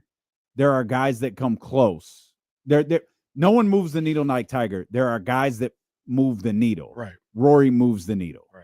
Just don't compare him to Tiger and you're fine.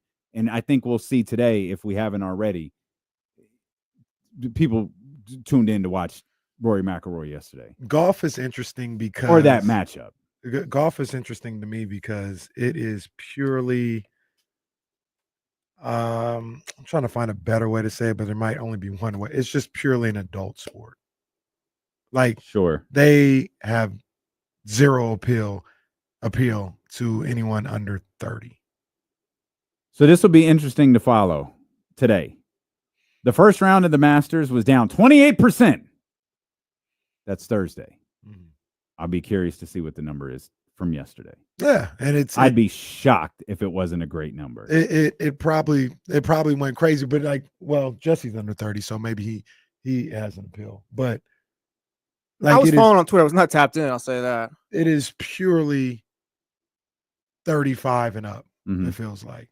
And probably a little older too. Yeah, I mean, you could tell by the commercials who's like the main. Right. Like that's why Buick has been sponsored. Like who Jesse's age is. You know what I want? A Buick. Right. Yeah, nobody. Yeah. I don't know anyone under 60 who Can't confirm. Never once in my life said I wanted a Buick so far. Yeah, like that's definitely. But at the same time, like Buick is a sponsor, but you also get Cadillac. You get like a more luxury. You Isn't get Rolex a sponsor. Yeah. Money. Like golf isn't cheap to play. Right. So they're expecting the people who have the money to join the clubs and all that. Cartier. Like it's for people who have been. Cartier sponsors. It's for people who've been to Cartier stores 3 times. Exactly. Not at least 3 times so far in their life. Do you know both of you guys can go like 3 times this week? 3 times that they admit to. What would I go to the Cartier store for if I'm not going to buy anything? You can browse. You can see what's going on. Like, maybe did you I browse? like this. Have you bought something every time? Oh, good question. Wow. Enough to think about it. It's at least 2. We know that. I haven't. Well, you definitely did once. Definitely did once. Definitely did twice. The other time, I don't think I got anything. So yeah, 2 out of 3. Wow. I believe that's like a 667 batting average right there. If I use the promo code KingKC_916, can I get a discount? No. Now Stephen Brown, Kenny Cartier. That's a good call right there. Kenny Cartier. Kenny Cartier. That's a good one. That's Stephen Brown's finest moment right there. Kenny Cartier. When he's in movies and stuff, it'll show them the credits. Yeah, Kenny Cartier, Madden #2. Yeah. Yeah, I don't know. I thought about that because obviously you think about these things with, I got a 12-year-old and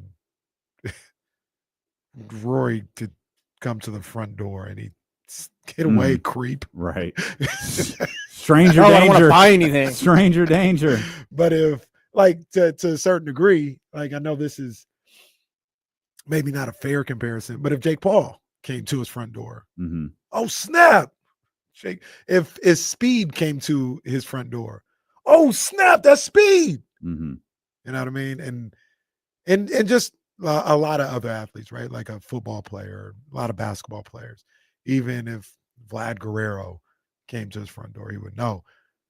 Golf doesn't have anybody that appeals to the kids, and it's not in any danger. I'm not saying it should be. Right. I'm just saying it's just not. They're good as far as viewership. They're good as far as sponsors, all that other stuff.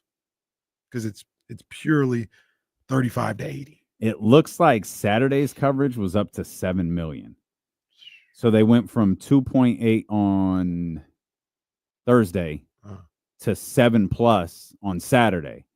And as soon as I can't find the number anywhere, which leads me to believe it is just not out yet. So as soon as we have it, because I know everyone is hanging on the edge of their seat to know how many people watched the Masters yesterday. That's so interesting that they have that many people that watch golf. 7 million people watching on Saturday is fascinating to me. Because that's like tuning into a game in the second quarter, knowing, or the third quarter, I guess, to make it more, knowing you don't get to see the fourth quarter until Sunday. Yeah.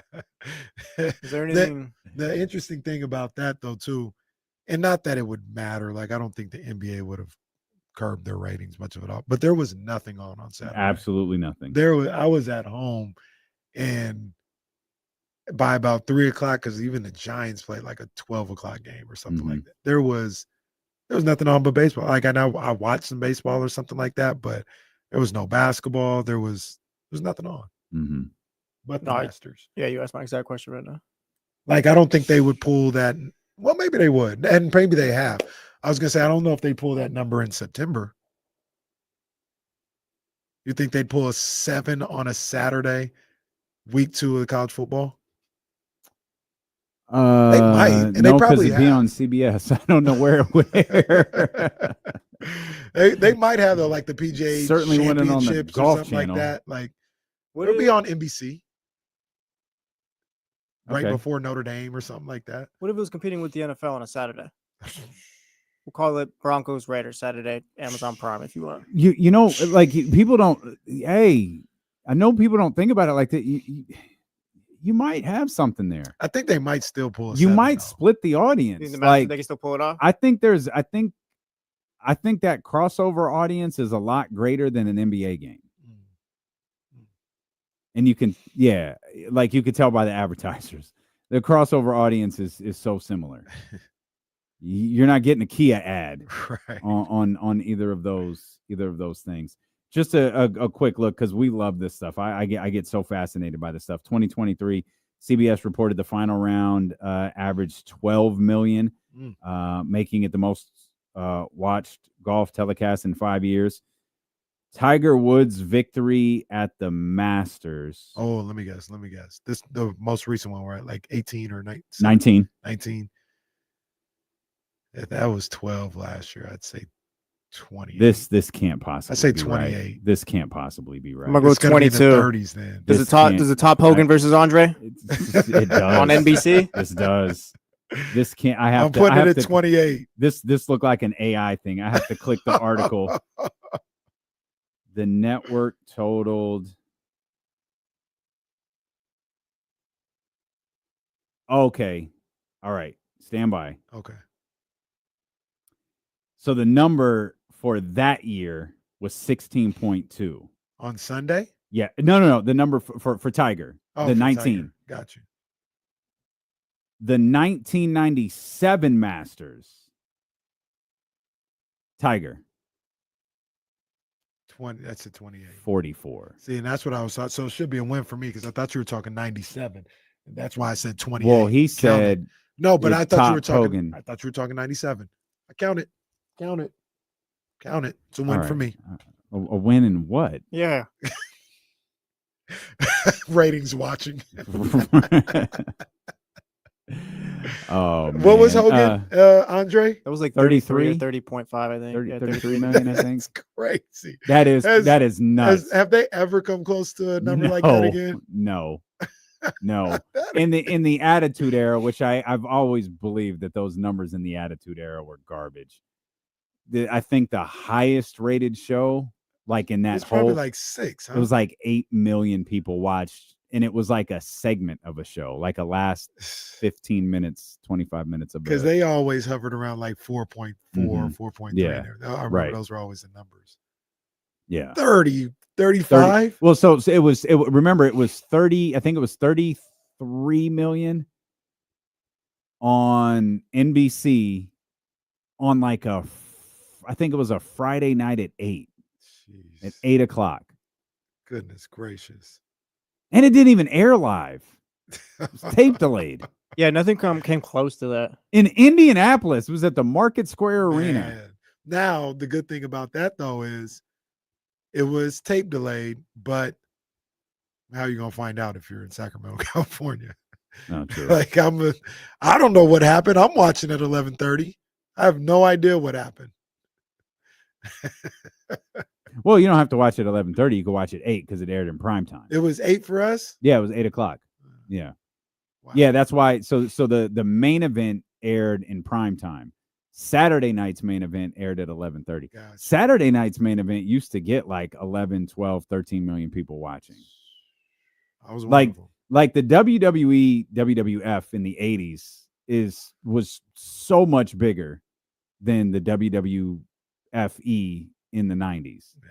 Like, I mean, airing on NBC, pulling those types of numbers is crazy. I've got it. Of course, they'll tell you it's bigger now because 1 million people watched a YouTube clip. I got it pulled up right now, like all the ratings for the main event. Like they were pulling in down there like 10 million every episode. Yeah, they had one of the best ones, and it's like the network ruined it. But I think it was it was post WrestleMania 5. It was Hogan versus Savage, and the special guest referee was supposed to be Mike Tyson. A week prior, Mike Tyson gets knocked out in Tokyo by Buster Douglas. Vince McMahon gets Buster Douglas to show up to that Saturday night, to that main event, and be the special referee. Wow. You can't hear it, which is so frightening. Maybe if you search YouTube or Reddit or something, you could find it. But I'm sure they had to like dub over the music. So you can't hear it. But when Buster Douglas walks out, watch the crowd. The crowd is going nuts. Like they are like the physical reaction from the crowd to Buster Douglas in 91 is crazy. Why did they have to dub over it? I assume they don't own the rights to the music. To whatever music Buster Douglas came out to that day, I assume they don't own the rights to it. So they had to dub over it with some generic, and you hear Howard Finkel say, and the new champion, James Buster Douglas or whatever, and you see this reaction from the crowd that you absolutely cannot hear. It's on YouTube. Yeah, they did a little over like 22 million, I'm assuming. 22 million for that at show. Least, crazy. This website has 26.6 for Hogan versus Andre. That was 33, so you could probably bump that up more. Yeah. It was February 23rd, 1990. Yes, I pulled it up. He's already out. Maybe they have another one. There goes Sherry and Macho Man. King Macho, yeah. There goes Buster Douglas in the back. King Macho and Queen Sherry. Hogan versus Andre was the highest on WWE main event. Then it was Hogan versus Savage, and then Hogan and Savage versus Twin Towers, it says. Yeah, that's where the Mega Powers exploded. Yeah. February 3rd, 1989. Man, it was so special when that would Saturday Buster. Night's main event. Oh. Just that era. That was special. Special time. Yeah, I used to love Saturday Night's main event until I fell asleep during like Empty Nest or the Golden Girls or whatever was on before, and then I'd wake up and I'd see Tito Santana in the ring, knowing like Hulk Hogan always aired. It was like they did it like Saturday Night Live. Saturday Night Live, all of the good skits are at the front because you're fighting sleep. Yeah. So Hulk Hogan used to be in the first or second segment because you're trying to get the biggest content in before midnight. I knew if I saw Tito Santana, it was 12:15. It's like, oh, I wake up and like it's the Killer Bees, and it's like, oh, God damn it. I missed Hulk Hogan Tito versus Santana. Nikolai Volkov or whatever it was. I woke up to some racist Roddy Piper promo. Piper and blackface. Shout out to everybody going to Raw tonight. Well, have fun. Let us know how it Have is. fun. Yeah, We'll be here. This is just great. This is great. We'll be here. No, literally. All right, man. I'm so tired of the lack of respect we get. I'm gonna start moving some furniture. Well, now I'm worried. You tried moving furniture a week ago and it got us nowhere. Yeah, I was gonna say usually like I was like, cool. Now we're gonna get tickets and stuff. Yeah, Casey's furniture. Look. Casey's furniture moving has amounted to nothing. All right, well, Complex just picked the chair back up and put it where it was. Well, no, I thought about this. I'm like, well, at least they didn't blame me for this. Oh. No. At least they didn't blame me for this one. I'm moving some furniture though. Okay. I'm moving. Well, it's gonna be too late. We ain't gonna make it to Raw. Yeah, unless somebody's gonna come hand us some tickets in 2 hours and tell us, hey, don't worry about your second radio show. It's not Take the happening. deal on KCG Pepsi Golden One Center tonight. Given I haven't seen Complex in a week, that's not happening. Complex was here on Friday. I said, go home. What was he doing here? He was here like the whole time. Like, and he was doing stuff. Casey, to make it clear, I'm still leaving. You could stay here all damn day. I'm leaving. He was looking under the Friday weather, was too, empty too. It was. Oh, No, not the usual kind. We guessed it was less than 5 people. Yeah, at least. I bet. Including me, Jesse, Seth, and John. No, we didn't include Seth and John. But I think Charlie got out of here that day. Yeah. Wow. Charlie's skipping out on work. You know it's a... Or no, Charlie didn't. He was one of the three, but I think it was literally just us three. Well, shout out to Chauncey Billups. He gets to go to work for a couple of more years. Big ups to him, man. We were wondering if he would make it, and he in fact did. Chauncey Billups signed a contract extension with the Portland Trail Blazers, and will be with them. I guess the team had an option in place for next year. They picked up the option and added a couple of more years to that deal. So as it stands, I think right now Chauncey Billups is the Portland Trail Blazers coach for at least the next 3 years. Yeah, that's good for Chauncey, man. He's done a really good job with this team this past season. And I know there was some concern. I think when we talked to Trista, she thought he'd be out. And I was like, that doesn't seem right, man. Like it seems like he's done a good job with those young guys. Give him a little bit more. This is time. a young team developing. Like I wouldn't blame. I wouldn't put the record of this basketball team on Chauncey Billups. No, and I think I saw Bobby Marks or somebody said they did 14. They had a 14-game improvement from last year. So I was thinking, hey man, give this guy an opportunity to kind of see this thing through a little bit, and it seems like they are, man. So I'm glad to hear that for Chauncey. He deserves it. That's probably, those types of things are probably, and this is where the Monty McNair thing comes into play. Those things are, giving guys an opportunity to learn on the job and develop is probably more valuable than any of us give it credit for. We're instant. Like the Suns just hire coaches to fire them at this point. Now, to be clear, I did think Mike Budenholzer was part of the problem in Phoenix. Mike Budenholzer was not the only problem in Phoenix. Yeah. And they made the decision last year that their biggest issue was their head coach. They didn't make a lot of other changes after that. Right. They went and, kind of went to the Dollar Tree to try to fill out the roster. But in the end, it didn't get you anywhere. So there's probably something to be said for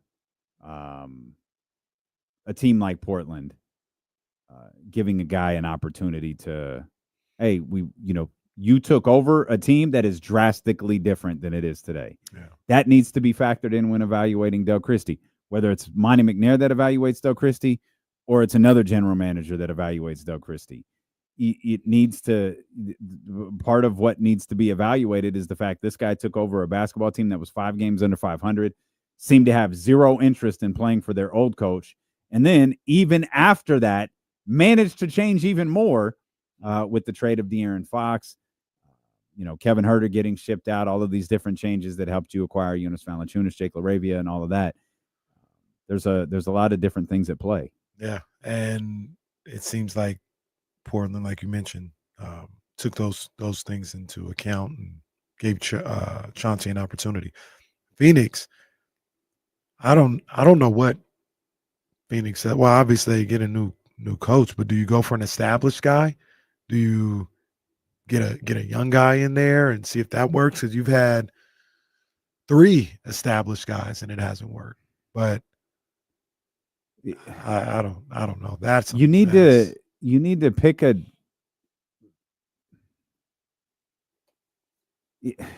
I think your problem is your owner. Your owner is so desperate to make a splash, and he has failed so miserably. I don't know how he's covered in Phoenix, but from a basketball standpoint, he is a miserable failure. He just keeps finding different people to blame. You have to decide what you're going to do here. What direction are you, if you're trading Kevin Durant, and all signs are pointing to trading Kevin Durant, what direction are you going with that? Are you trying to build something sustainable? Are you trying to, go the Kings route and get a player for player, a star for a star, and just attempt to compete with that next year? And essentially, you'd be blaming Kevin Durant in that scenario, which is insane. You have to pick a direction that lays out your franchise for the next 3 to 5 years. And if you can't do that, it's just going to lather, rinse, repeat, which is they've done the same exact thing since Ishbia is taking over. We're going to go we're going to make a splash. KD, great. We're going to make another splash with Bradley Beal. Okay. We're going to fire this coach. We're going to fire that coach. Now we're going to fire this coach. I mean, you talk about the Kings. Who wants that job? Because at what point? Because I don't know when everything in Sacramento. It felt like it happened pretty quickly. I don't know when everything in Sacramento became Vivek Ranadive's fault. It feels like it was pretty early, maybe around Michael Malone. Oh, there's a good Denver Post story out about Michael Malone, by the way. Oh, I haven't seen this. Oh, I got you. Actually, there's 2 really good Denver Post reports out. But how are they covering this guy? How are they covering the way he's running this team? I got some questions. We'll talk about it when we come back. Dealing with KC here on Sacramento Sports Leader, ESPN 1320.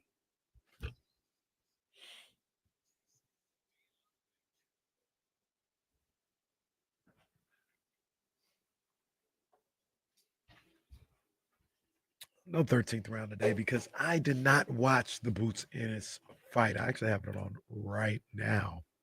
I didn't watch it though. I had a rough Saturday night and Sunday night, to be honest with you. So had it on, fell asleep.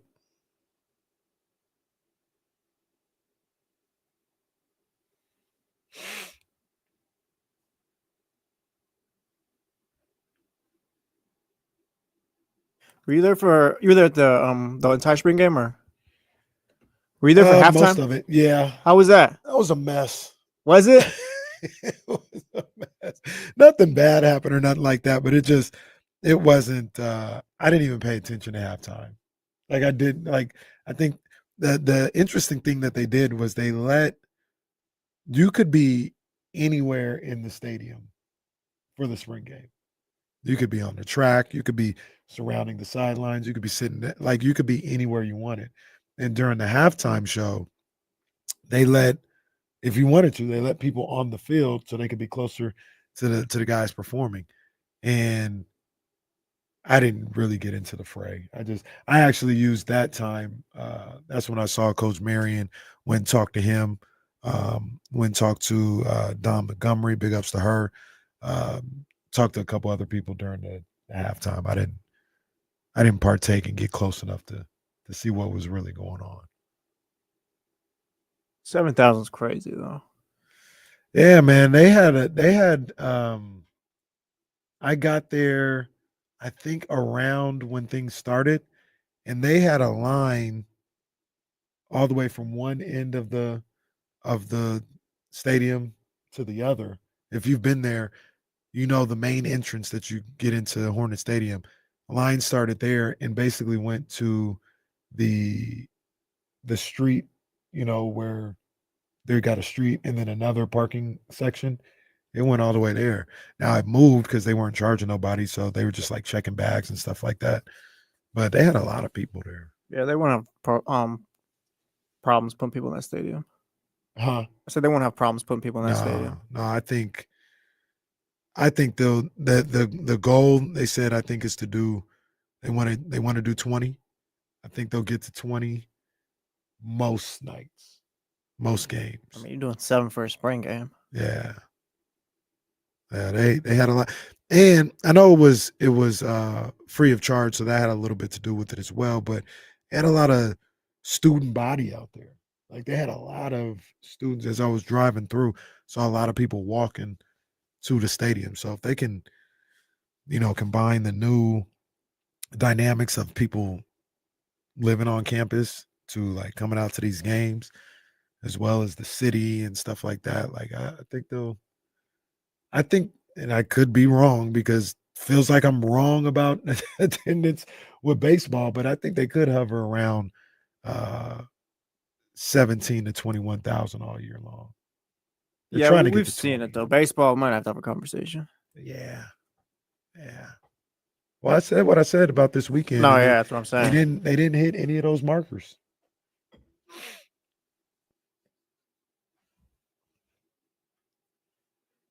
D-Lo and KC. ESPN 1320. D-Lo's here. I thought he might have gotten the brown pickup truck. No. Although he had to park 4 miles away today. Bro. So Yeah. who knows? I almost didn't have a parking spot. Yeah, what the hell is going on in this building?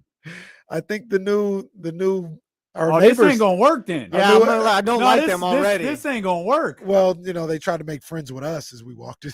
No, ain't nobody want to talk about the Kings. The hell is going on here? Like 400 cars outside. Yeah, it's this classic office situation. We want our parking spots back.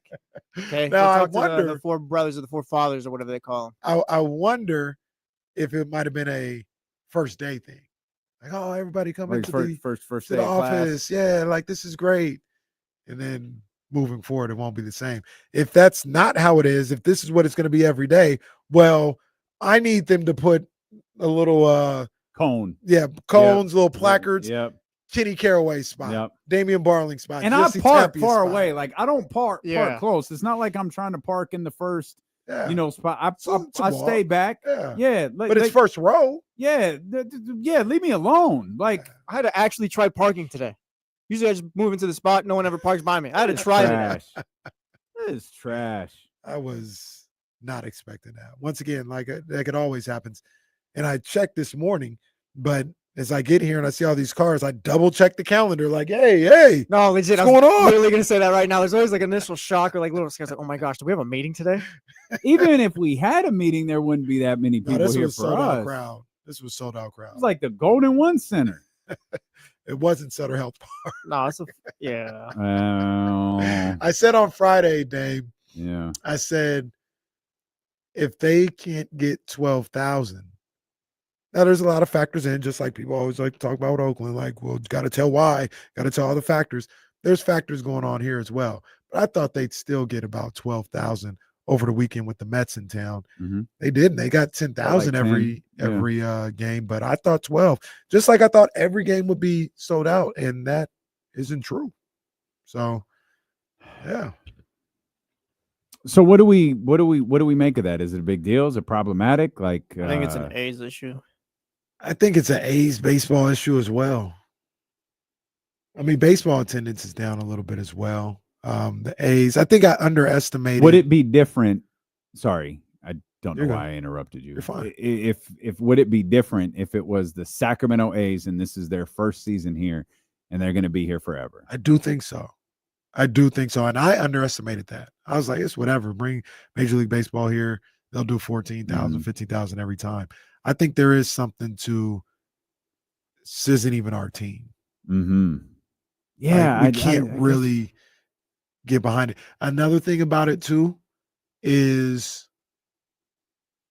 specifically for Friday and Sunday. Mm-hmm.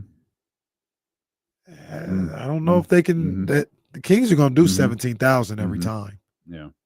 They're going to do 16, 17,000 every single time. Okay. So another thought. Do we see attendance, especially for beautiful weekends like we just had, go up once King season is over? I think they will. You probably had the opportunity to buy a cheap ticket, cheaper than normal ticket to maybe that Friday game, probably certainly that Sunday game. And maybe, hey, we have a chance to, step out, go to an event. Oh, yeah. Why not? Let's go to the Kings game. I mean, we could go to the A's game in May, June. 81 of those things. So that I think that plays a factor as well. Only thing I'm interested in seeing is how they do in July and August. Yeah. The day we signed DeMar DeRozan, I think the temperature just said hell. Like, I remember walking into the Golden One Center just ungodly hot for that California Classic. Yeah. And you imagine there's a baseball. Oh, I said it before. God. Now they have. Last year was crazy, right? Like last year was a little, out of the norm. It obviously gets hot in Sacramento, but last year wasn't it like 20 days of 100? Oh, plus? it was so Like bad. it was. Yeah, last year was bad. It was an anomaly. Yeah. But I remember I went to a River Cats game. Was it last year or the year before? And it was like 107 during the day. Yeah. It was a 7:00 start. Where I was sitting was covered in shade. At 7:05, and it was hot. I was like, yo, it's hot out here. This is crazy. You're gonna have those nights. You're gonna have those nights at that stadium. And it just is what it is. But I gotta say, I was wrong. I thought it'd be 14,000 every single night. And then this past weekend on Friday, I talked about, I said, if we don't see 12,000 for all three games, I was dead wrong about that. Yeah, and we didn't. So yeah, I definitely thought the Mets would be one that had a huge. I purposely didn't ask for tickets to this weekend because I thought, yeah, this is going to be one of those. It's going to be one of those crazy ones. Yeah. Which is always all right. It's always a weird dynamic too, because when you talk about the seats and what it looks like, there are clearly people who just bought season tickets to sell them, right? And that's part of those seats that are empty. Like they got no intention on going to the games. They're trying to sell them for X amount of dollars, and they're not able to.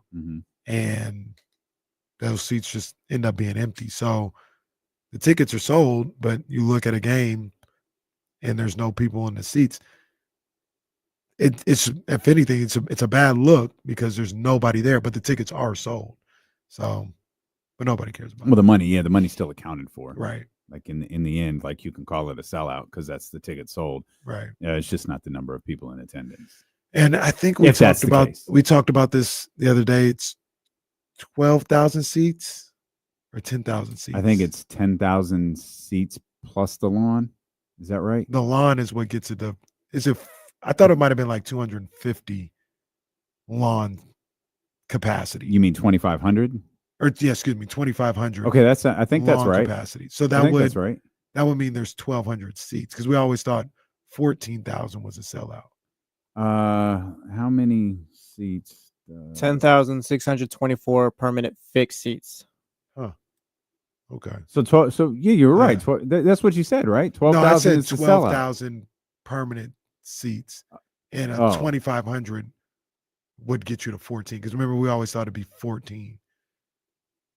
So I thought that the lawn. Okay, so Sutter Health Park has a seating capacity. Well, that's AI. Sutter Health Park, which seats about 14,000. So that would be 4,000 lawn seats. God, that seems like that's a lot. what I thought. I thought it was. That seems like a lot. 2,000 or 2,500 lawn seats. The lawn actually. People I'm not seem saying to it's, love the lawn. Yeah, I'm not saying it's like standing room only, but the lawn is actually it looks like a good amount of people there for those games, but whatever. Kyle is correct. The A's actually won games. Well, won a game, I thought. Did they win one or two? Yeah, they won one. I thought they won two. No, they only won one. Yeah, they only won. Well, at least they won. Yeah. One of the games, beginning to wonder. I think on Saturday it was like 0-0 in the fourth. Wow. I said wow. Well, if you know, you know. A minute. Holy cow. Kyle is right though. The A's don't have Jung-Hoo Lee. Oh, that's my boy. I didn't even know that man's name 2 weeks ago. My boy Jung-Hoo Lee. Hey, Giants are back. Giants are back. We are back. We are so back. We got rid of that dweeb. We got rid of that statistician, that Excel spreadsheet guy, and got back to baseball with Buster Posey. And look at us doing work. Look at us doing work. 11-4, only in second place because the damn Padres. My gosh, boys is cooking. We do like to hear both sides of the story. Farhan, just asking, would you like to share what Well, you think's going on? Well, I know. I gotta be fair, man. Well, look, I mean, the Giants, they are playing good. Jung-Hoo Lee, who is a signee by me, I would say, let's not forget, I signed him. I like this Vizorp. I like this Vizorp, and the McGurk was one of those things that I thought would translate very well at Oracle Park. Now, as you can see at Yankee Stadium, it does really good. And even though they did have the most runs in two of those games, they technically didn't win because the Jagurg was not in their favor. So by that metric, they lost 2 out of 3. Thank you, Farhan. Go kick rocks now. The Giants' second best record in Major League Baseball, not just the second best record in their own division. I don't know where it stands now, but I think after Friday's win against the Yankees, it was their best start since 2003. I saw that. They were 10 which is wild because they won like 200 games a couple years ago. They did. What they so they didn't get off to a 10-3 start then? That's crazy. That was the same year they had their worst loss of the season. I looked at that. Was that the same year? That's hilarious. I remember looking at that. I saw it pop up, the graphic pop up somewhere. And I kept thinking, I think it was the Giants. I was like, that can't be right. Yeah. This is a better start than a couple of years ago. But best start since 2003. I got to think this 11-4 start now has to be up there as well. Sure. And they're on fire. But like I said, good for your Giants. Not in first place because I think the Padres are 12-3 or something. Well, the Padres have already been to Sacramento. So yeah, this is true. Tatis hit one. I asked the question on the handoff: is anybody going to hit it onto the street? I don't think so. Do we have a measurement for that? Do we know? Joe said he was going to look it up. I'll ask him tomorrow. But if that Tatis one, which I think was like it might have been 468, maybe. Oh my God! If that one didn't get to the street, I don't know if anyone will because that was a. I don't think Aaron Judge can do it. Aaron Judge, maybe, yeah. If it's not October, maybe. Vlad Guerrero. Well, first of all, come on, bro. What is this guy doing? Oh, you're talking about the B guy? Yeah, the last guy. Yeah, it's tough. Dude was just removing bees with his hands. Well, will they? Doesn't he look like the type of guy who would just remove bees with his hands? He looks like he knows about bees, though. He knows what he's doing. Like he's not grabbing, he's caressing them. Well, maybe he's like got the queen trapped. He's like, they won't sting me because they know I got the queen. He's like singing, if this world for mine. Yeah, he's locked in. He's serenading them. He looks like a locked B in. guy. The overalls, big old beard. Definitely looks like a B guy. So real quick, somebody might hit it onto the street because Tatis, I say only, but dead left. It went 406. Okay. Judge could go 440. Yeah, on a crisp July night.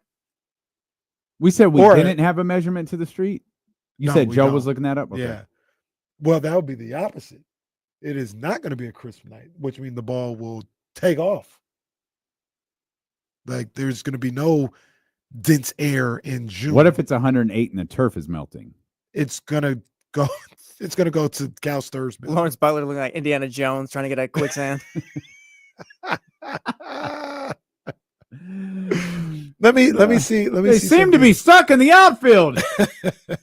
bear with me for 1 second because I want to figure this out. Talk amongst yourselves, as D'Lo would say. Okay. Hold on We 1 can't second. talk amongst ourselves if Yeah. you're going, hold on 1 second. Aaron Judge last season, I think this was Saturday. He hit a bomb. Okay. John Bull says Google Maps says it's 600 feet. Oh, well, maybe. Yeah, he hit a bomb. Last year Okay. at Oracle Park, Judge hit one in the left center, 464. Mm. No, that's going to the street. It's going to the street, bro. I don't care what John Bull talk about. Yeah, That's going might not the get to street. the street with that attitude, but with what we're working with, it might. Kenny's going to will a ball to the street, Yeah. man. Judge hit one 464 in the left center at Sutter Health Park. That's going to the street. We can make it work. Go ahead. Maybe One it over. bounces through the gate over something else to the street. Oh man, it don't have to land like it doesn't Yeah. have to hit the street It's first. just got to hit pavement. It's That's just it. got to get to the Yeah. street. He getting to the street. So bounce and roll. Yeah. Matt Fisher says it's self-reported 600 feet. John Bull, 2 laughing emojis. Those 140 extra feet are just getting off vibes. You damn right, Yeah. John Bull. You're damn right. It's a big vibe show here, John Bull. That's how we're I doing. think we've it. lasted 4 years here. Yeah, I Vibes, remember baby. that home run. I said because that was the big because I think it was his first game back in San Francisco after just leading Farhan's stupid ass on, Oh, well. and they're like, "Oh yeah, we didn't need da, da, da, da," and he just hit. I think he hit one on Friday too. That Isn't was just Farhan back with the bomb. Dodgers? Yeah, and they're losing. What a Well, I think they coinky! lost one more game than you. They're losing. Oh, okay. What a Oh. coinky dink! All right. We were talking before the break about Budenholzer being out and coaching changes, obviously tying that into Doug Christie, what's going on here, what might be ahead for the Sacramento Kings. Of course, first order of business is the Dallas Mavericks on Wednesday. Did you have something else on Phoenix? Yeah, I would just I agree that Ishbia is just not. We're going by the facts. It's just a fail. It's just an absolute fail right Mhm. now. What's he supposed to do in this situation? Not like he doesn't need to be better moving forward, but right now, the season ended the way it ended. Should he have kept Budenholzer? No, I'm fine. I believe Mike Budenholzer was a part of the problem. I think I think Bud my issue with Ishbia is Bud was the wrong coach for this group. Like I think you got guys that know basketball and then guys that know people. You need to find the perfect combination of both. Right. I think I actually do think Doug is a really great combination of those two things. Knowing basketball and maybe knowing people isn't the right way of playing, but maybe understanding people is a better way of phrasing it. I think there are guys, and I think Mike Budenholzer is one of them. And honestly, I think Mike Malone is one of them too. Michael Malone is one of them where he knows basketball. He has lived and breathed basketball his entire life. And it has eliminated his ability to communicate like a normal human being. And like I told you, I saw this Denver Post article, 2 really interesting notes in it. One, well, one's a note. One was the story. And it's that things didn't go well when Michael was let go. It's not like Michael was like, oh, man, wow, I'm stunned. Well, thank you for the opportunity. No, that wasn't it. Imagine what you think Michael Malone getting fired was like. It was that. Scorched earth. Apparently, from all accounts, that's what it was. And like, yeah, I don't think Michael, like, he's so entrenched in basketball and winning and like he is, you know, his dad is a coach. His identity to a certain degree is wrapped up in being a head coach. Yeah. And I think sometimes when that's the case, you lose the ability to communicate like a normal human being. Now, sometimes if you win at a certain level, that works. Like I've always felt Bill Belichick is one of those guys. He's so wrapped up in winning and being a coach and coaching football and teaching that his communication skills aren't the best. Some would make an argument that Bill Parcells, no, I don't think this is a coincidence. Bill Parcells is the same way. But when you're great and you win at that level, like the stunts Greg Popovich pulled, past tense, with sideline reporters. It doesn't fly if you're Willie Green. Doesn't work. Right. The stuff Bill Belichick does at press conferences. It doesn't work if you're Art Shell. It doesn't work if you're what's that guy? Matt Nagy. Yeah. Adam it doesn't work if you're, forgive me, a loser. He got away with it, whether fair or not, because he won. I don't know that Michael Malone won at the level to where he could get away with some of the things that he has. A championship buys you. If you're a power meter on a video game and your power is dropping, that championship, it boosts your power back to 100%. It's like a checkpoint. Yeah, but it can drop. Yeah. And I think we saw this. We saw the same exact scenario with Mike Budenholzer. Mike Budenholzer, every single year, Bud's out. Bud's getting fired. The next year, okay, he didn't get fired this time. Well, Bud's getting fired. Well, this year, if Bud doesn't win a championship, he's getting fired. Well, then he won a championship. Well, now he's definitely not getting fired until the next year. Right. Now, if Bud doesn't do it again, he's getting fired. And they finally were like, okay, now this is it. This is the time. Bud is out. Finding the combination of those two skill sets is important, because if you're going to lean heavy on one of them, you better be great. Yeah. Dungy, I think, leaned really heavy on being a people. Now, I hate saying a player's coach, but like essentially, yeah, like a people. He leaned really heavy on that, and it was successful for him. I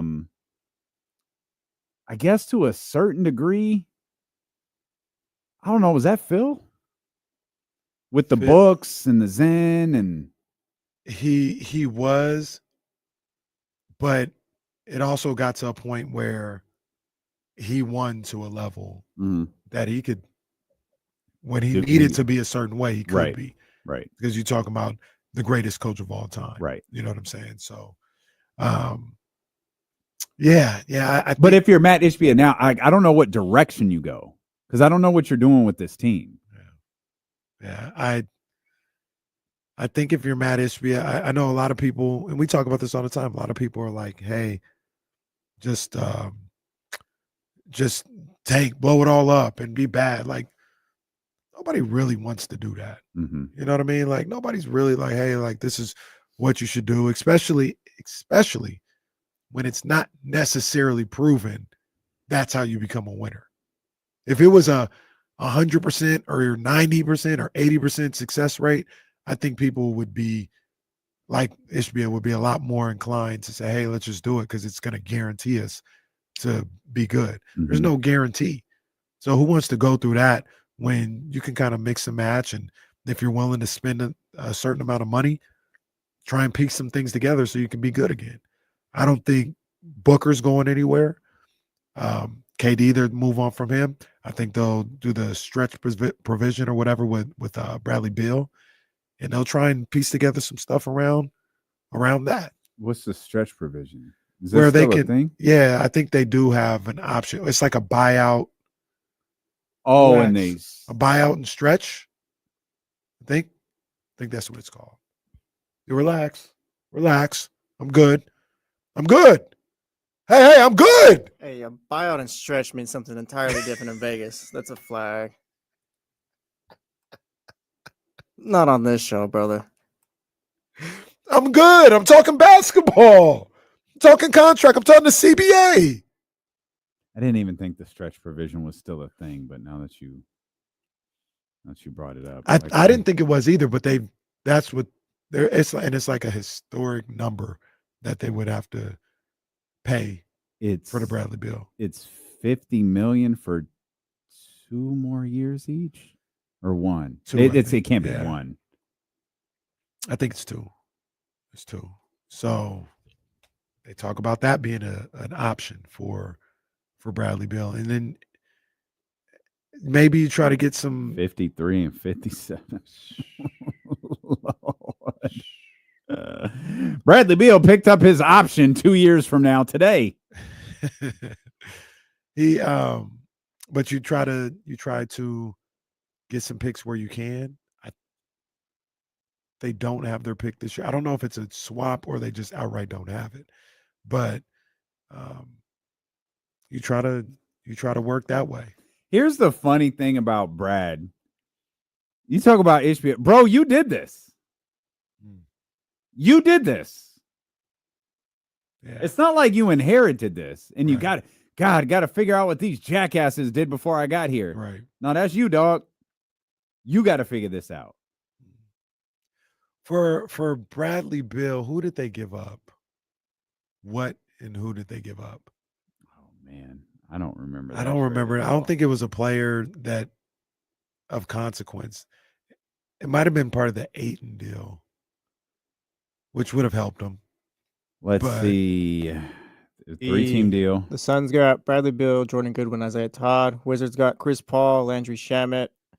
The number 7 pick via the Pacers, which is Bilal Koulibaly. Chris Paul's the whole answer. That's the money. That's how the money worked. Yeah. And Wizards got a bunch of picks in this deal because it's a 3-team with the Pacers. Hey, shout out to Chris Paul. Played his 82nd game yesterday. Yeah, man. Second time in his career that Chris Paul's played 82 games. 19 season in. It feels pretty notable given his age right Absolutely. That's a big deal. Absolutely. And given the team, like, this isn't a playoff team. Yeah. Like, this is, and that's what he said yesterday. He was like, what else am I going to do? Like, I got a long off season ahead. I got a question for you when we return. Why don't you just take over the show? Yeah, you've been. We got 30 seconds left. What are you doing? Like, why don't you just be in charge? The guy gets to run the show and talk about Bridges on Friday all he wants, and now he's just driving today. Man. I got a question for you and everyone else. When we return here on the other side. Cracker Barrel. That's Stephen Brown's spot.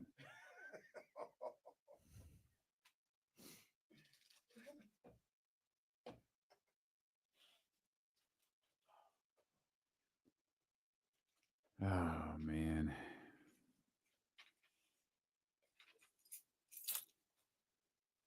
Rock and Cena show up today. I'm going to be sick. I don't think they are. I've already accepted it, though. I feel like you've advertised. Like, Cody's scheduled, right? I don't even know. Is that just how you do it now? You just advertise everyone's appearance? Because that kind of stinks. Well, Roman is the Roman would be. I saw that. Yeah, one. Roman's the big draw tonight. Roman, Punk, Seth, they're all there tonight.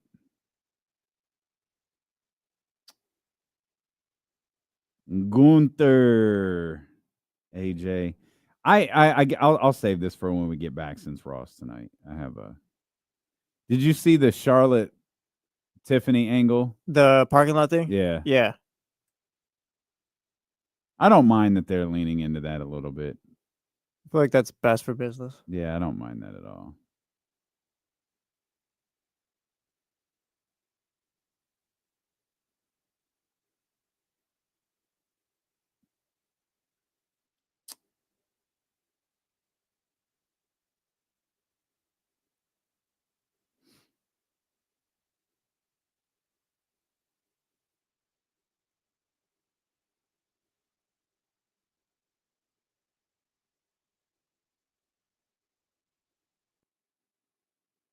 Yeah, it looks like there's some stars there, but no Cody. It doesn't look like Cody Cena or any of those guys are there.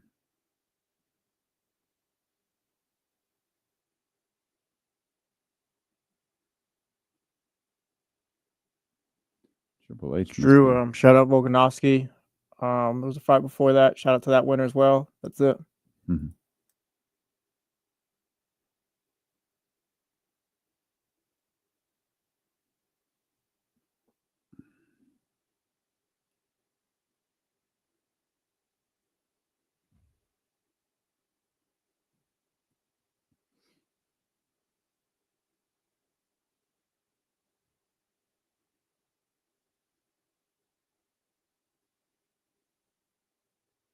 Oh, he did a podcast. That's what it was.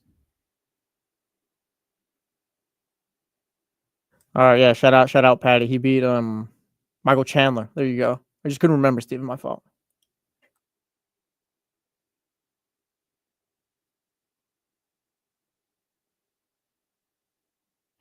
A good PSA. Do your taxes.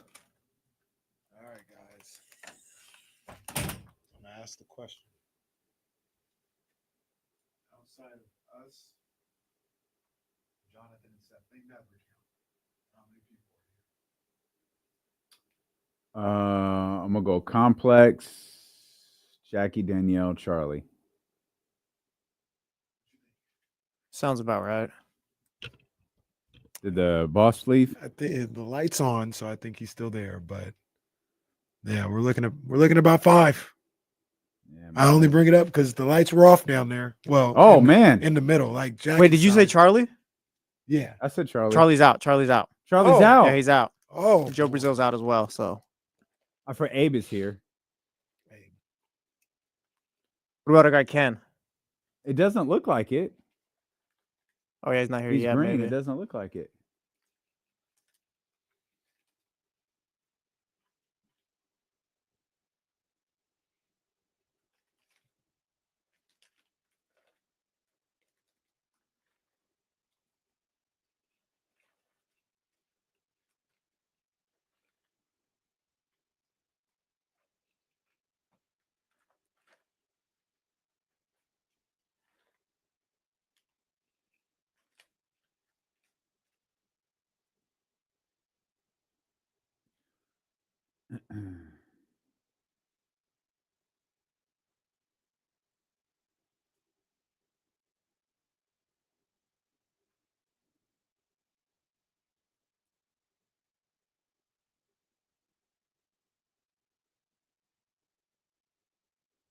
When is the company meeting at the yoga studio or whatever? The 28th, I think. It's another office parallel right there.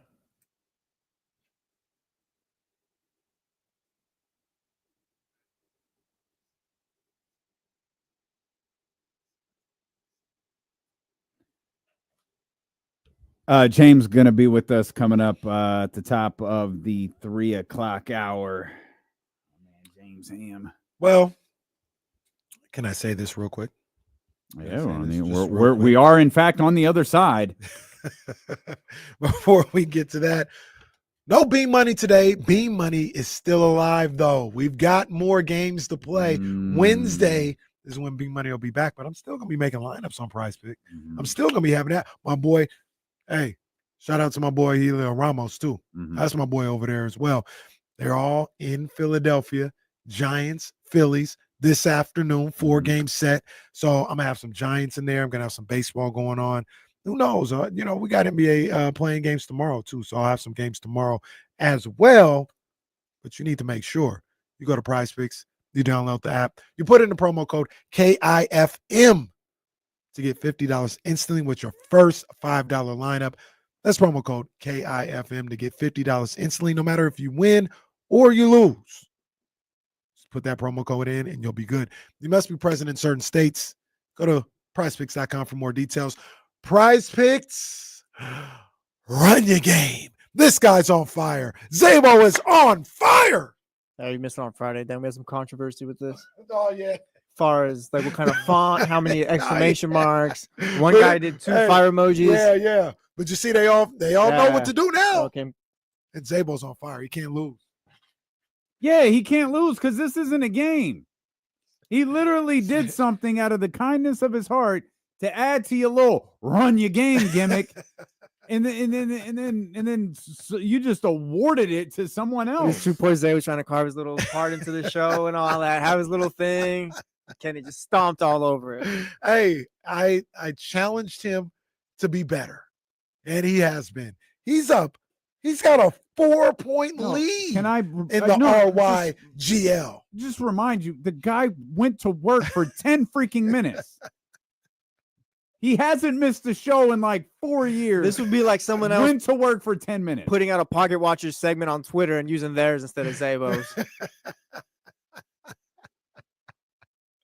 Man. Yeah, Zay's killing it right now. He's got six wins right now. The next closest is Kyle with 2. Johnny's got 1, and Maxwell has 1. Who the hell is Maxwell? Just that's all right. It's like JF in the chat. It's Yeah, like Gilbert right. winning the Royal Rumble. Like what? Maxwell has 1. Maxwell, if that's your real name, and if you're real, go ahead and send a message in the chatty house. Maxwell. All right. He said, who the hell is Ain't nobody been named Maxwell in 30 years. I know, miss. Poor Maxwell. Oh, shout out Maxwell wherever you are. Zabo says Maxwell was a G Leaguer winning the title. Got Mac McClung in the league. Got Buster Douglas over here. Man. Poor guy's probably minding his business, enjoying the show right now. Yeah, just having a good old. I love D'Lo and KC. Oh boy, what a great show! Oh man. Hey, speaking of G League, though, shout out to our guys, man, going for that chip tonight, man. Yeah. Stockton Kings going for that G League championship tonight in Orlando. Mm-hmm. Man, that was kind of messed up. They went from Orlando to Stockton. Now they got to go back to Orlando. It'll be on today at 5 p.m. Yeah, man. And shout out to everybody going to Raw tonight at the Have Golden fun. One Center. Yep, and tell us all about it. Can't wait to hear about Yeah, it. baller. Yeah, it looks like Roman will be there, Punk will be there, Seth will be there. Ooh. Doesn't look like doesn't look like Cena or Cody or I guess The Rock isn't even a part of this anymore. Yeah, I'm sure he'll show his ass up next weekend. Can I tell you something? Yeah. Thank you. You're the host. I have never been more disinterested in a WrestleMania than I am right now. Oh, brother, I am so tapped out on night one. Like it's not. I looked at I got something popped up on Instagram like, oh, WWE released the night 1 and night 2 cards, and it's like, all right. And I'm looking like, one, we called it Gunther and if that's the match order, Gunther and Jay appears to be leading off WrestleMania. And I was just like, okay.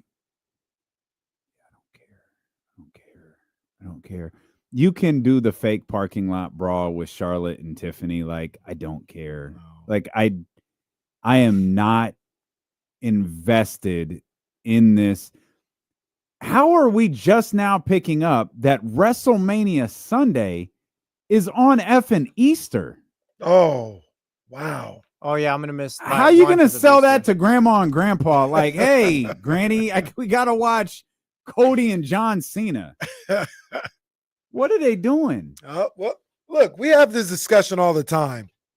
At some point, just like James Harden, you guys got to tell me I'm right. Whoa, no. They got the wrong guy leading the company. That does not have to do one you're or the other. Yeah, no, ridiculous. stop. This is not You're one or the other. ridiculous. How? Okay, how? We There's got nothing Cena. wrong We've got with the Cody. main eventer. There's nothing wrong with Night Cody. 2 is cool. Night 1 sucks. Night 2 is not cool. Neither one of them are cool. They missed the Cena heel turn isn't good enough. You completely wrote The Rock out of the script. That's why it's not good enough. Too. His ass should have never been involved in this. I just want Cody to beat Travis Scott's ass. And they missed the money match. The money match was Cody as a heel and Roman as a babyface. They missed it. They didn't want to turn Cody. Fine. You had an opportunity with Roman as the babyface to do that match with a completely different angle, and you chose not to do it. John Cena as a heel isn't the right move. Look, everything you're saying, I understand, but at some point, No, everything I'm this saying guy- is correct. This guy keeps being the common denominator. You can't run. And Cody how versus much do we? Strowman back How much 3 do we times. need? How much do we need for him to be a playing team? We're getting him out of the paint here. Who? Cody. What are you talking about? You think you getting him out of the paint? Well, he needs to lose. Yeah. I don't think he's losing. If he doesn't lose, then I don't think he's take a losing. break Well, for a if while. you don't lose, if he doesn't lose, what are you doing with John? I mean, yeah, you're right. I'm always from the standpoint that John is not here from like. But to he's hold here the title. rest of the year. Yeah, you're right. You're First right. of all, no. You're right. I like Cody. I think you're dead wrong about Cody. I like him too. I just don't think he can lead the company. I think he can lead the company. I think you're wrong, but I think John needs to win, and we can shut this stupid Ric Flair stuff up forever. He can be the 17-time champion or whatever number that they make up. Ric Let Flair him be the stinks. guy and keep it moving. Changes all the time. Matt George chimes in too, paraphrasing. Keep fighting the good fight, Kenny. Cody Rhodes sucks. No. Well, I didn't say that, Matt. Don't say. I'm paraphrasing as well. Matt Is didn't that say what that. he just texted us? Yeah, he texted me. He didn't say that, but Matt does hate He agrees Cody. with Kenny, Matt, but- yeah. Matt, Eddie, and Kenny, all of this team of guys who hate Cody Rhodes.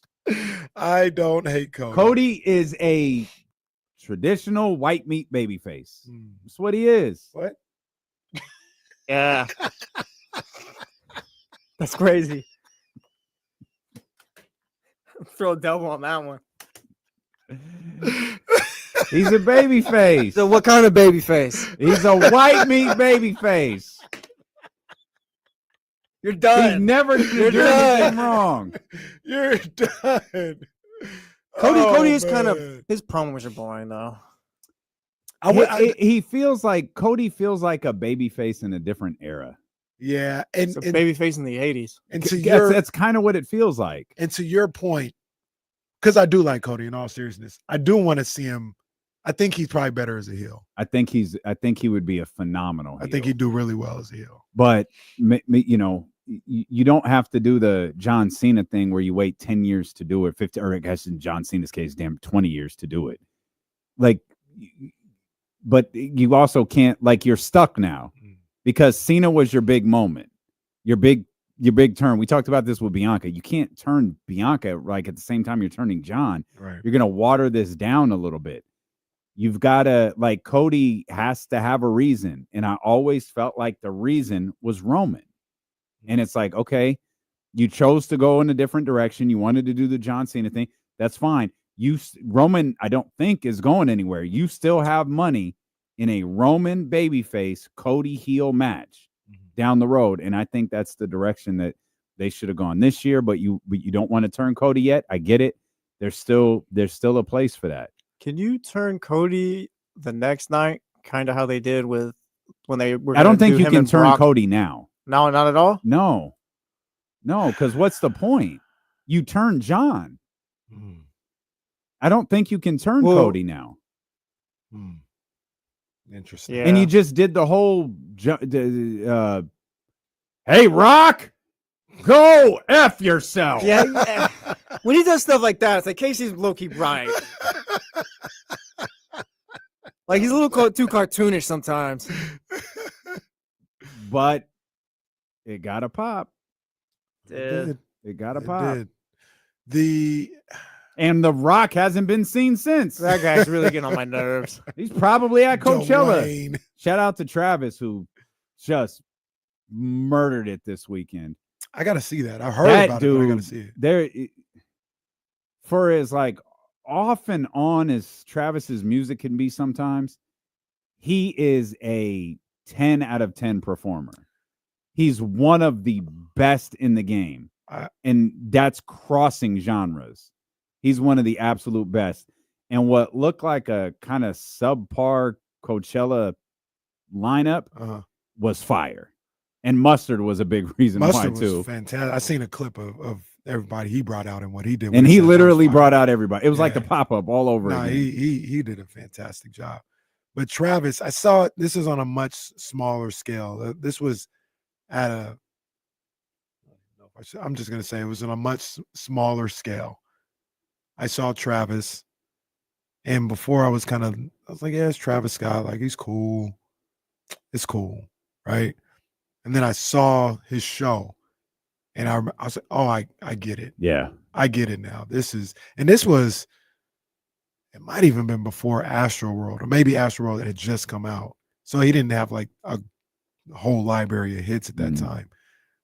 But I was like, oh yeah, I get it. There's just something about being at one of his shows. You feel the energy. And yeah, I can imagine today on a Coachella stage, that's probably movie status. I love YG. One of the saddest things in history was the Damn Tour. For those of us here at the Golden One Center, it was Kendrick and Travis for the first leg. It was Kendrick and YG for the second leg. And the Golden One Center was the first stop of the second leg. Love YG, that's my man. But Travis is so high, like he is a different performer. Yeah. His performance doesn't even always match his music. But he killed it. He absolutely killed the Coachella stage this weekend, man. So shout out to those guys, man. T-Pain, Missy, Queen Latifah coming out with Meg. Yeah. Just and then what Mustard did, it's crazy. Once again, I still don't think I'll ever get to Coachella. I can tell you for certain I never will. Unless you give me an exclusive platinum VIP treatment. If I'm backstage, then cool. I don't even want to be in the front. Nope. I need to be backstage. Yep. I want to watch from the side of the stage. That's how I go to Coachella.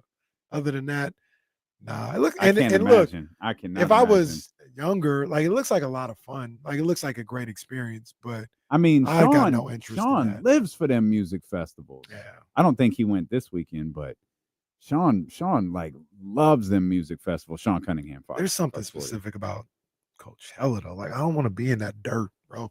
Like I'll go to South by Southwest. Like that looks like a good time, but I'm still in a city. I'm in Austin. Like, yeah, I'll go to Dreamville where I'm in Raleigh. You know what I mean? Hell, I would have went to Soul Bloom. I was in Sacramento, but Coachella, I'm just in the desert. Like I don't want to.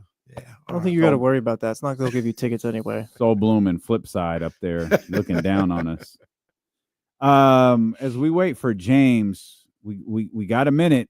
Zach LaVine spoke today. See what Zach got to say. Well, no. He spoke for a total of 4 minutes and 17 seconds. What was our number? You guys had outrageous numbers. Yeah, you guys had Kenny allergy numbers for that situation. Well, no, that Prize Picks has pulled that. Because you cooked the book. Yeah, you lied. I told you guys. Oh, my allergies are so bad today, guys. I might sneeze up. The nose is stuffy. Prize Picks has pulled this completely off. It's off the app, just like Zach LaVine is off the screen. Because we got to bring in our man James Ham here from the Insiders. Hammer, what's happening? What's going on? What's going on, Hammer? How you doing, man? Good. Just got done with a walk. It's like, yeah, I'm good. 40 and 42, Hammer.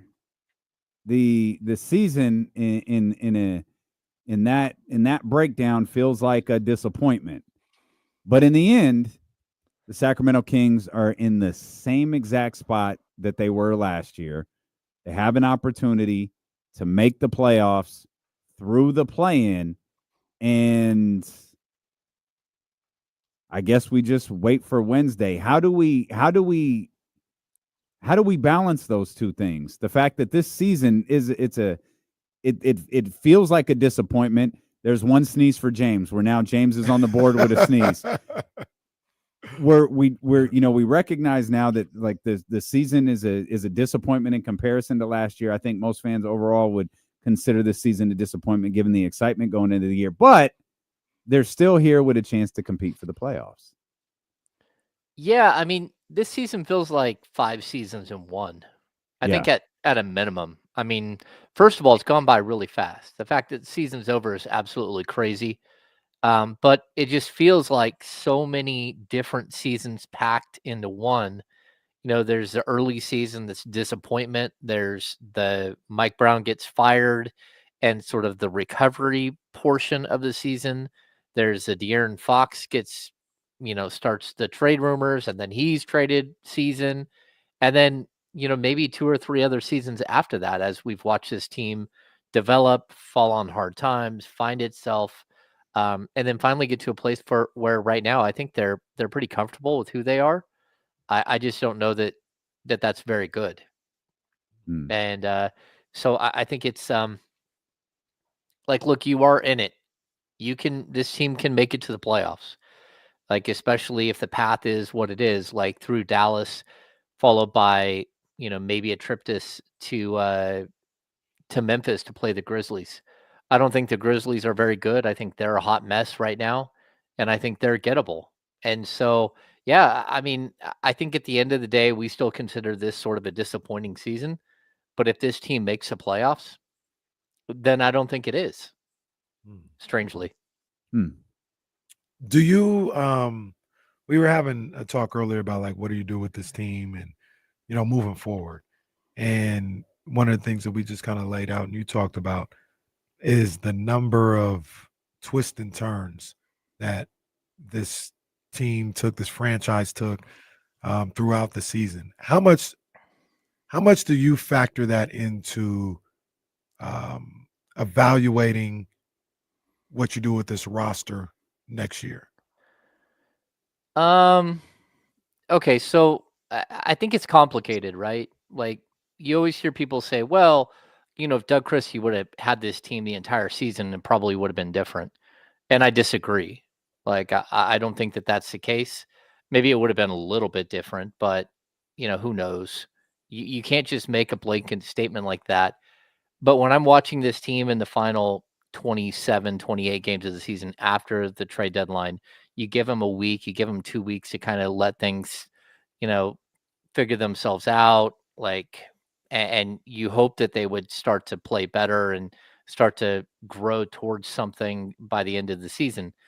I haven't seen that, to be honest with you. I see a team that, like, every once in a while is really good and every once in a while is really, really bad. And everything else is just kind of mid. It's just kind of 500.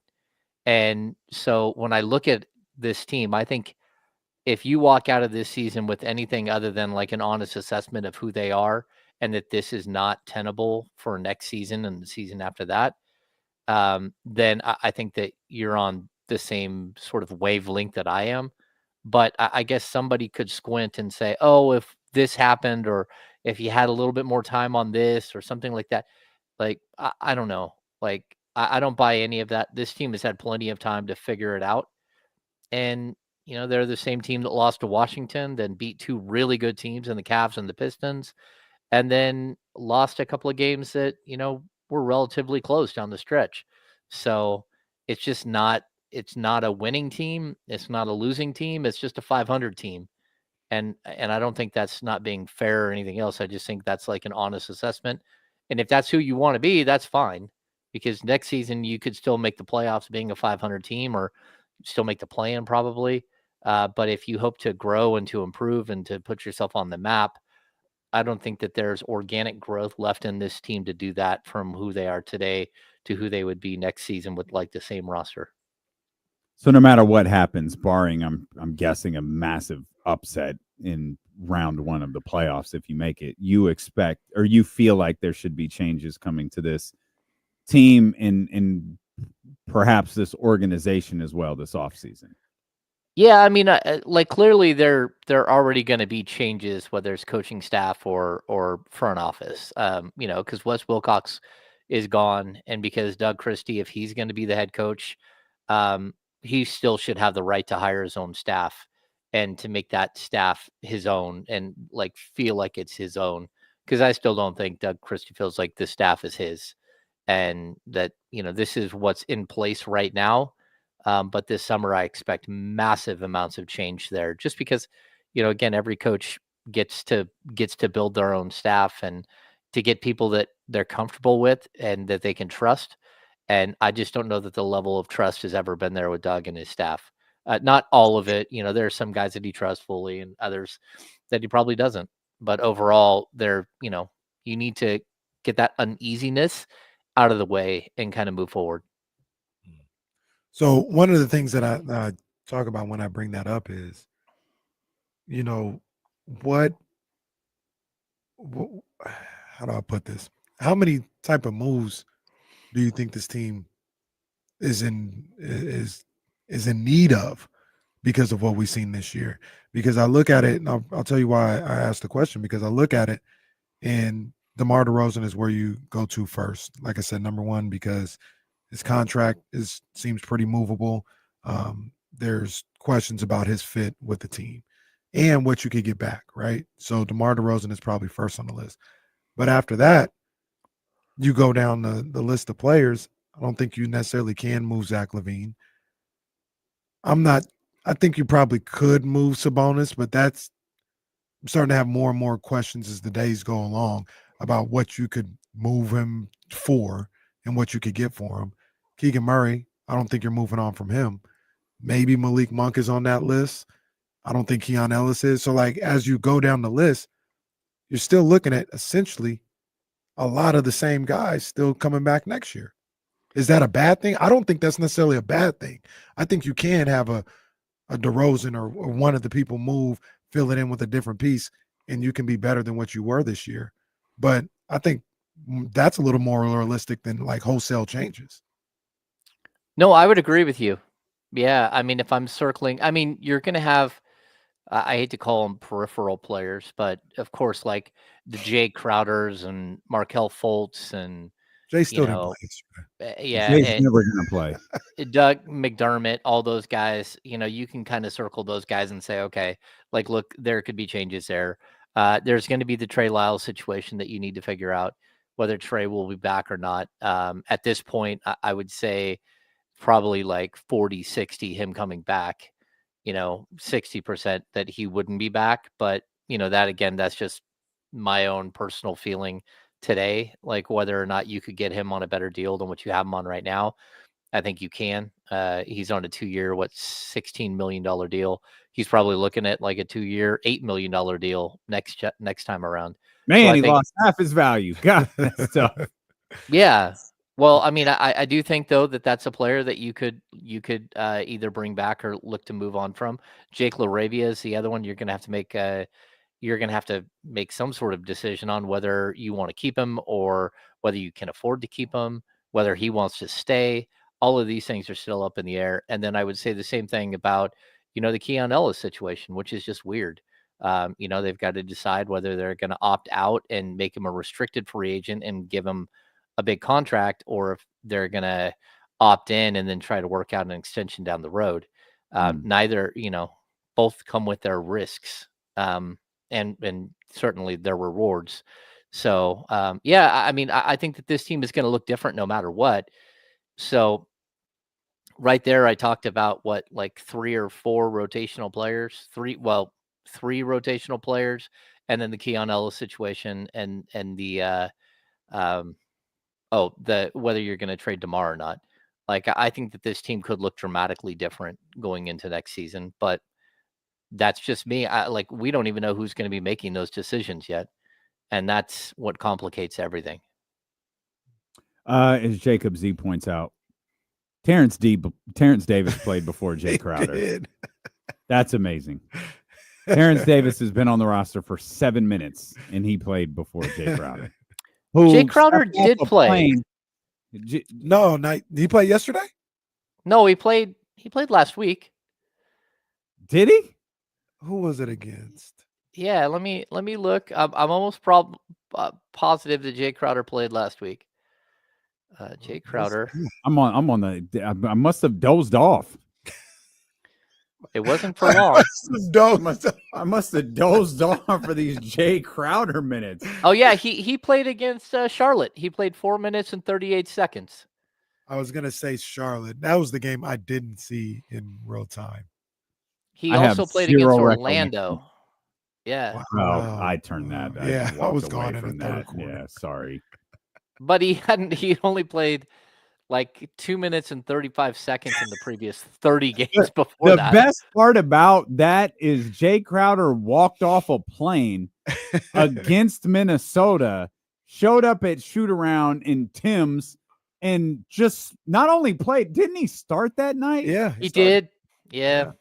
Yeah. Kings won that game, by the way.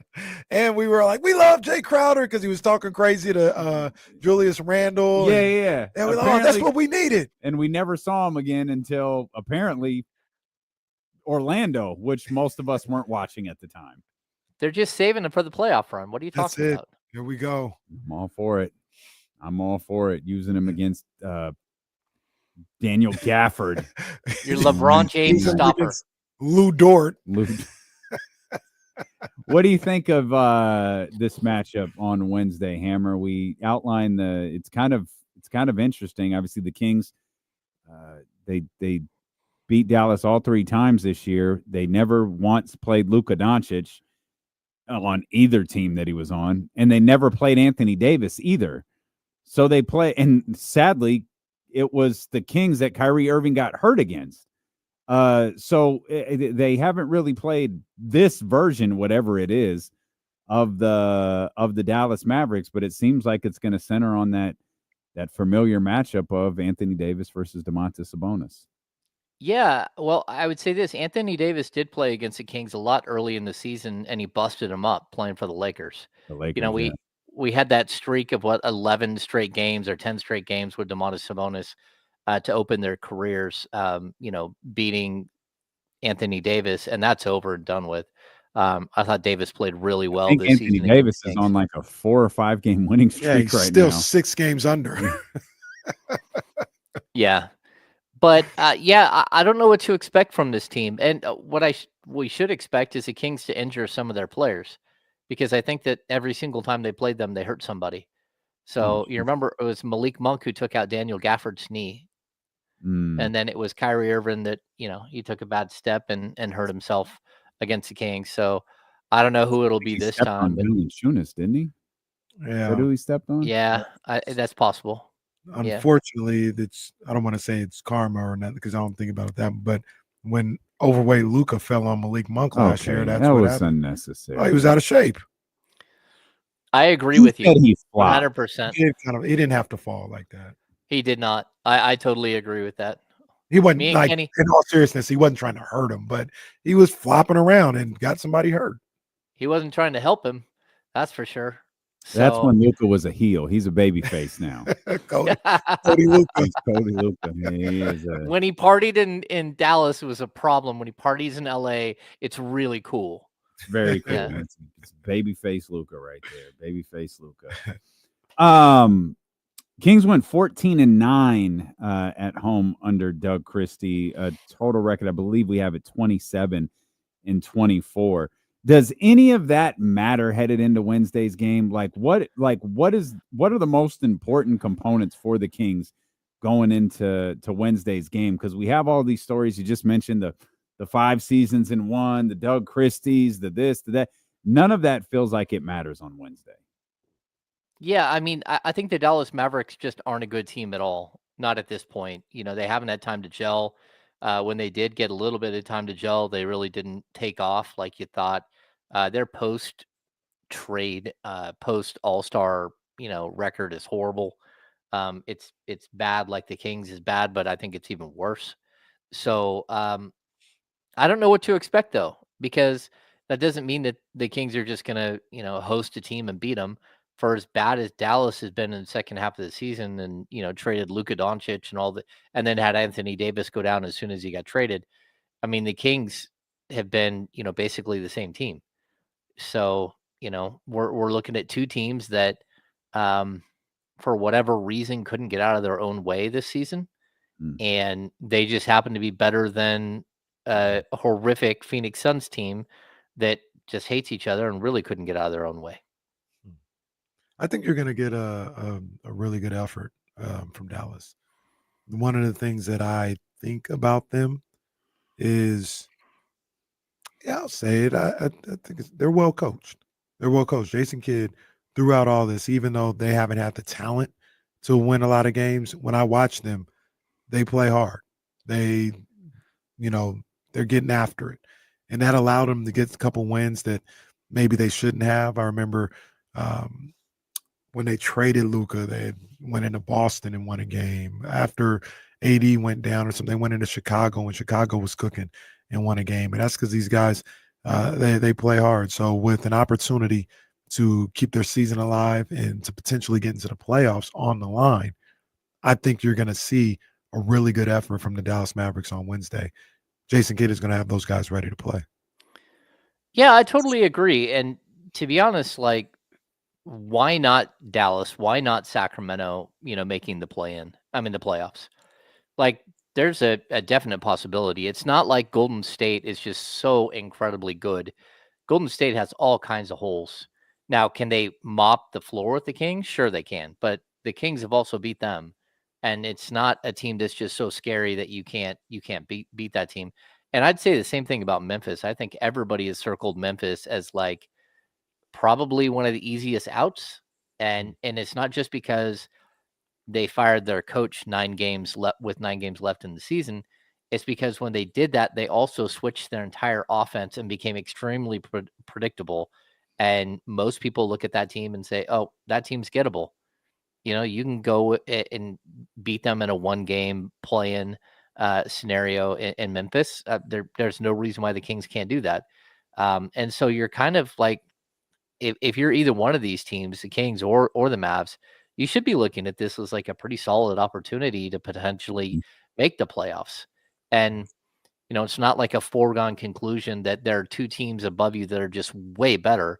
Like if we would have had a couple of things go differently in the last couple of days, and this was, the Clippers and Minnesota at 7 and 8, I would just say, okay, well, this thing's over. There's no reason to, maybe you could get Minnesota, but not really. Or if it was Denver, even with, them firing Michael Malone, if it was Denver and the Clippers, like I wouldn't feel like the Kings really had a chance to advance, but that's not who potentially you could play. Yeah, it's just kind of a mess. And Frank Anwar in the chat asks if the Kings can still keep their pick. There is a way in which they can still keep their pick. It's complicated, and it requires a team like Atlanta to win and go into the go into the playoffs in the East and beat Orlando, and then Orlando to lose again to a team like the Heat. And that would push one team down. And then again, here in the Western Conference, if the Kings were to say lose to Dallas, and then Dallas was to beat Memphis, that would push another team down into the bracket, into the lottery system, and push the Kings further down in the standings. So it is possible that they could actually jump up and still get to like 11 or 12. Mm-hmm. But I don't know that it's very likely. Hammer, who is the most important player headed into Wednesday's game for Sacramento? If you had to pick one, who would it be? I'm going to say it's DeMar DeRozan. And that's because there are good DeMar games and bad DeMar games. And if he has one of his good games where he's part of the system, I think the Kings can, not only beat a team like Dallas, but I think they could beat either one, Golden State and Memphis. If the ball's not moving, if it gets stagnant, if we're seeing a bunch of mid-range jump shots with way too much time on the shot clock, I think it's going to be a difficult game for the Kings. And I think we all, at this point, we've seen enough of DeMar to know when he's spectacular and to know when, like, he's not helping. And if you get one of those games where he's on and he's moving the ball and he's allowing someone like Zach LaVine to step up and be the player that he can be, then I think the Kings can beat not only, I think that they can actually make the playoffs. I think it's Zach LaVine. I think everything about this team is different if Zach LaVine is aggressive, which he has been really the whole month of April. I was pulling up his numbers from the month of April, and he's been fantastic. He's averaging like 28 points a game, shooting 51%. The big thing that I look at is the FGAs. He's averaging like 19 shot attempts a night, and everything is up from the previous month of March, like kind of considerably. And I don't think it's no coincidence that when he's playing with a certain level of aggression, that the Kings look different. The Kings look a little bit more cohesive. They look like a team that is more dangerous when Zach LaVine is aggressive the way he has been the last 2-3 weeks or so. And going into these two playing games, well, hopefully two playing games, but definitely going into the game on Wednesday, if you have the Zach LaVine that has been there in the month of April, I think you should beat Dallas. You should beat Dallas. I'm not going to say by how much, but you should beat them. And you have a great chance to beat whoever you play on that Friday. So I think he's the most important Sacramento King. Yeah, I don't disagree. I mean, I say DeRozan. I mean, to me, it's kind of like a Batman and Robin situation. Like if you can get Zach LaVine to be Batman and you can get DeMar DeRozan to be Robin, then this team's just better, and you give yourself a shot.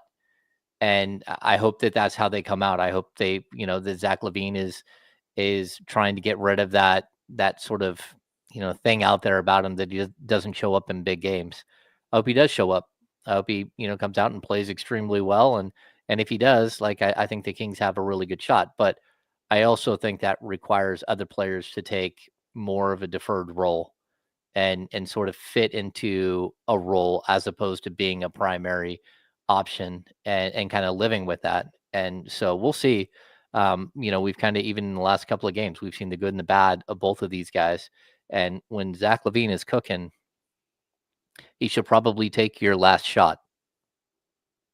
Okay. That's a shot. Okay. That's a shot. All right. James just reminding you he hates DeMar DeRozan. That's a shot. What they gave DeRozan the ball. He should have passed it.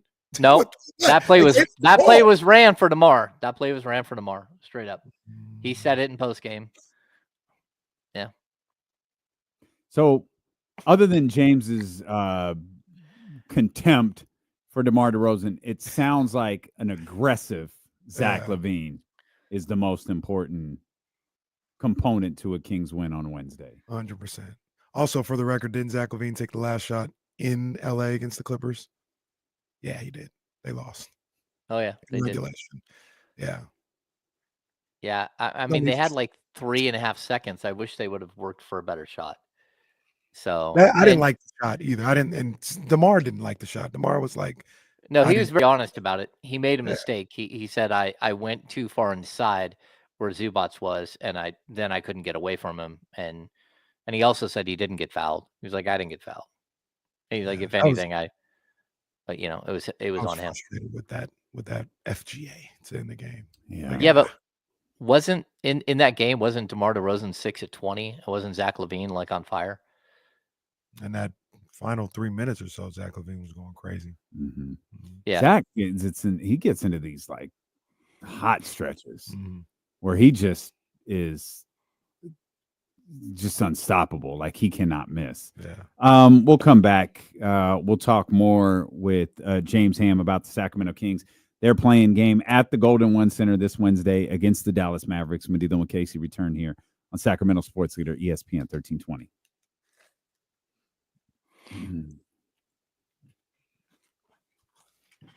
Has everyone got allergies? Is that what you guys were showing with Zach LaVine? Oh no, we were just going to talk about. We were going to play the clip from practice. Oh, got it. We didn't get around to it though. Oh, got it. I saw you had it pulled up when I was coming in. Yeah, just playing some sound from these guys. Yeah, Zach LaVine was 9 of 23 in that game, and DeMar was 6 of 20. I think you could have drawn up something different. Well, one of the things we talked about earlier, and that I noticed as I'm sitting there trying to figure out where you're going to go for this final shot, is that's a tough spot going up against the Clippers. Because I thought about, all right, get the ball to DeMar. I was like, he'll probably have Kawhi on him. I was like, all right, cool. I'll get the ball to Zach LaVine. He'll probably have Derrick Jones Jr. Like, it's not a favorable matchup with that amount of time left either way. And that's more of a test to me. That's more of a testament to the Clippers and what they can throw out there. And that was also a moment where I miss Zach LaVine, or excuse me, I miss Malik Monk, because you can maybe get the ball to Malik in that situation, have a not so great defender on him, and he can get a good look. Ironically, I have to look at that play again. Chris Dunn, who's actually a pretty good defender himself. No, he is. On DeMar DeRozan in that situation. I don't know if they switched off or what, because I thought initially Kawhi was on DeMar, and they might have switched the screen or something like that. So, yeah. No, it's a tough shot. That's exactly what the play was. It was ran for DeMar. But, I mean, Zach LaVine was the guy carrying you at that point.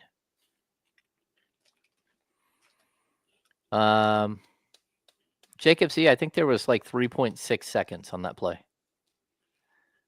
You don't have time to do something super complicated, but you didn't need a 3. You're down 1. Somebody asked about Jake LaRavia too. I don't think Jake LaRavia will play again. Well, I mean, there's an outside shot if they make the first round that he would be available. There's even an outside shot that maybe by Friday he would be available. But he has a broken bone in his left hand. So I talked to him yesterday, and it's kind of a weird bone. It's right down here where the wrist connects to like small series of these little tiny bones that are hiding in the hand. And it's where the thumb comes in. So they're saying it's like a thumb injury, but realistically it's a broken bone like way down in the base of the hand that he's been dealing with. He's been working out nonstop and like in doing a full workout in pregame. But they just keep pushing him off. Scooter, I saw other people talking about Keegan being open in that situation. I mean, do you guys not see Zubac standing right there in front of Trey Lyles? They're like, all right, Keegan was wide open. Do you not see the 7-footer right there? I'm not saying Keegan wasn't wide open. I'm just telling you, you're like, yeah, just give it to Keegan. Like, that's an easy thing to do with this 7-footer standing right in that line of view. Yeah. So I don't know. Maybe you guys don't see Zubac there. I don't know. Well, the other thing is you had Zubac away from the rim. If you could have got somebody to attack the rim, that would have given you a better shot. Zubac was going to guard the inbounder as he should have, no matter who was taking it out. That's the move. You put the 7-footer on the inbounder to make the pass tough. So that was his job. I think he even came in late on that, like as they were setting up, and Ty Lue got him in to guard the inbounder, which he should have. Yeah. It is a scaphoid fracture. That's somebody, a Zebra PT, put in the chat. Scooter, Trey, and Sabonis are roughly the same height. Like maybe Sabonis has him by an inch. Yeah. 6'9", 6'10". Neither one of them have super long arms.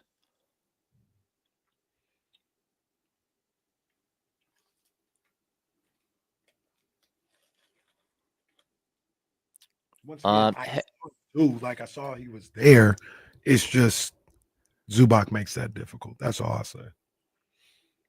Yeah, Steve Brown, DeMar in postgame, he said, yeah, it was his fault. He said he got the ball and carried it too close to Zubac and took away.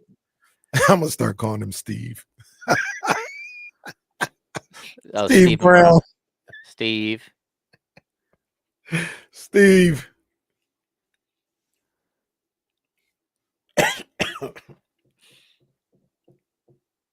Hector, we're gonna do a Kings beat. We're coming back here. We're coming back here. Cool.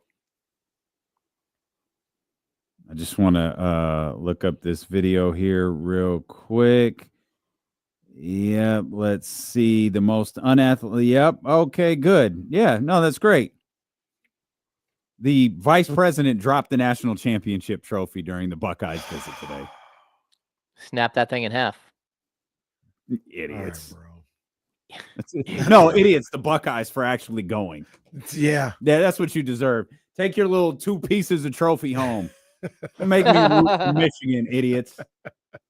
Hey, go ahead, Goodness say go blue. gracious. Go ahead. Yeah, go Feels blue. good. Hey, go. Clip that. Let's go. I think you guys were talking about LaRavia during a commercial break. During that commercial break, Hammer, do you have any updates? Do we have any updates? Is there any chance Jake LaRavia plays on Wednesday? I'm sorry. Look at this weed. It's ridiculous. It's ridiculous. Dude has obviously never touched a trophy in his life. Jackass. Don't let him like kiss your baby either. I'd be worried you hand like the baby's head fell off. I don't know what just happened. No, I don't think that there. I mean, is there an outside shot? Maybe, but it sure didn't sound like he was playing on Wednesday and maybe Friday, but I don't think so. We're probably looking at more into if they were to somehow make the first round. Again, he has a fracture in his left. It's at the base of his left thumb down here, the scaphoid, I think it's called.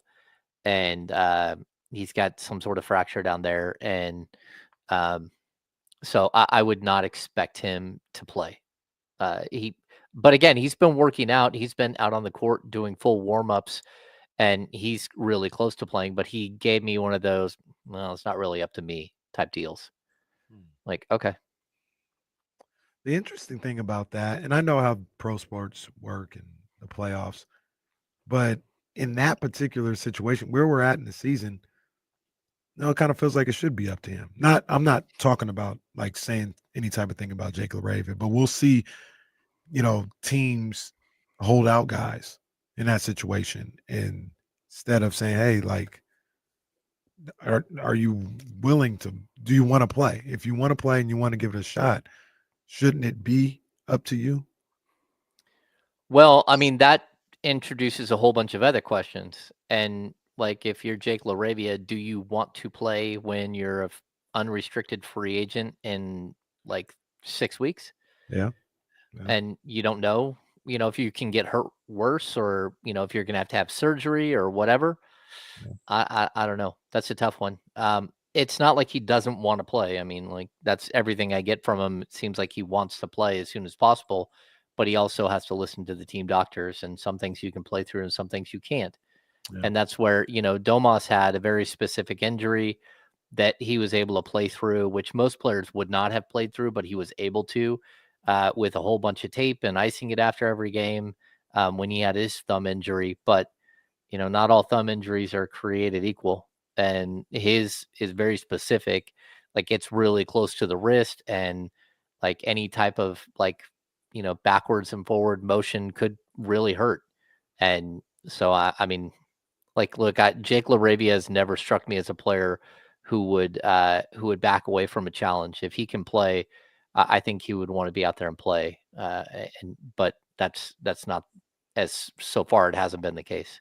Yeah, and I want to be clear, I wasn't trying to question LaRavia. Just and it's not even more LaRavia. It's just how sports go, especially in the NBA. Like, maybe around this time of year, they'll be like, "Hey, I'm willing to try, but it's not my call." And I'm like, man, shouldn't it be their call a little bit more? But no, I don't know. I don't think it should be, because they all want to play. Yeah, they all want to play. Like, someone needs there does need to be someone who say, "No, man, you can't. Like, you are at risk of serious injury. Like, you can't." Yeah, and that's a little different. That's a little different. Somebody giving you all the information, and then you make your decision. Do you want to go out there and try? I guess my first thing, if I was the person giving the information, would be like, look, you can make the decision to play. That's fine. I'm going to go tell Doug, you're going to be useless. Like, you're playing with one hand and you can't move part of the other one. So, hey, tough it out, big guy. But I'm going to tell your coach, you're going to be completely ineffective. But if it makes you feel better to put the uniform on, fight the good fight. Yeah. I think with Willis Reed can hobble out there, and you can do whatever you want to make that a moment. But like, when it's your hand or some your wrist or something like that, man, that feels like a whole different animal in a basketball game. For sure. Yeah. No, it's intriguing. We also know that Malik Monk will not be available for Wednesday's game. This is, I mean, it's Malik has had such a weird stretch here. We had this conversation earlier, Hammer, talking about what this offseason might look like, and obviously we got a lot of time to talk about this, but is the conversation about Malik as a starter, do you think that conversation's now over? Like, will he never be a starter again? Would he be best suited in a non-starter role moving forward, at least for this team? Well, I mean, I think that's always been the case. I mean, there are times where, again, this team didn't have other options, and he became the best option to start alongside Fox. But I don't know. Like, is there a chance that, again, if they move Zach LaVine this summer and they don't bring back a guard, and you've got to, put Malik Monk back out there alongside Keon Ellis? Okay. I mean, I just think that the idea of Malik Monk, Zach LaVine, and DeMar DeRozan was the flaw as much as anything. Like, those three players together put so much pressure on Keegan Murray and Domantas Sabonis to hold up the defensive line. And to be honest, there's just no way to hold up as a defensive squad if you got three players who aren't known to play defense all that well as your 1, 2, and 3. So I think that there is a possibility, but again, it's about roster. Like, the roster should look different next year, right? It's about roster creation and about, mixing and matching the right pieces. For right now, you don't have the right pieces. We even talked about it earlier, Kyle and I.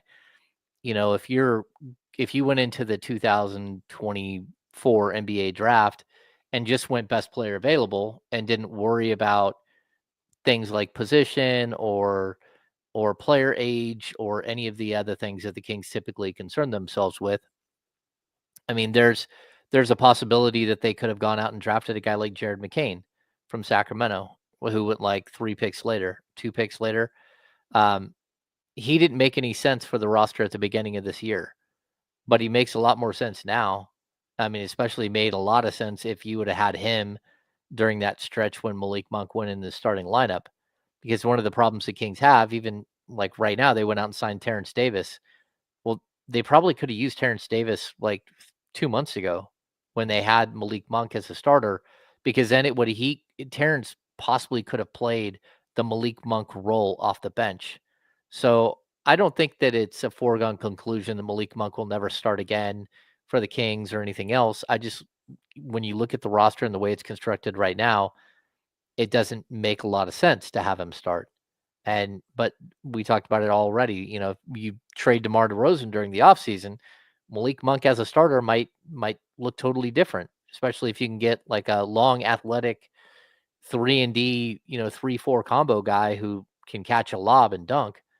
Malik Monk might be a perfect fit for that player. So we're going to have to wait and see how it all pans out in the end. How did we talked about this earlier on the show? How do you think Keegan Murray's season went? Like with the numbers that he ended up being, I think it was about 12.7. The percentages were about the same as last year. 2 less field goal attempts per game. I thought he a career high in rebounds, 6.7 rebounds per night. I thought he was fine this year. He had to hustle to get that 3-point percentage up a little bit. But all in all, like, if you told me this is who he was for the majority of his career, and you had a good team around him, I'd be perfectly good with that production that he put up this past season. But what'd you think about his season this year? Yeah, at $10 million, $11 million a year on a rookie scale contract, that's one thing. I do think that he figured out how to play with these guys a little bit better by the end of the season. But like if Keegan's pay jumps to 25 or 30 million a year, you need more than 12.7 points. And I think for me, Keegan is probably the one that was impacted the most by the acquisition of DeMar DeRozan. And you could probably say De'Aaron Fox a little bit too, but Fox was able to kind of figure it out and play through it. I just don't think that Keegan ever did have the ability to play through it, especially once they put Malik Monk in the starting lineup and he became the fifth option. So I would like to. I don't want to be too hard on him because I think a lot of his season is circumstantial, and it's like the situation the Kings put him in, not the situation he would have chosen. But for me, like I think that there's a lot more there, and I wouldn't be super comfortable if he was a 12.7 points per game, 6.7 rebound, but 34% shooter from three for the rest of his career, because I just think he's a much better player than that. And I don't think he had the opportunity to show who he can be as a player full time this year. And I hope that he gets that opportunity down the road. What do you think his mark as a player is? Do you think it's on the defensive end, on the offensive end? Is it some sort of special combination of the two? Like, can he be a legitimate, reliable two-way player in the league? Well, I think so. I don't think he can be Kawhi Leonard in his prime. Sure. But I do think that he can be a player that's close to Kawhi on defense and close to Kawhi on offense. Like, I think he can be an 18 to 20 point per game scorer still. And I think he can be a 38 to 40% 3-point shooter, but it's got to be in the right situation. And maybe that situation never, ever like presents itself to Keegan Murray. But I like look at Cam Johnson in like year 8, averaging 19 point whatever points per game. Like, sometimes it just takes the right situation. And I would hope that Keegan doesn't have to be the right situation as you're playing on a horrible team and you're the only one who scores. But I also do think that he's a guy that could easily average 18 to 20 a game and not even like that wouldn't be that difficult for him.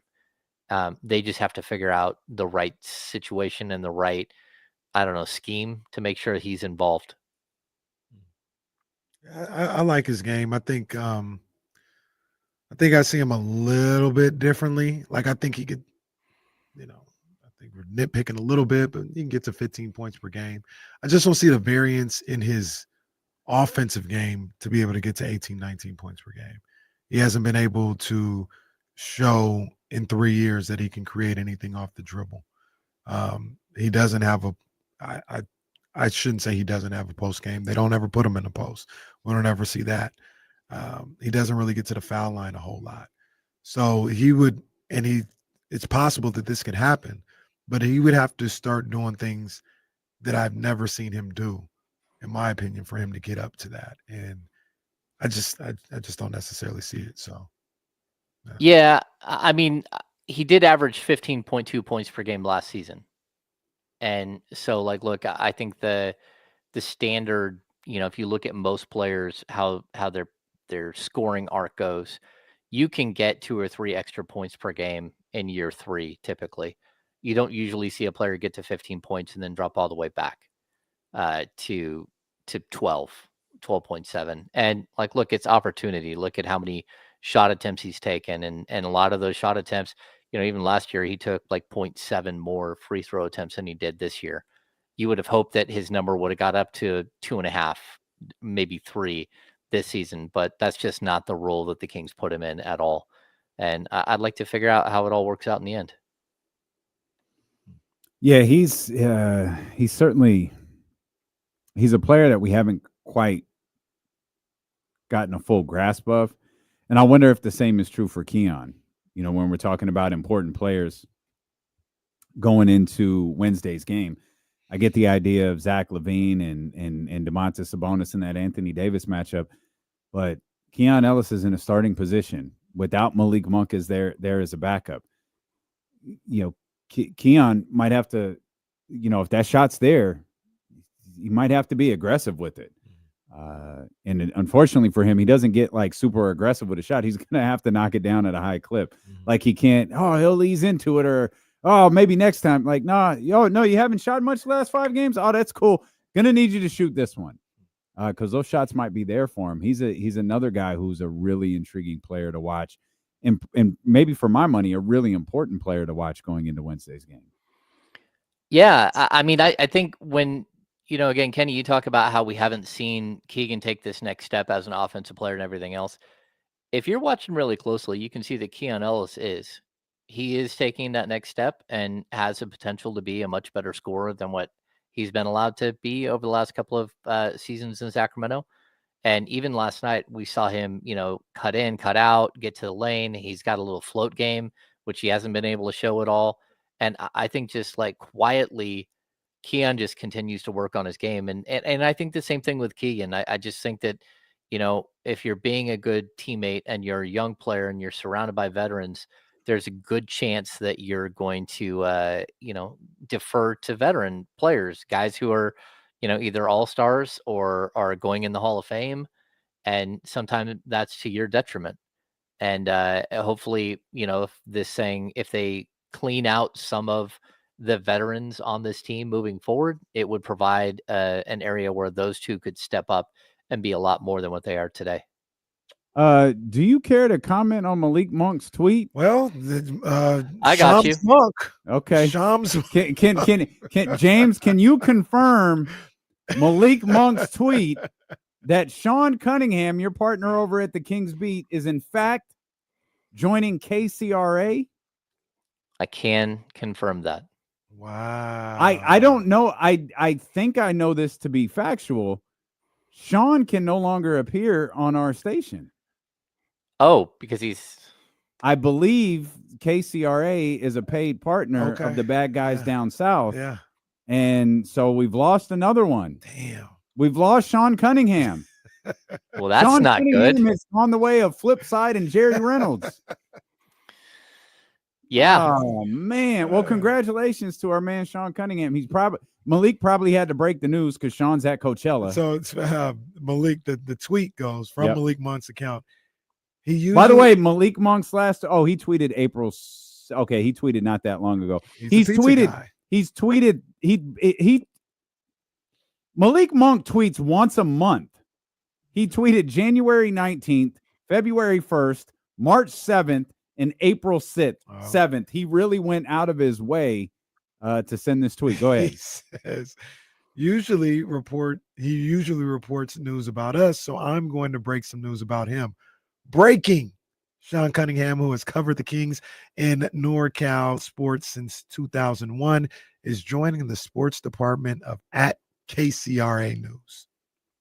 Well, congratulations to our man Sean and James's partner on the Kings Beat, and goodbye to Sean Cunningham forever. What do we like better, Sean Redacted or Redacted Cunningham? Redacted Cunningham is All right, good. yeah, there we go. Yeah, we can't say his name. We can't talk to Sean. Can't talk to Sam. Yeah. Yikes! Oh, man, it's tough. It's tough. Good for Sean. I didn't know this was a thing, man. Congratulations, Sean. Just out here, just Kevin Durant and just jumping from my next chapter. The Media Tribute. Tribune. I'm sorry, the Media Tribune. Sean will have his post up.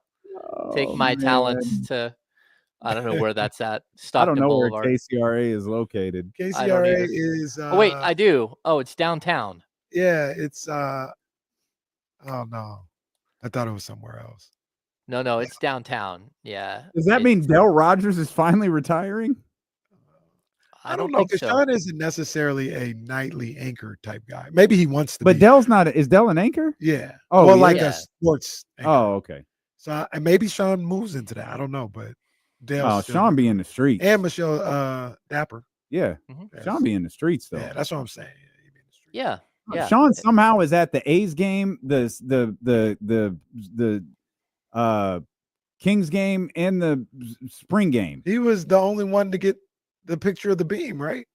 At the A's game. Yeah. Others tried because they were in the ballpark, but the light wasn't letting it happen. He got the one from outside the ballpark. He's crafty, and look, nobody works harder than Sean. He's all over the place at all times. Sean. Yeah, he's so tied in, especially with like high school sports and everything else. Yeah. Yeah, crazy. Sean is a legit GOAT. Like he's one of the best this market has ever seen. Well, Stephen Brown said Sean will forever be missed.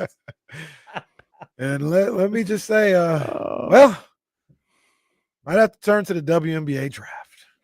Oh, what's happening over there? Oh no, they're just on the red carpet. Oh. Well, I think the draft is over, isn't it? They're on the red carpet. I don't know. Maybe it is.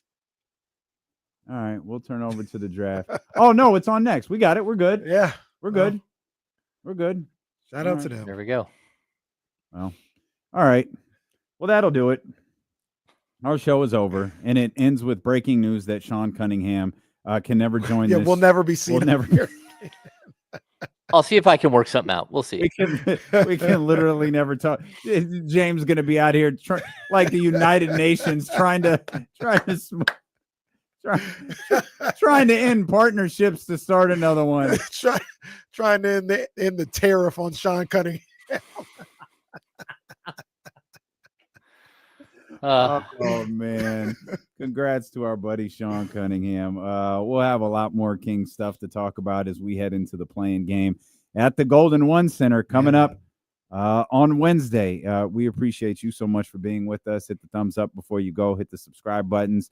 If you're on the Odyssey app, hit the heart in the upper right-hand corner. If you're on the radio, just lock us into a preset. And most of all, wherever you're at, make sure that you're back here with us tomorrow beginning at 10 a.m. with James and Kyle, the Insiders on Sacramento Sports Leader, ESPN 1320. Vamos, Gigantes! Oh, that's good stuff. Good stuff. Oh, man. All right, guys, we are going to head over because we've got work to do on another radio station because we're not going to Raw. We'll see you guys tomorrow.